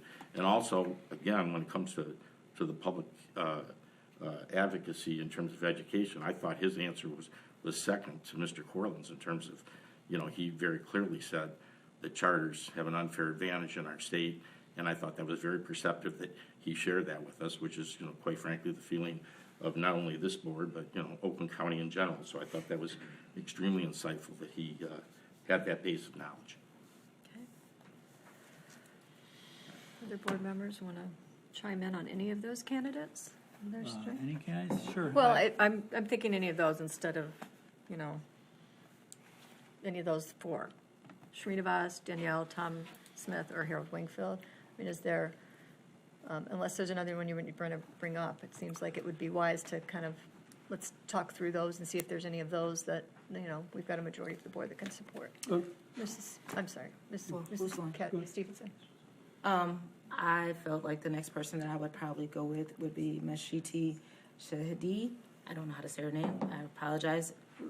Letter I.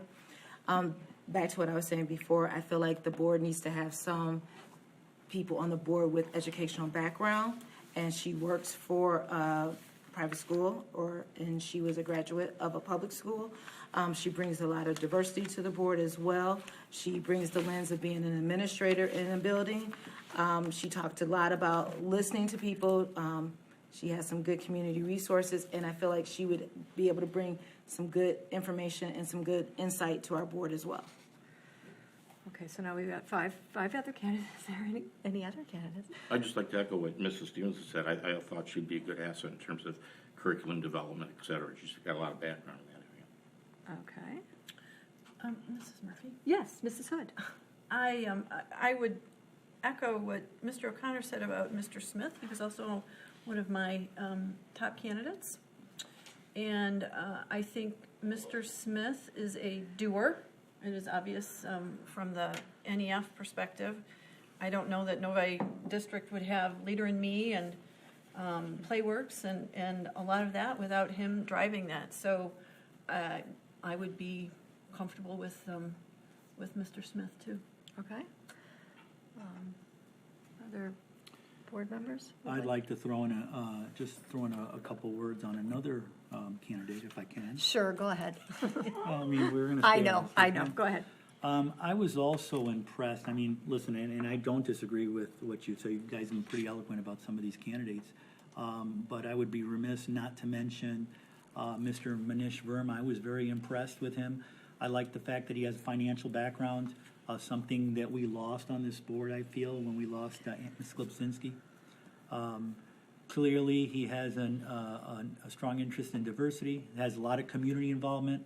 He's served on many boards, including some of the local Asian community boards, went to Novi schools. His family's been involved in the city for many, many years. I've never met him before, but I did serve on the library board with his father. His father is very politically involved with one of the major political parties, but what I really enjoyed serving with him is he never let his political opinions spill over the table. He feels that the role of the board is to advocate for the district. I like that. Personally, he's one person that I felt when I was done with an interview, watching his interview, that made me feel like he could make me a better board member. I felt he had a good pulse in the community. He served as a diversity coordinator for the University of Michigan. And he was the only person who was passionate about expressing his need for an area of improvement in this district, and that was to make sure that our children were kept safe. So certainly he would be somebody I would highly consider for this position as well. All right. Mr. Cook? I'm going to talk about two, but they've both been talked about already. Okay, thank you. I'll echo what Mr. Mena said about Mr. Manish Verma. I do know him, and I run into him almost as much as I run into Mr. Cortland at events. With the younger kids, at robotics events, at science fairs, I see him involved in the schools for his kids and for other kids, because like me, he coaches an FLL team, so he's very dedicated to his family and his community, not only at the schools, but in the in his Indian culture.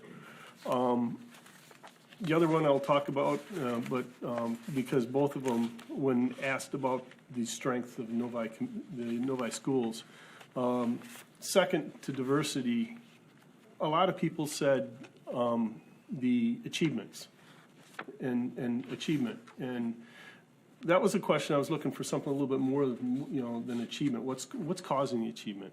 And both these gentlemen mentioned the community and the parental involvement, and how Novi is so lucky to have all the parental volunteers that we have, and a lot of Mr.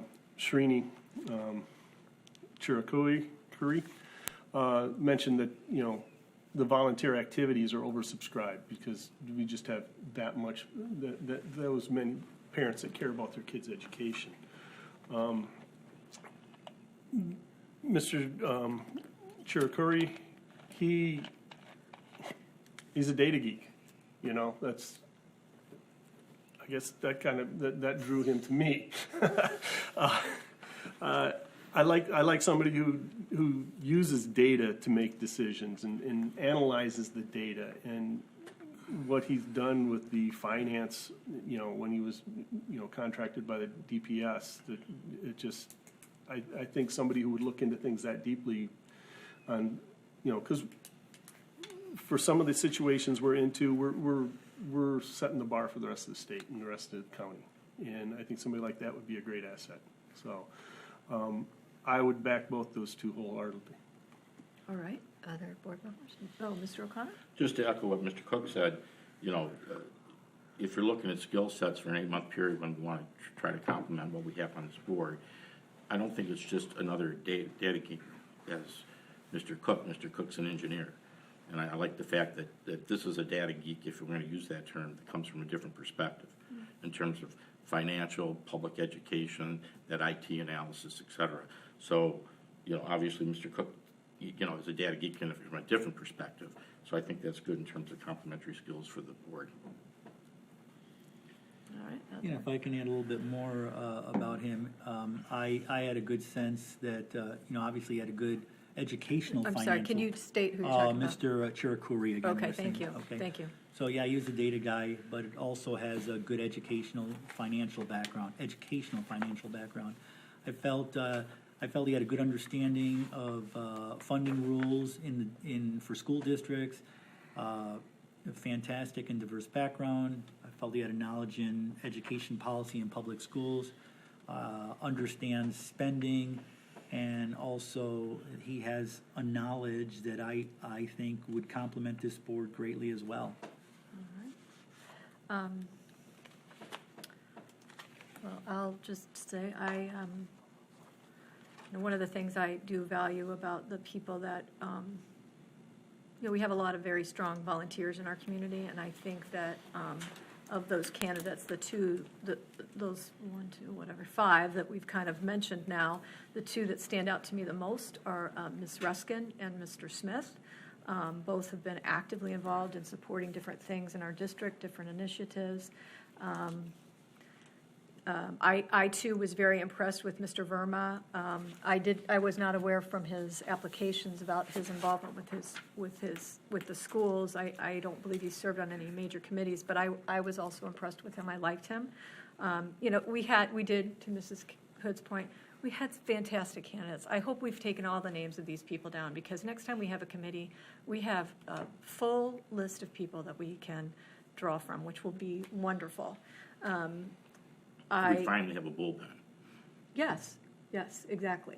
And it's wonderful to see that there's this many people that are interested in serving. I did have a couple reservations about Mr. Shirakuri.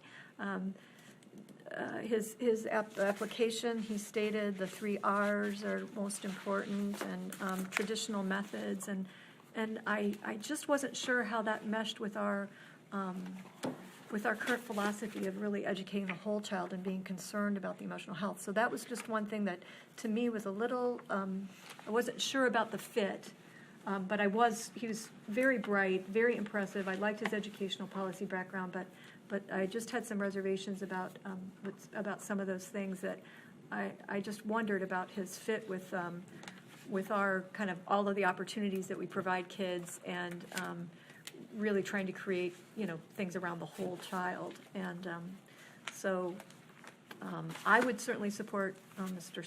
Tom Smith, or also Ms. Ruskin. We can talk a little bit more about those, or Mr. Verma as well. If there's, it looks like we have several people that have indicated support of Mr. Smith, and several with Mr. Chirakuri. I hope I'm not butchering his name, but are there candidates among those that stood out that board members would be willing to consider supporting, besides those that have already expressed support?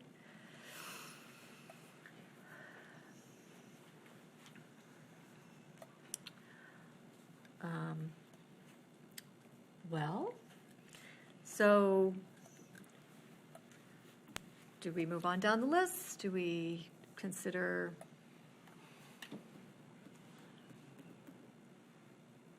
We still don't have one that has the support of a majority of the board, which is what is necessary.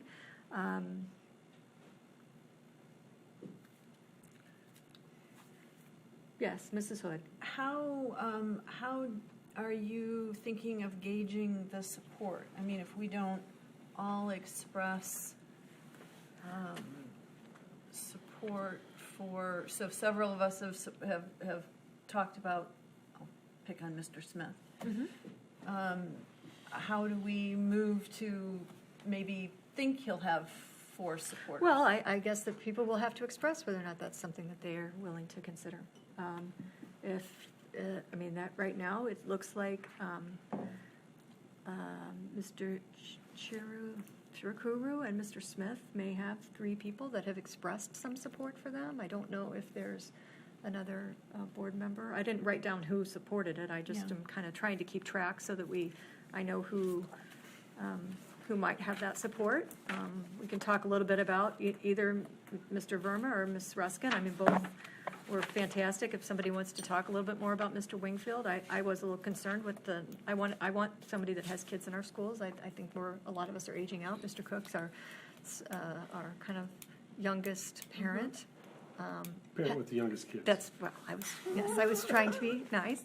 Parent with the youngest kids, and, I do think there's value in that. And so that's something that I'm looking for. So of those, Mr. Smith has 3, Ms. Ruskin has 3 as well. Mr. Verma has 3, Mr. Shirokuro, I can't remember how many he has. I think I wrote it down. 2. He has 2. He has 2 younger kids, too. Yes. So, are other board members that would like to weigh in on Mr. Verma? Or Ms. Ruskin or Mr. Smith? I would say Mr. Verma did not make my list, not only, but based on my criteria, I didn't see any schools activity from Mr. Verma. No, PTO, that kind of booster organizations, that kind of, and so he was middle of the pack for me. Okay, all right. Well, and it was, with 21 candidates, trying to narrow it down to 5, I know that was difficult for a lot of us. Mr. O'Connor? Although, just to clarify that, clearly he messed up on his application because he's very active as a robotics coach, if we are to believe Mr. Cook. You don't have to. No, we can't do that. Yeah, so So some was school that- involvement, maybe not a huge leadership Was that involvement. support from Mr. Verma, Mr. O'Connor, He was on my list. It was lower than the other ones that I've mentioned, but he was on my list, yes. All right. Well, could we, we had several that were very close there in terms of the points that, the pointing system that they got. And then several that, were a little bit further away. So, I'd hate to think we got to move way further down the list in order to find one that the majority of the board would support. Yes, Mr. Cook. I'll say a few words about Mr. Smith, because, he interviewed very well. In situational questions, he gave examples of what he actually did. Yes, he's very visible in the community. I see him every week at St. James, teaching kids not only the 3 R's or, our academia here, but he's giving them some spiritual leadership too. And I really appreciate that, because I know how hard that is to find volunteers to help those kids out at times too. So, I'd also, I wouldn't, I would like to serve with Mr. Smith on the board as well as Mr. Verma or any of the others I've supported here too. So. Okay, so right now, I'm sensing that we have Mr. Smith that may have the support of 4 board members, unless I miscounted. I was going to say that Yes, I would support Mr. Smith as well. I did score him well on his interview.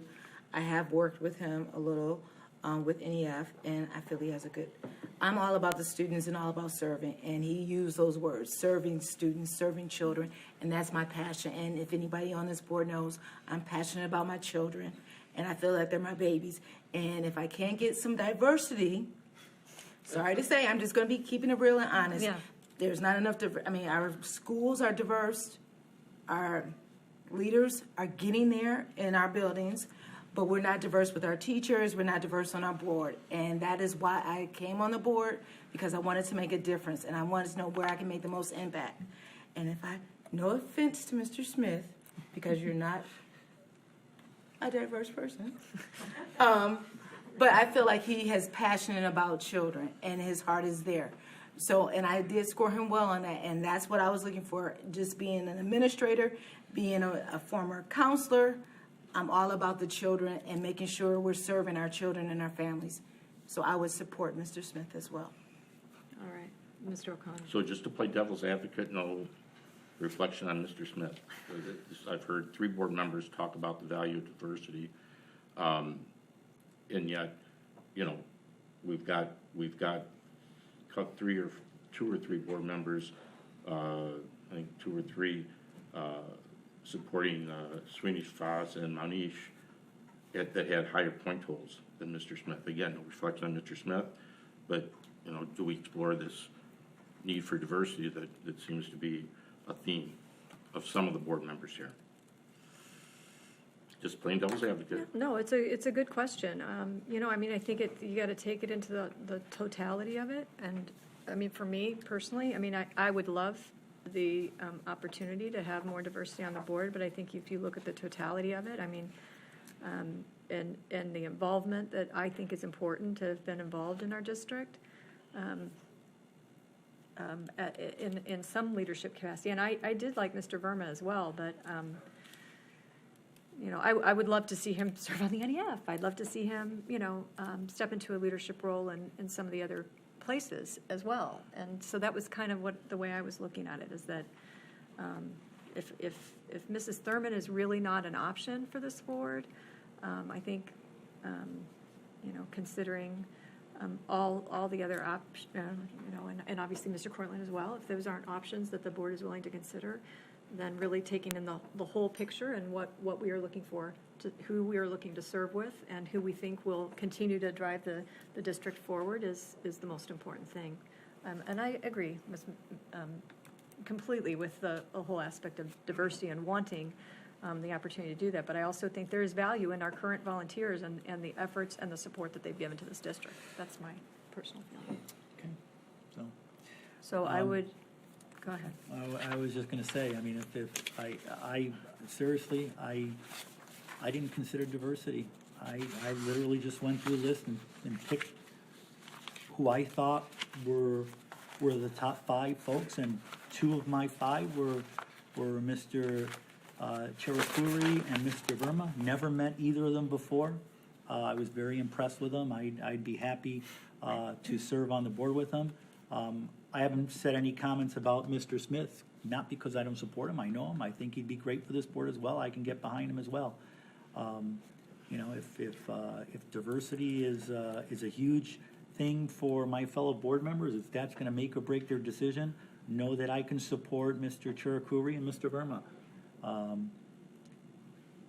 But I have no problem supporting Mr. Smith for the position of the board either. I think he'd be great for the board as well. All right, Mr. You know, I'll echo what Mr. Mena said. The need for diversity was lower on my list of attributes, but I could support all 3 of those. Okay, well, I'm sensing that we do have a majority of the board that would support Mr. Smith, so I would entertain a motion. I don't think we're doing motions tonight. Well, That was what you said as part of the procedure. yes, a motion to recommend or a recommendation. So we will come to the board. This is a committee of the whole. We are together. We are able to basically, it would be a recommendation that we would recommend that to the board. But that would be tomorrow binding, so you really can't vote today. I mean, we can come to an agreement. We've also passed the agenda, which had nothing to do with making the There's no voting recommendation. in a committee of the whole. Oh, okay. Well, I apologize for the error in that. We haven't done a committee of the whole in quite some time, and certainly as a special meeting, we didn't have it. We weren't able to call as a committee of the whole in our board book either, because they don't have that as an option.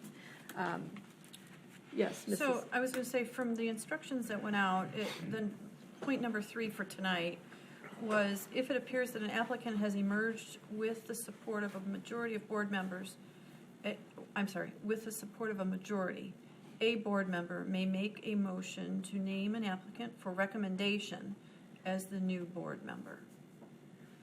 Well, my fellow board members have just indicated that that is a flaw in our process. Is that Okay. what you're, yes, Mr. O'Connor? I think it's safe to say, based on the discussion here tonight, that someone, whether you, Mrs. Murphy, as the president, or someone in administration, put together a recommendation that we'll consider for a vote tomorrow night for Mr. Smith. Okay. I think that's reasonable. I think we've had a fair discussion of our candidates. I appreciate all the time and effort and energy of my fellow board members to work through this. I know Mr. Mena and I talked just briefly at the beginning of the meeting about doing a debrief. I mean, if we ever have to appoint again and get 21 applicants, I think we really need to consider this process and what we've done, and maybe make some modifications to what our procedures is and our processes. So I would hope that we would kind of, if you want to jot down some stuff, we won't just be discussing it soon, but perhaps when we do our board self-evaluation, we'll take some time to kind of work through this and a little bit more of our board operating procedures to come to consensus on it, because obviously there were many things that were flowing at the same time with this, and I don't think we ever anticipated such tremendous interest on the part of our community, which was both fantastic, and I don't know about you all, but I so enjoyed meeting so many new people that have a desire to be a part of this district. So if you're saying that we don't need a motion to adjourn. Oh, I'm sorry. No. Motion to vote, you mean? Or a motion to vote. We will put together a recommendation. Our recommendation will be that Mr. Smith will be the appointee. He will be invited to the meeting tomorrow night, and then will take office, be sworn in on the 19th, which is just the following week. All right? So any other, yes, Mr. O'Connor? Yeah, just a point of procedure on that. I believe whomever the applicant is who we vote for, I believe that person has to be sworn in before April 15th, correct? No, they just have to be appointed. You have to have taken a vote on the appointment, Okay. is my understanding. I can double check that, but I did check that once already. Okay. So I'm fairly certain that they can be sworn in at the following meeting. Okay. But we will double check and just make sure that we were accurate with that. So once we vote for an appointment, they are officially a board member once they go to city council and swear in there? No, they get sworn in here. But they They could could get- get they could sworn get in the sworn in next day. day. They can go to city council and get sworn in officially. Not city they can? council. No, I'm not, I Sworn- mean, at city hall, I'm sorry. At city hall is what I meant. No. No? City Hall has nothing to do with it. Dr. It's Matthews can- totally No. different. No, Different we can do it here. jurisdiction. We do it here. Okay, so, Yeah, we'll do it here at the meeting on the 17th, or the 19th, sorry. Or we Yeah. could, Yeah. would, Once the vote is taken. Once the vote is you can taken. make- You can make the swearing in whenever you want. okay. Well, I don't have a problem swearing him in tomorrow. That's the preference of the board. And then so we might change it in the order on the agenda then. So we'll see what the preference is for Mr. Smith, because he might want to invite his family for his swearing in, right? So we will double check that, and we will update Board Book as soon as we have that information, so that we can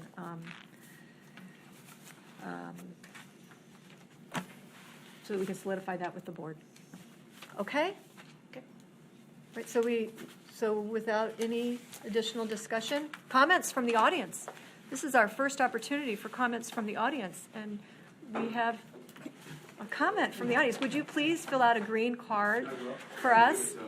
And would you also state your name? Please know that the board will not be responding to your comments, but may direct the administration to get back with you. My name is Steve Matthews. I'm the superintendent of the Novi Community School District. Just comments on the agenda tomorrow. You have the approval of the agenda as part of the agenda tomorrow. At that point, you could move any agenda item tomorrow. Okay. And so we could, because the agenda's been published and already posted, it would be more appropriate tomorrow at the approval of the agenda to have an addition or a change in the agenda made at that time and have the board vote on it at the approval of the agenda so that it would follow parliamentary procedures at that point. Okay. can I just say, so the thought would be to keep the board member appointment at the end of action items, because it wouldn't make sense to have a new board member voting on action items that they haven't really been involved with, right? So And you could have that, but if the board would choose, you could also choose to have him sworn in at that time based on Mr. Smith's preference. Okay. Okay. So we will look at our agenda for tomorrow night. We'll make sure we make the change. We'll check. We already have that in the agenda, it's an action item. Right, we can just but move it to where we believe that. Where you want it to be, and also if you choose to have the swearing in, you could add that to the agenda for tomorrow. Okay. Can I make a recommendation then that we add the swearing in, before the last comments of the audience? And then this way we can get through all of the action, we can get through the action items, we can vote for the board member, Make that right? recommendation tomorrow. We can discuss, that, and then, or we can just squeeze that in afterwards. I just think it'd be strange to have a new board member. Okay, well, if he decides that he can come, you can make the recommendation tomorrow to where you'd like to move. Okay, I think I'm fine with that. That would be appropriate. Yes. Right. So, Thank you. well, that's on you to. I'll take care of that. Okay, that would be fantastic. Okay, well, without further ado, we are adjourned from our committee of the whole. Pardon? Any more comments? Oh, I apologize. Any more comments from the audience this evening? No? Okay, we do have some people that joined us tonight, so thank you So again, Mr. Cook, for holding me through that. We do have to have a motion to adjourn, right? Dennis says we don't need a motion to adjourn. We 'cause said it's- we don't need a motion to vote, we do need a motion to adjourn. As a committee? Are we a committee? We opened up the. Oh, right. we opened up- Roll call. Got it. Yeah. I move that we adjourn this meeting for this evening, April 11, 2018. Support. Been moved by Mrs. Stevenson. Stevenson. I was thinking, supported by Mr. Mana. I don't believe we need to vote, but I'm in favor of adjourning. I'm in Yes. favor. Aye. Thank you. Thank you very much again. Appreciate your.